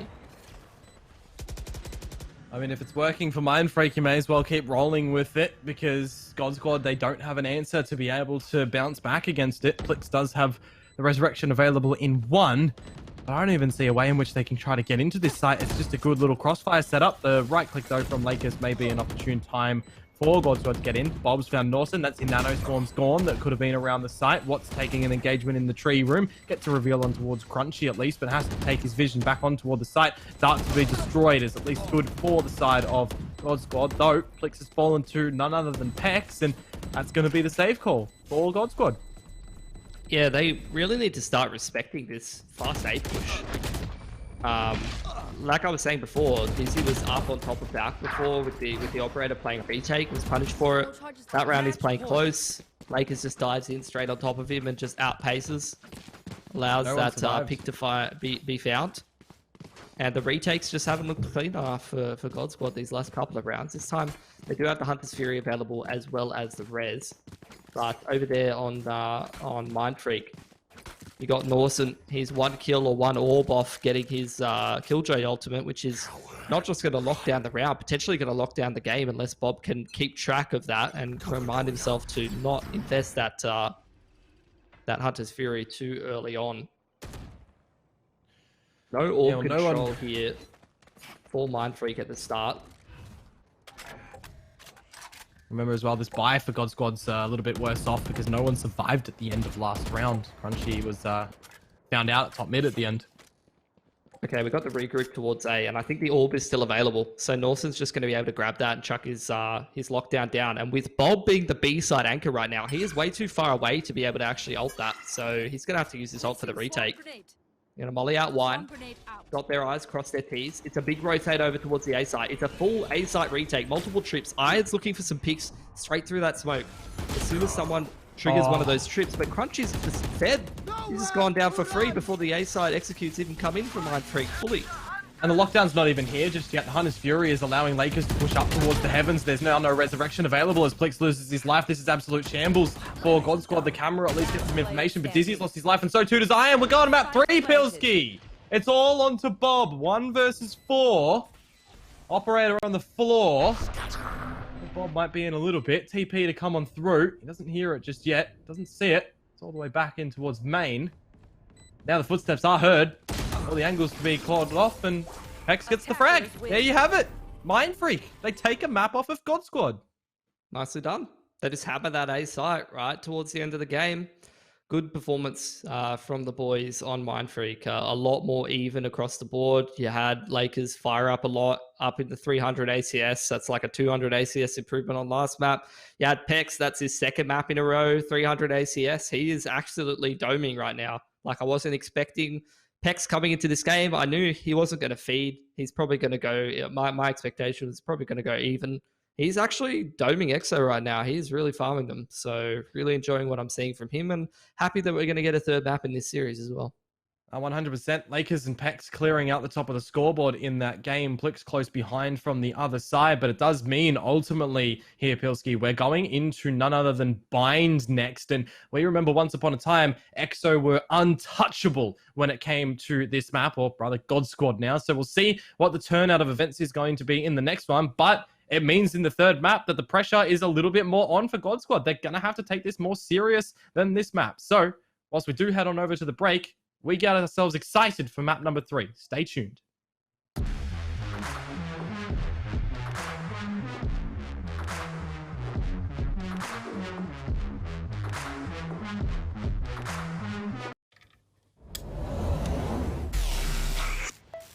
I just time traveled. Today's a big day for past me. He just got the latest Vodafone broadband with super Wi-Fi. Wow. Which finally means Wi-Fi in all 4 corners of the house. What? Even there? I've got Wi-Fi in the garage. Yeah, we do. See ya. Oh, it's still in the garage. Yeah. Super Wi-Fi. Wall-to-wall Wi-Fi guaranteed.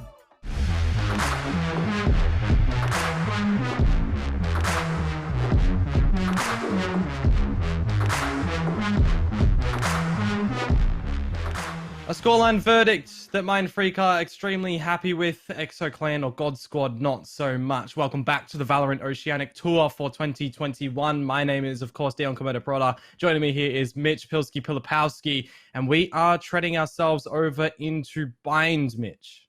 Yeah, this looks like a map where you would expect EXO to probably close it out.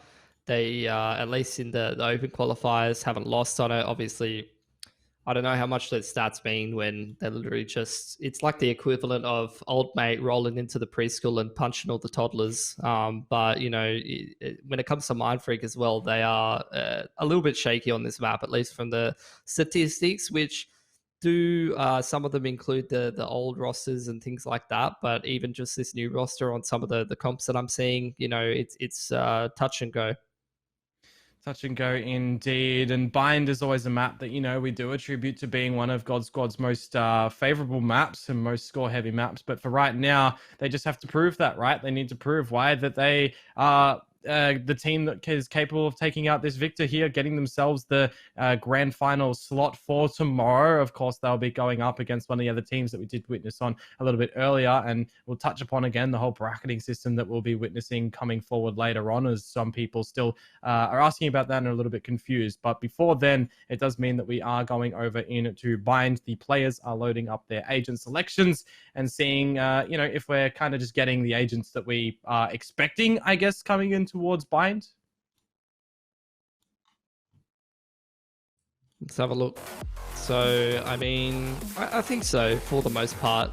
They literally have the identical comp, which is just the Jet, Cypher, Sova, Omen, and Raze. So it's going to be a mirror matchup between both of these teams. And it's sort of the comp that I'm most familiar with on this map as well. It's interesting to see both of them favor the Omen. I actually really like Brimstone on this map, to be honest. Yep. So I would be keen to like hear the thoughts behind why they don't prefer Brimstone on this map, because I love the wall of smokes across that A site. I love, obviously, the ultimate in the post plants and things like that. The Stim Beacon it's like having 5 Rain ults. I don't know. I guess I'm just not really feeling the Omen as much as I used to, but you can still see that these teams really favor it as well. But with a new controller coming into the character pool as well, maybe that'll change. Who knows?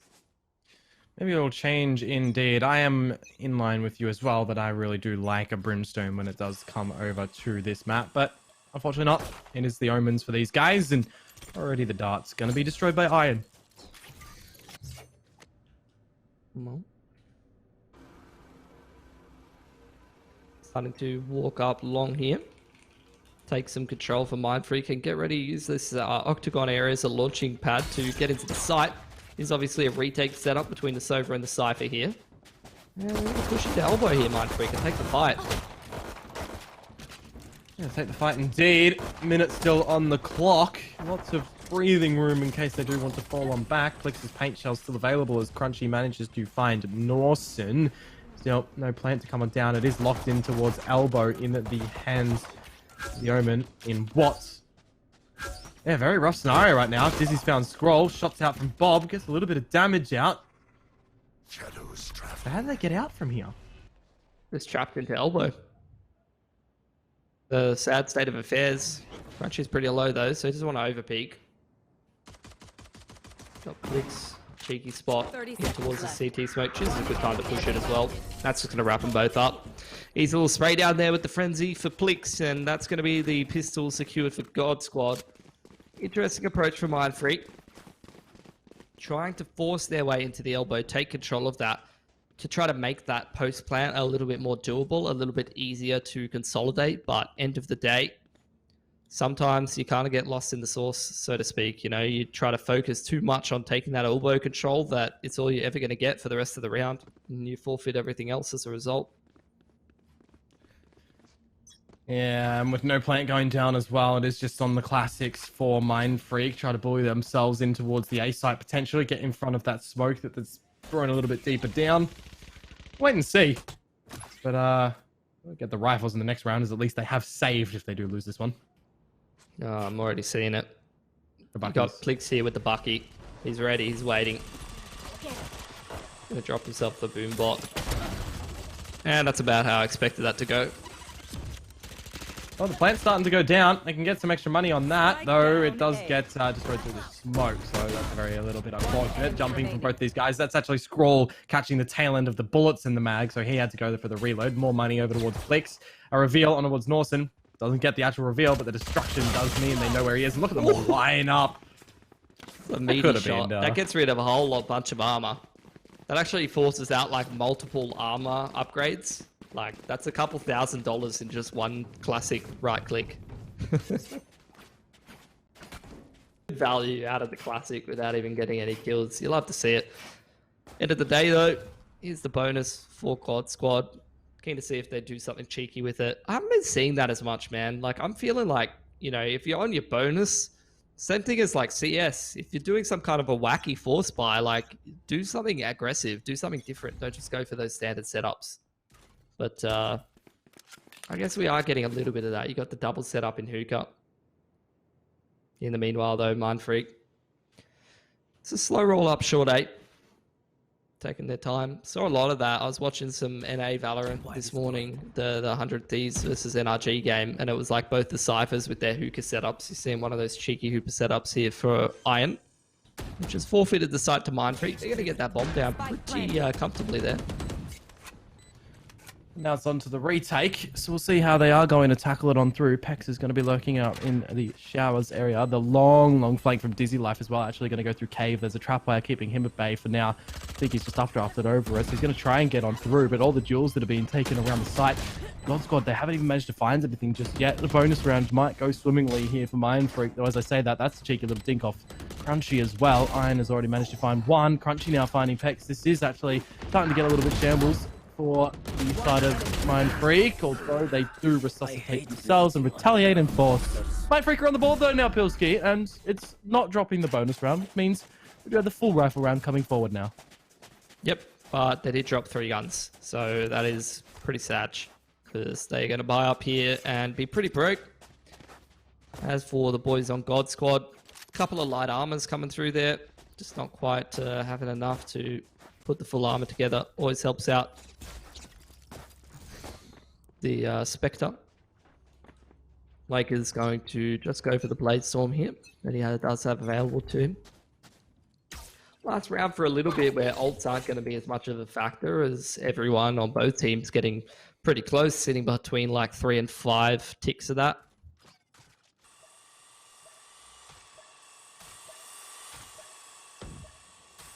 Going to get Scroll this orb on long B here, so he can have his Hunter's Fury available to him. Would definitely help out the lads.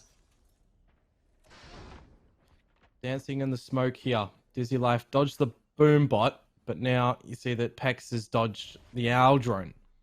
So there's no real keen sense of information just yet. Pex has to be very careful. He will still clear all the corners, but the gun barrel's just been seen from Dizzy now. And he will get the kill, but it's a very scrappy shot, nevertheless.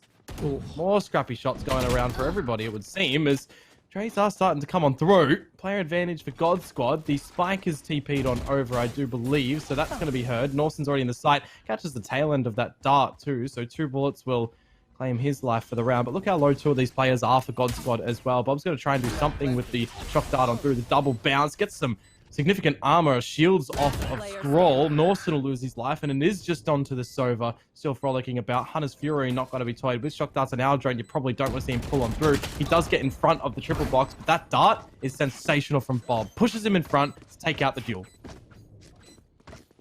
Yep. The man with the least intimidating handle I've ever seen. Bob. A little better than his last name, though, that he was going by before. What do you reckon about Steve? Steve be less intimidating or more intimidating than Bob? Nah, Steve's intimidating, dude. Steve he'll hook ya. Steve's coming at ya. Bob's just like old mate, you know? He's like the guy you're getting along with, you're gonna have a beer with. I feel like Steve is like aggressive. Look out for Steve. If you know any Steves, just steer clear, alright? Have the buy up though. Could be a money-breaking round for Mindfreak. So a pretty important one for them to be picking up, and that is why you don't want to go walk in and go aggro on Sova, because Bob's just lost all of his util. No Aldrone, no Recon Bolt going to be available to him, and now they've lost the smokes as well for Exo.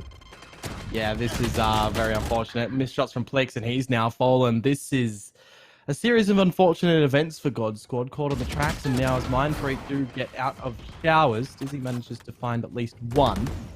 Iron now coming over to the plate as well, down to 60 HP. There's a way back in for them, but it's all on Dizzy. Make it Norse, actually. That's Mindfreak winning a round, I guess.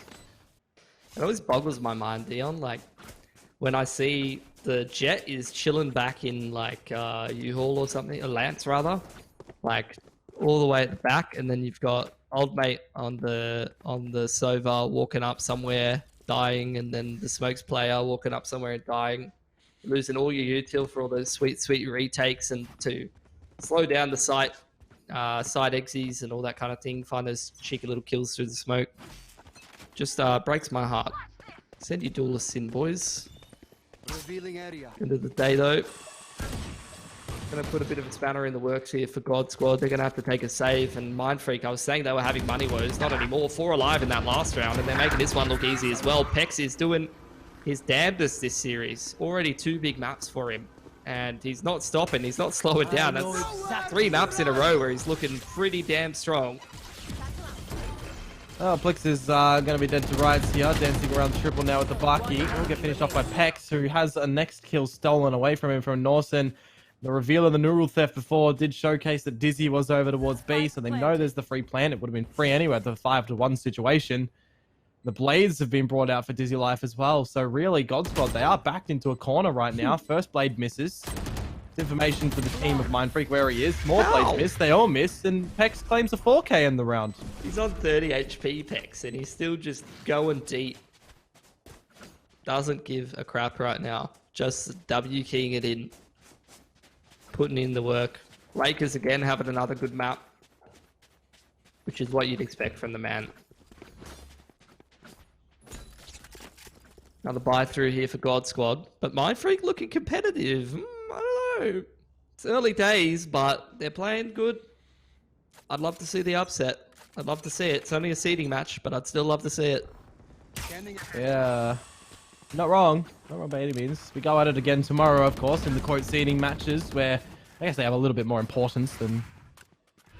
these ones are the ones before the important ones, and those are important for more important games. It's weird how this sort of system's working. It's all about perspective, Dion. This could be a really important game. I don't know about you, but my perspective is pretty grey. Yeah. You didn't use your pun, by the way. You told me. No, I didn't use my pun. You have to. I did it in chat earlier. I did it in chat. Oh, did you? Yeah. You have to save it for next week, I guess. Either way, no one's saving this round. It is a full gun round. You're going to have to be edgy in here. The few trips for Iron to try to get some spam kills through the smokers. They are just playing retake from elbow, and he does find one of them. The hookah trip does go down, but Cypher spam back through the smoke by what? So 1 for 1. Hunter's Fury coming in there. Oh, hello.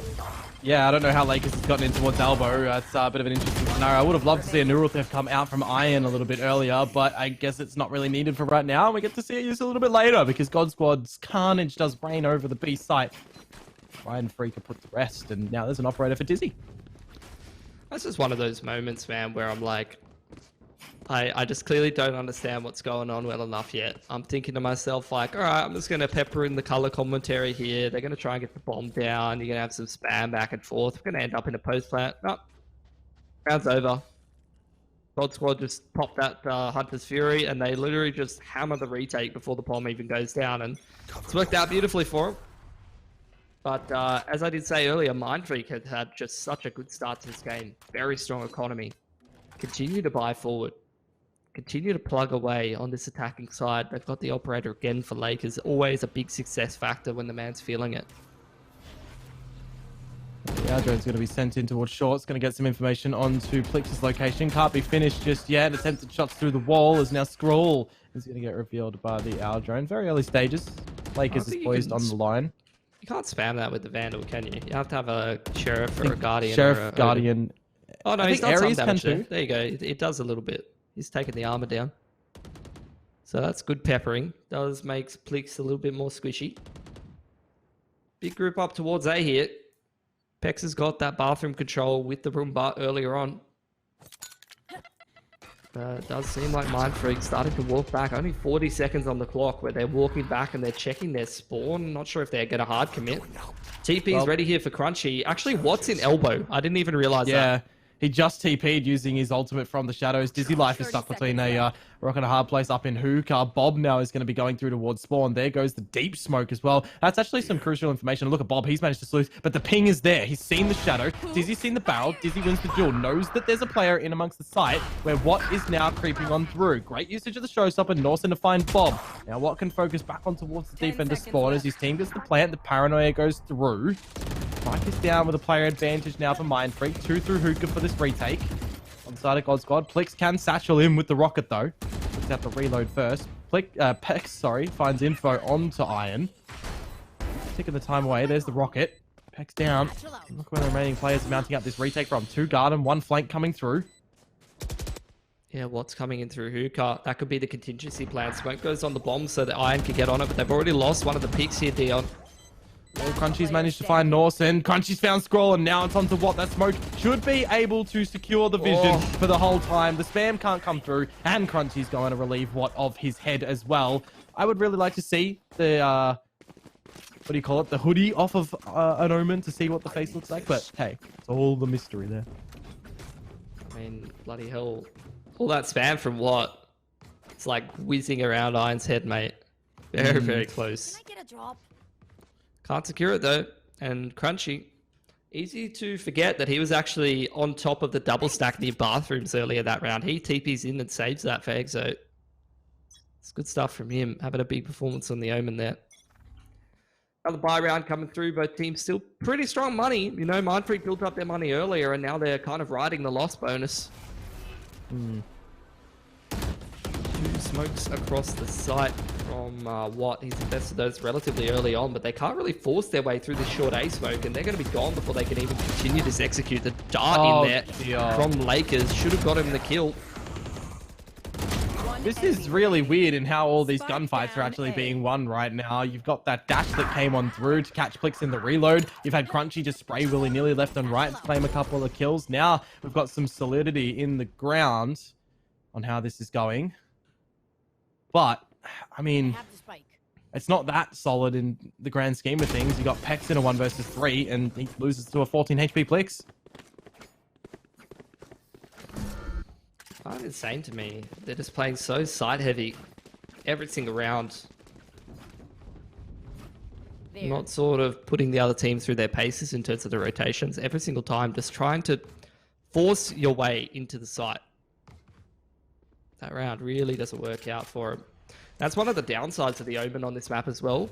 You could see, you know, Watt's chucked his wall of smokes across the A site very, very early on there. They only last for so long. And when you get disrupted, when any piece of util comes out, you miss your timing, essentially. those smokes are going to elapse, and they take a while to travel, and they only last for so long. Whereas you compare that to the brimstone, it's like, I don't know what you'd say. There's a phrase for this, but basically you can literally just drop those smokes and go in on the timing. You know what I mean? There's no travel time. There's no bullshit. You just go straight in there. What is it? 2.33 seconds sky time before they hit the floor. They last for 19.5, essentially 20 seconds with the fade out. And I mean, Omen, you can refresh smokes a little bit later, but they're not instantaneous, like an Astra would be, for instance, as well. Deploy them from wherever. So. There you go. You're we're having a big debate about controllers and all kinds of stuff, but there is a round happening right now. And it was Mindfreak again. They're trying to force their way into the A site, straight into bathroom, straight up short. But it's, again, they're just getting disrupted. It's just such an awkward exchange, and they're still not getting in there. Now the blind comes in with the dart, but Plix has already found Lakers before this even gets kicked off. Yeah, this is going to be a bit strugglesome for maybe God Squad, actually. What to find 3 out of nowhere? Blink and you missed it. Now, Blix is put to rest by what? He's on for the clip right now. Hello, Twitter, potentially. We'll see this a little bit later. No Iron baiting around the map because he's put 6 feet under. It's on to Dizzy. See if he can get in towards this site right now. Caught a little bit later. What? Look how much HP he still has as well. That is absolutely superb. Being everyone with the Vandal, dude. No cares given from the man. It's a big round from him. He really gets Mindfreak out of a sticky situation, dude. Like, they were really struggling to get into that A side. Lakers went down before that even got started. And he just 4Ks. He's got never a single kill on the God Squad and dug Mindfreak out of a bad situation, put the team on his back. They were going to be economically reset if they dropped that round. And now it doesn't reset God Squad. They're going to still be able to buy here, but it does chip down the economy quite severely.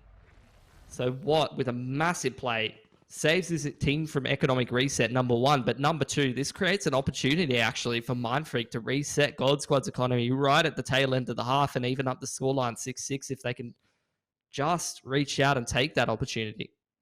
Yeah, I'm just wondering as well, because there's no real money on the side of them. Dizzy's got 2,600 in the pocket. What do you even get over to Bob in this scenario? They would have loved the Blade Storm to be able to throw into the mix. They can juggle over what they can, but because Dizzy survived, he's got that operator and he's got the shields purchased up. So I guess the greater aspect of this one, if God Squad find the entry and they can push themselves in to grab a weapon off of Mindfreak, they might be better off for that. But again, as you say, if God Squad lose this round, we are looking at a potential 6-6 tied scoreline. Best over bathroom here. 4 stack on that A side. They're just leaving Dizzy solo in hookah with the Cypher trips and the cam to help him out, and Iron's just going to be an extra body over on this A side, and I don't blame them. It's basically just been AAA from Mindfreak for multiple rounds now. Similar to what we saw at the end of Ascent. If something's working for them, if they feel like a certain bomb site's the way to go, they're just going to hammer that one home or slow walk into hookah now. This could be a free peek for Dizzy, but he does get blinded off the line. Good stuff from Watt, just keeping the boys safe. And now, with Dizzy limited info, he's going to play retake on the site. Good cages from Norson, keeps himself safe. And Mindfreak now slowly walking into that B side. A couple of trips there available for Iron, but even if they are tripped, no one's there to spam down those kills, really. Yeah, Crunchy's going to TP over towards the market area as well to get a quick little flank happening. Bit ambitious from Iron to be pushing through that. He gets his head taken off by Norton into the retake. Crunchy, 145 to the face at distance. You absolutely hate to see that. Let it be a 1B, please. But 5 alive for Mindfreak. No, paint shells in from Flex. Let's force the fight. Hex wins it too. Bob's found one in the mix, but this is just the worst outcome for God Squad that we're saying. Actually, there's Linus Fury now available for Bob. He brings it out too. He's going to have to find something. There's Scroll. There's extra info. Oh my dear, the dash away is actually sublime. And now they can get on toward the defuse. Dizzy's looking to stick it. It has to refresh the smoke, but it's Bob for all 5 kills. Are you kidding me? Jesus Christ. That Hunter's Fury as well. Like, he didn't have any info. He had no dart. He had no drone. It's just blind predicting with his game sense where the opponents are playing from on that Hunter's Fury. Us predicting the post-plant locations, kills one of them for free on the long-range angle, and then gets the other one as well.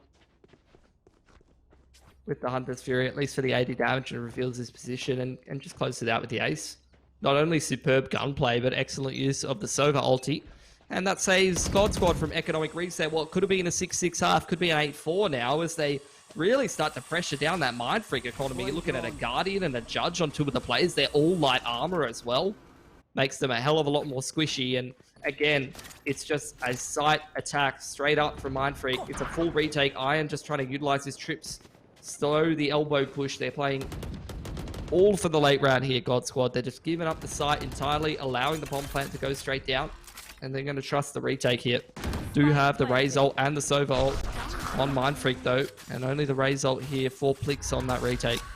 Oh, and the From Shadows actually does get denied in the end, just utilized on the spike plant to dodge out some shock darts. So very well being proactive from Watt.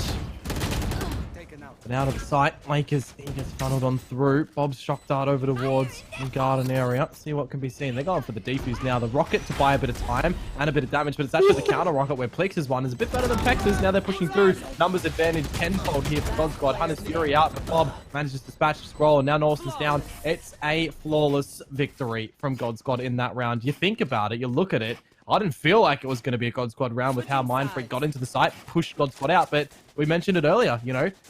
God Squad, they are known for their retakes.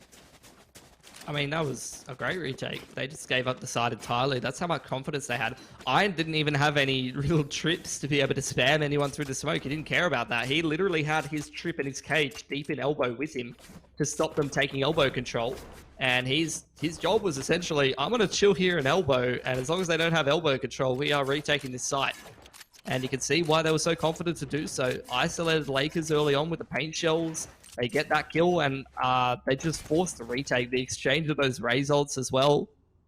Flix just being a little bit faster on the draw. That's some Wild West stuff right there.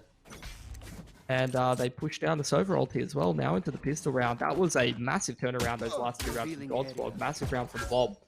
We were talking about it. Could have been a 6-6 half. Now it's an 8-4 half for God Squad. But if they get this pistol, this is looking like a much better game from them. Yeah, we'll wait and see. Early stages in this pistol. You got the Ghost to be brought on through. You got the early damaging battle out and towards Short Sands area of B. Plix has managed to find Pex.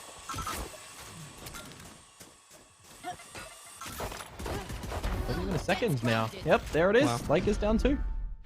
Yeah, just the util pressuring him a little bit too much. A double TP instantly dealt with as well. Mind Freak are just melting. It's a Chris Angel sort of trick coming out because they all disappeared. See you later. Easy pistol round there for God Squad. Go up to 9-4. And what was looking like, you know, some hope. Probably not only for me, but for you, Dion, and for some of the boys who love the Mind Freak guys in chat. I mean, we were hoping. They got that last map upset. They were looking to contest on that attacking side and make it a 6-6 half. Where the hell are we at now? Nowhere near there, that's for sure. Yeah, a little bit far-fetched from that, but I mean, that's the resilience coming in, you know, experience and everything, what have you. It's all situational, as we say it. It's a full save from Mind Freak. Looking forward towards their first gun round. A lot of pressure out on Hookah there. Mind Freak want to be contesting that Hookah area, but they've been blinded. They've had the paint shells, now the drone in to gather more info. And it's a kill, but for the most part, EXO just kind of forced their way in there. Taken down to 1 really HP. through the kitchen sink at Hookah there.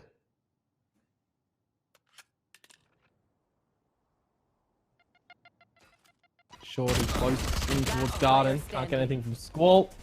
And he is down. The count outside of what? Also with the Shorty. What's your opinion on the Shorty? I don't know.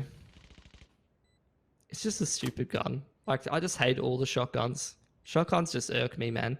It's like $200 and you could just... Like this... Who enjoys watching this? Does anyone enjoy watching this? Does anyone enjoy playing against this? It's just like, why is this in a competitive game? What's your opinion, Dion? Do you like watching this thrilling Shorty gameplay we've got going on here? Look, I understand the Shorty only if you're operating and you get overwhelmed at close distance. I would have said pick up a Frenzy a little bit earlier, but, I mean, Shorty is... I personally don't like it. Riveting gameplay with the Shorty. And the Buckies. And the judges. Don't diss the judge, though. MC will get mad at you, dude. He loves, like, XM, so he probably loves the judge as well. The auto Shotty. Yeah, auto shotties. Anyways, into the bonus here for EXO. They've got the one Guardian, which is the main source of the punching power, along with a whole bunch of Spectres. But end of the day, if they don't win this round, I don't think they're going to cry about it. Only really looking for damage for the most part. Contest bathrooms here. Those just force their way into bathrooms. Just alphaed that. No bathrooms control here for Mindfreak. They've got no info. At least they've got hookah. But Yeah. Blitz can utilize his Roomba as well as his nade to try to contest that. Ooh, the double push actually. Oh, alright. We've overlooked a crucial angle. At least Plix has managed to find one and the trade comes through. 4-4, back to the drawing board. A minute to go on the clock. The rotation to come away from the A site to the B site. Love to see God Squad kind of push up and gather some info, and that's exactly what they're going to do. Ooh, this is They're gonna actually group beautiful up. from Gold Squad. So they smoke off short A to keep the rotations in at bay, and then they avoid the drone and they just walk up B. They haven't cleared out hookah, and you've still got scroll in towards the elbow here. But this is one of the good things about Cypher. You've got some makeshift smokes, the cage across elbow to allow them to get to the site. They drop the cam to be able to watch CT. They drop the trip in towards elbow as well. But they've overlooked hookah, unfortunately. Yeah, Pex is going to be good for one. Elevated though, Crunchy with the Guardian. Needs some sharp shots. It's going to get taken down very, very low. The CP Shroud Step to come on through as well. Crunchy is stuck with a 1 versus 3. That is a significant shot though. The close smoke to renegotiate angles with for himself. He is 2 shots down now, 1 shot down. The nades are going to miss it through narrowly, however. He hasn't heard the fate defuse though. He knows that they could be on it. Now goes to Satchel, and he's dead twice now. There you go. Pex 3K. They overlooked hookah. I mean, they did well, as you mentioned it. The smoke over towards A to contain the forces at A still, and then the creep up through long. They've just kind of overlooked, I guess, one crucial angle, and then the retake is a little bit sublime to come through from Mindfreak. Yeah, I don't think they're going to care too much about that, though. 3 guns lost. Again, pretty consistent for God Squad. Almost every time on these bonuses, they're taking at least a couple guns away from the opponent, if not putting themselves in contention of winning the round. Now the investment for them into their first gun round, they've kind of crippled the opponent's economy. Handful of these ults ready as well. You got the Hunter's Fury and the Rocket ready for the boys on God Squad. And then over there on Mindfreak, you do have the Rocket ready for Pex. Must be a bit of a pause, I guess. Yeah, tactical pause to come through from God Squad just to get their things in order. Oh, actually, no. We just got confirmation that it's a technical pause now, so... Oh, yes. Okay, what would you like to have a podcast about? Podcast about? I just want to be on a podcast, to be honest with you. Where's Max Mailbag lately? Max mailbag. Yeah. I don't know. I think his dog must have chewed through the bottom of it, so all the questions are probably just falling right out the bottom. Oh, no. Always love some spicy little questions to come in through that. Well, I know that Tyloo Vici conversation would take for a very long time, so I guess bringing it forward into this game, are you impressed by the Sova action that we've seen so far, being a Sova main yourself? I don't even know if I call myself a Sova main, hey. No? I literally only started playing it a few weeks ago because I knew that if I wanted to play in a team, that I would have to play Sova because I can't aim. So if you can't aim, play a character that can still have some kind of impact on the game, you know? That's how I look at it anyway. I was like, Fair enough. should I play Sova? Should I play Breach? Should I play Smokes or whatever? Who knows? Definitely not a duelist though. The Sova action though, it's been for the most part pretty impressive. I think my favorite Sova moment of this series was when Bob was trying to ult the Killjoy ult and then Scrawl killed him with his Hunter's Fury. That's always something that takes a little bit of skill to sort of predict the line that the enemy Sova's on correctly with all the elevation and the height changes. But rambling aside, we do end up in this round here. What? Oh, he waited for the drone. That's big brain. That is absolutely galaxy brain from Lewis Watson. I'd love to see it. Yeah, pressure built on through to the A site. God Squad allowed an opportunity to creep in through towards short. The drone's going to overlook Dizzy. This could actually be pretty powerful, although they are really putting some manpower over towards this hookah, the U-Haul lamps area rather. Pex to lead in the charge. Does get decapitated by Crunchy. Looking for some free haircuts now. Plix is going to find Crunchy. All right, this is the turnout of the game now, Pilski. We've got some team kills. We've got some pushes through smokes. We got some Guardian action that Lakers is trying to be brought forward. The spike's being dealt with. Flex has found Lakers in the trade. Another reveal out from these darts. I don't know what is happening this round. Well, we're in a 2-on-3. Still winnable for God Squad. Maybe not anymore. That's a massive kill for Scrawl. He was very low on the Harry Potters. And he still finds that kill there. Nightmare's over. What? Untradeable. Maybe shouldn't have swung when his teammates aren't ready. This is very winnable for Plix here, Dion. Yeah, he's got 150 HP and he's going to satchel out in the open, and that could have gone a little bit better. I think he was expecting the satchel to push him across to triple potentially, but he threw it just a little bit too far, so Norson will catch the frag. And the defuse looking for potential better weapon. I know there's no operator around, so... Yeah, he gets his ult from that as well, so he's going to be able to reveal those positions next round. That's going to be 3 ults ready for the boys on Mind Freak next round. I'm keen to see what the money's going to be looking like for God Squad here. They don't really have enough to buy. Although they did pressure the economy, they're going to buy anyway. All right, so we're going down to the Guardians. It's one of those situations where you know it came down to the 1v1. You know Mind Freak's absolutely broke, and it's risk versus reward. There's 2 lines of thinking. You can either go, all right, buy a handful of weapons that can get some damage done, try to keep that economy low until we get our next proper buy round. Or you can just go for gold, you know, go for the full buy, try to break the opponent's economy, and put them to the sword ASAP.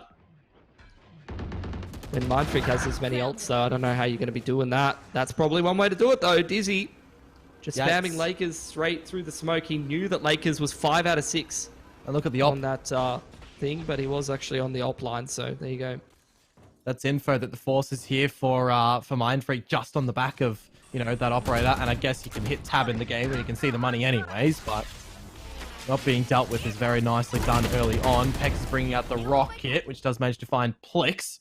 Also, the Hunter's Fury had been thrown into the mix as well. But Dizzy, he's worked some little magic in towards Elbow, and he's found the pick off of Scroll. So that's now, you know, nothing to be damaged in, nothing to be really revealed for Mind Freak except on Norson on the Cypher. But now it's Iron's lurking time, who does get decapitated. And again, it's just a round where, whilst God Squad have gotten into the site, they don't really have too much control out in the extremity points. Crunchy does TP over to the teleporter itself. Pex is not expecting it. That is Herb. And now that Bob finds Norson, it's on to what? Potentially just to save. We know that their money is broken, as you've already mentioned it, Pilski. Money's cooked. Absolutely cooked. They went for that op. Didn't work out for them. And now they've given that over to EXO as well, which is always something that is interesting to talk about. You know, in a game where the money's really tight, if you're the team to buy the op and you don't find success with it, then you give it over to your opponent. You have to say it, like, they wouldn't have had money for that either. So you're essentially like, number one, you break your own bank buying the operator in the first place. And number two, you give the operator to the team that wouldn't have been able to afford it anyway. Yeah. So it's like, you've cooked yourself, essentially. I don't know how much you necessarily want the op on attack on bind. I know it can be quite good. Holding down that long V angle, you can punish the bathroom peaks. You can creep up short A and look for a pick. I've seen that in a couple of games. So we'll see how Dizzy does utilize that. Okay, we're getting a force out from Mind Freak now. So this is the force that doesn't make sense. Yeah, I mean, it's 11-6, right? So you don't want to play for OT. But, like, the money's good. They're not going to let Lakers get his knives, which is kind of the point of going for the force. So now he's just armorless with a ghost. It's the push through mid, though, that is actually going to catch off God Squad. Pex, so sharp as always. Now it's on to God Squad to bring something back in toward this round. Lost 2 players, and look which 2 they lost as well. the informational reveal from the Sova, and the damage opening from Plix on the Raze. So it is kind of on to Dizzy to do something with this operator, because if he loses his life, that's an op back into Mindfreak's hands as well that they can't afford at the back of this round. So, I mean, they're kind of singing a nice little tune right now. They've gotten the opening picks. They've gotten rid of a bunch of God Squad players. Now they're trying to reinvest and re-engage themselves to get these weapons, although the wines bring out good usage of the nades. Dizzy might get tickled by them, but Pex himself, he gets taken down to the grave. Lawson gets crunchy, and now it is just onto Dizzy life. Just get away from the operator, I guess. Throw it away somewhere that they're not expecting, and go sacrifice yourself, potentially. Potentially so. 30 seconds He left. just wants to go for damage here, really. He knows Mindfreak's money's still cooked, so every kill is absolute gold here. Now they know that the operator's in his possession on that shot. Lakers is most likely asking for it. He's got his Blade Storm available in the next round, and there's the shot. What's going to get the op? What more could you want from Mindfreak? Yeah, he's just hand-delivered it to Watt. Great service. And that goes over to Lakers. Who started? Wait, wasn't Lakers like 8-2 at some point in this map? Yep. Earlier on attack? Yep. I swear to God, he really hasn't done anything for a long time now. Jesus. He's slowed down quite substantially. Say the same thing for Dizzy, though. Hasn't really had much impact here either on Bind, which is why, I mean, I've seen a couple of, seen plenty of pro games lately where there just hasn't been a jet on Bind. There you go. Good pick from Lakers. Got access to the op now, so I'm really hoping we see this man warm up. Good shoulder from Crunchy. Oh, it's hit him too. He's gone. That was Bob's ult. Oh, true. That's mean. He's getting griefed.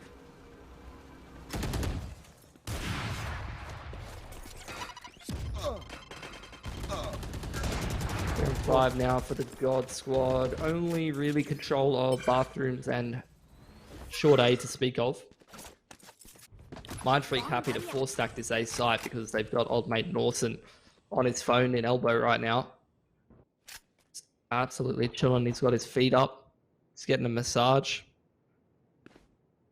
I wouldn't mind that. Casting massage. Casting massage? Spike That'd be down a new world. Although if they hit a pressure point, that could be interesting for the viewers at home. 30 seconds left. We won't even talk about the happy ending because we still do have 2 players alive for God Squad, and I'm not sure they're going to get one.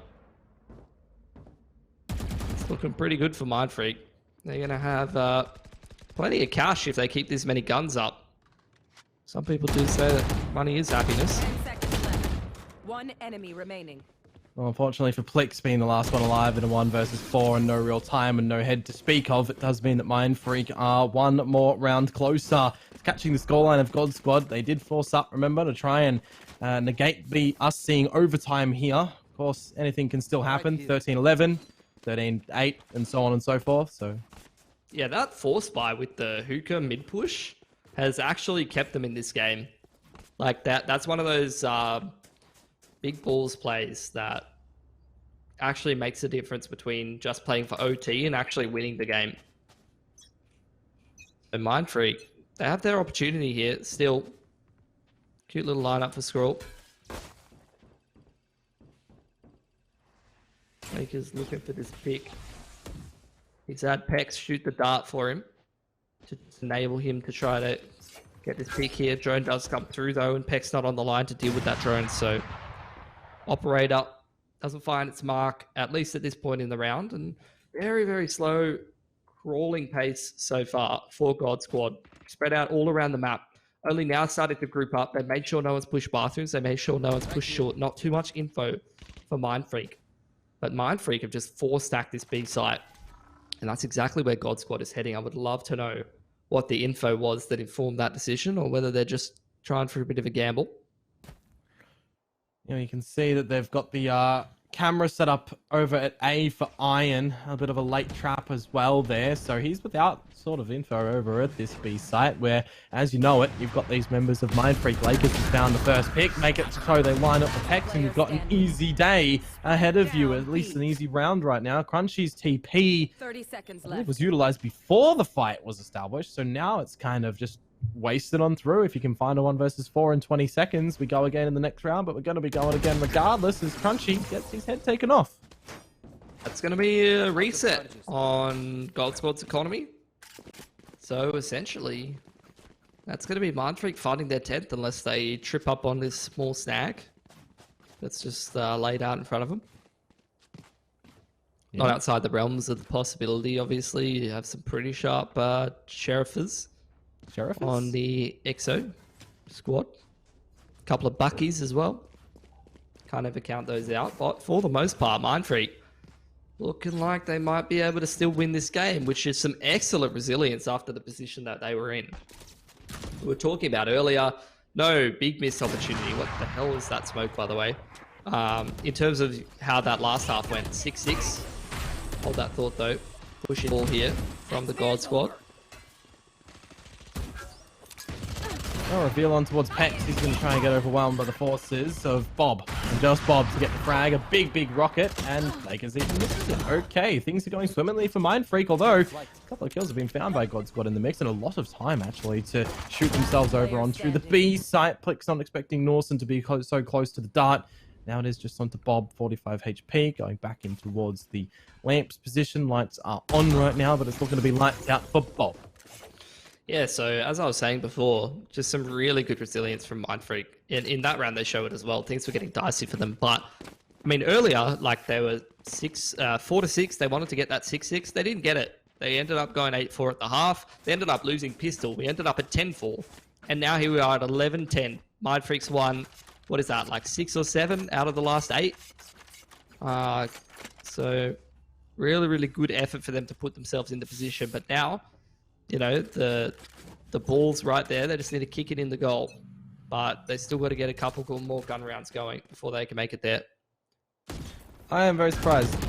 There it is. Lakers was seen by the camera of Iron there in short, but didn't really do anything with it. His teammate destroyed it, and the big reveal outside of the ATP, outside of showers, it only really reveals on Watt getting a bit of damage to his body, down to 45 HP. Oh, like to see the hot potato of the operator. Is that what we're having happen right now? No? I think so.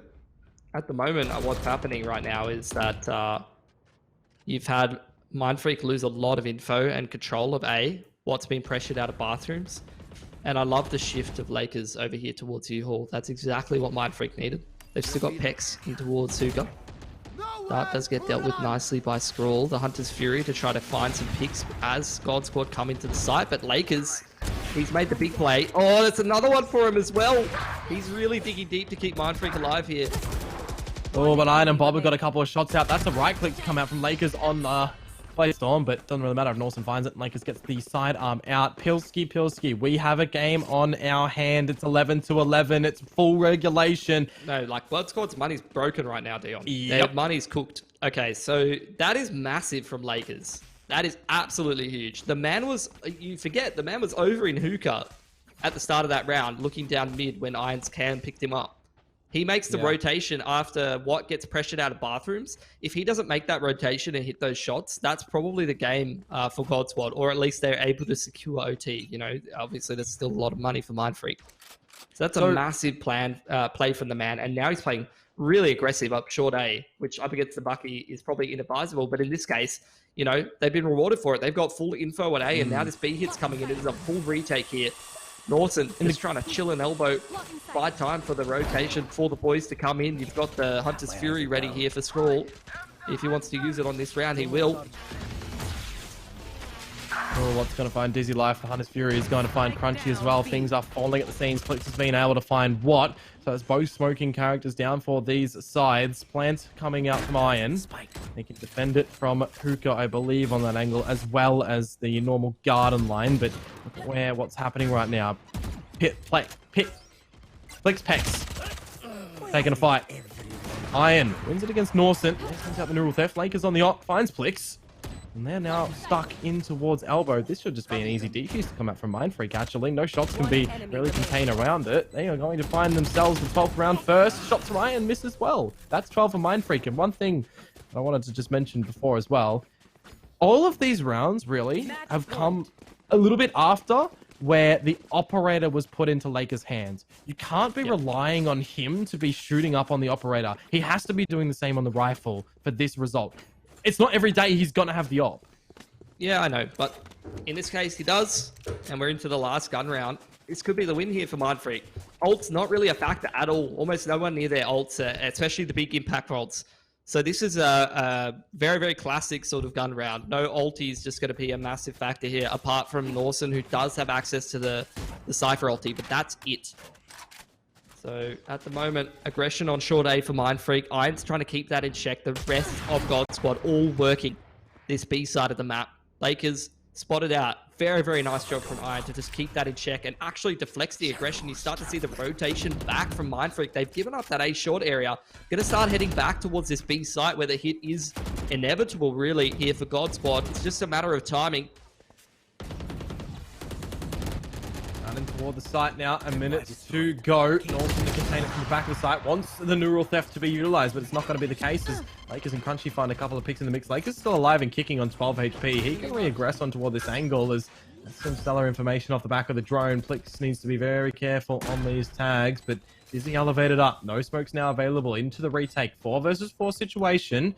Post plant needs to be perfected from God Squad to send us into overtime for the last shot in our series. Dizzy catches a brilliant frag on towards Hex. Scroll looking to do something in towards the pocket as well. Gets one shot dart out, and it's just down to Scroll. They know where he is. I think we're going overtime. That's massive. Iron, what a bloody round from the man to put him into OT. He kept that A short aggression in check from Mindfreak. They were looking for a pick. They were looking for some info. The man had canned back of bathrooms. He had his troops in line to make sure they didn't get too much info on Mindfreak. He gets the dink onto Lakers, which sends him back towards the back of sight. It sort of knocks his confidence, you know, once he's down towards 40, 50 HP. They call the cancel on that short A aggression, limits their info, and in the meanwhile, EXO on that 1-4 approach with Iron be the only one towards the A site. Right here. Take that hookah control, take Octagon, get that execute rolling, and from there, they're able to knock it into OT. And now there's none of this, you know, economy advantage for Mindfreak. None of this ecoing that they've been reaping the rewards of. This is just straight gun rounds here as we move into OT. Definitely go either which way here. Gonna have some bathrooms pressure established early on. EXO or God Squad to start off on this defensive side. Both smokes actually utilized early on from Crunchy. Mindfreak's starting to get up close and personal too. Yeah, very, very high amount of pressure on short A here. And that's going to be surely the first pick found. Really, really nice timing on the peak there, but absolute chaos. Just duels being taken everywhere. Bomb goes down in short A. Mindfreak stuck in bathrooms now, far removed from that. Hex is still able to try to dig them out of a bad situation, and Plix trying to hold on in towards U-Haul here. I'm a little bit surprised that Iron went for that duel, a 3 versus 2 situation with a 1 minute on the clock. He could have settled down. You know that Dizzy isn't over here to help out Plix. Iron could have just fallen back, but now you've got the camera being pulled out from Norson. Ambitious. Plix does destroy it in the end. 40 seconds till that gets reestablished, and he's just looking after the bomb. Or the spike, he knows. It's just Plix versus 2 over here. Dizzy's been ages away for the longest time. Plix is just ring around the rosy. He's playing them like a fiddle right now, playing the bomb. Gets out of U-Haul towards short A. Dizzy's still in CT. He just gets the 1B, drops the nade as well. This is just so beautifully played. He's just ticked every box possible. And of course, he's allowed the spray as well. And the rocket. Jesus Christ. He literally has just won that round right from the get-go. The peek out of U-Haul to force Lakers to dash into the site gets Bob that kill. That's the first pick. He even drops the bomb on short A, and then he just plays that 2-on-2 so beautifully. You may as well have called it a 1-on-2, because Dizzy was in CT spawn that whole time. Wasn't even bloody needed.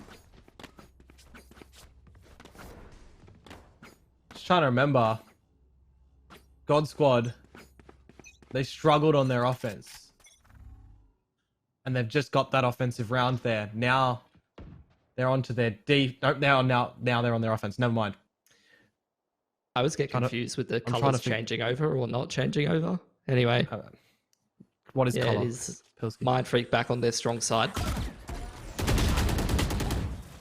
Oof, one shot out. Lakers to trade through. No operator though. Hasn't been gambling for it. Dizzy and Bob's to push in through Garden. The dash from Dizzy as well to get on through. No traps are going to trip him on up right now. Lakers though stuck between two segregated duels, and the disconnection means that Country capitalizes. The spike goes down. The God Squad are setting themselves up for a bit of a victory here. Scroll needs to get out this dart to reveal some sort of information for his team as Norson loses his life as well. Things are going swimmingly, and there you have it. It took a while. It was the expected result, I guess you would say, for God Squad to win this duel, but I'm impressed by Mind Freak in forcing that to overtime and getting that close.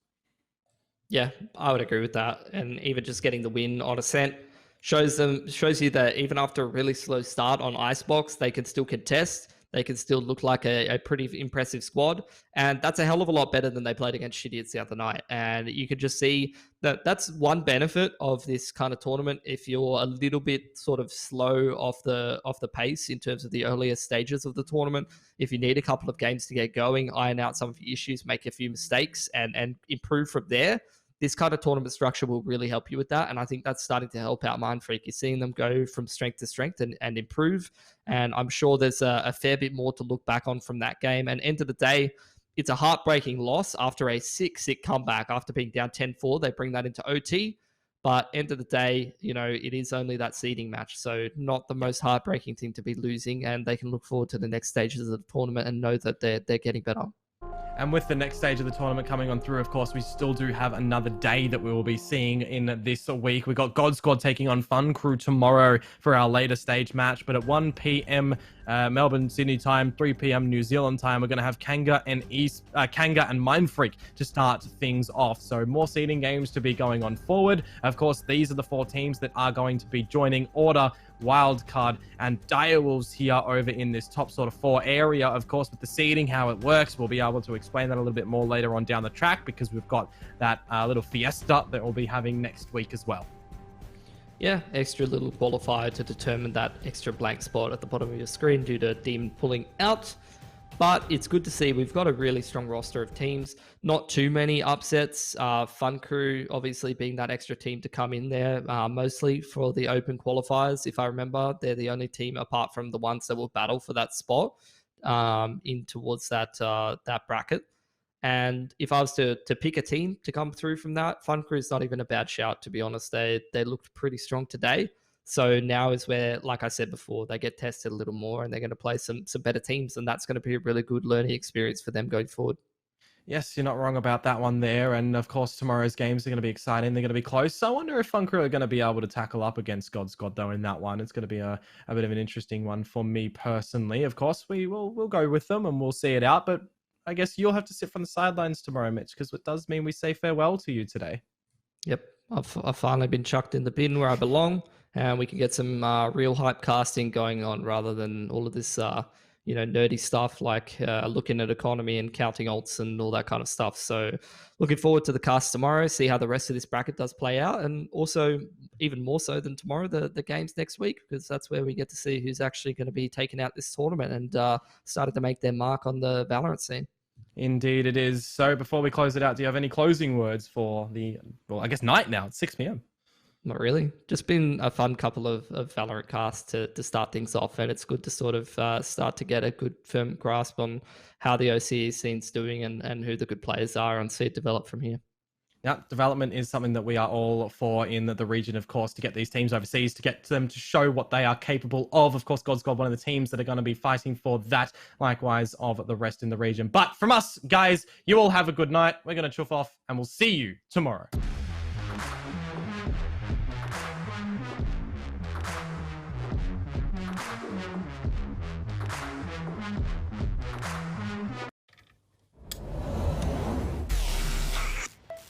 I just time traveled. Today's a big day for past me. He just got the latest Vodafone broadband with super Wi-Fi. Wow. Which finally means Wi-Fi in all 4 corners of the house. What? Even there? I've got Wi-Fi in the garage. Yeah, we do. See ya. Oh, it's still in the garage. Yeah. Super Wi-Fi. Wall-to-wall Wi-Fi guaranteed.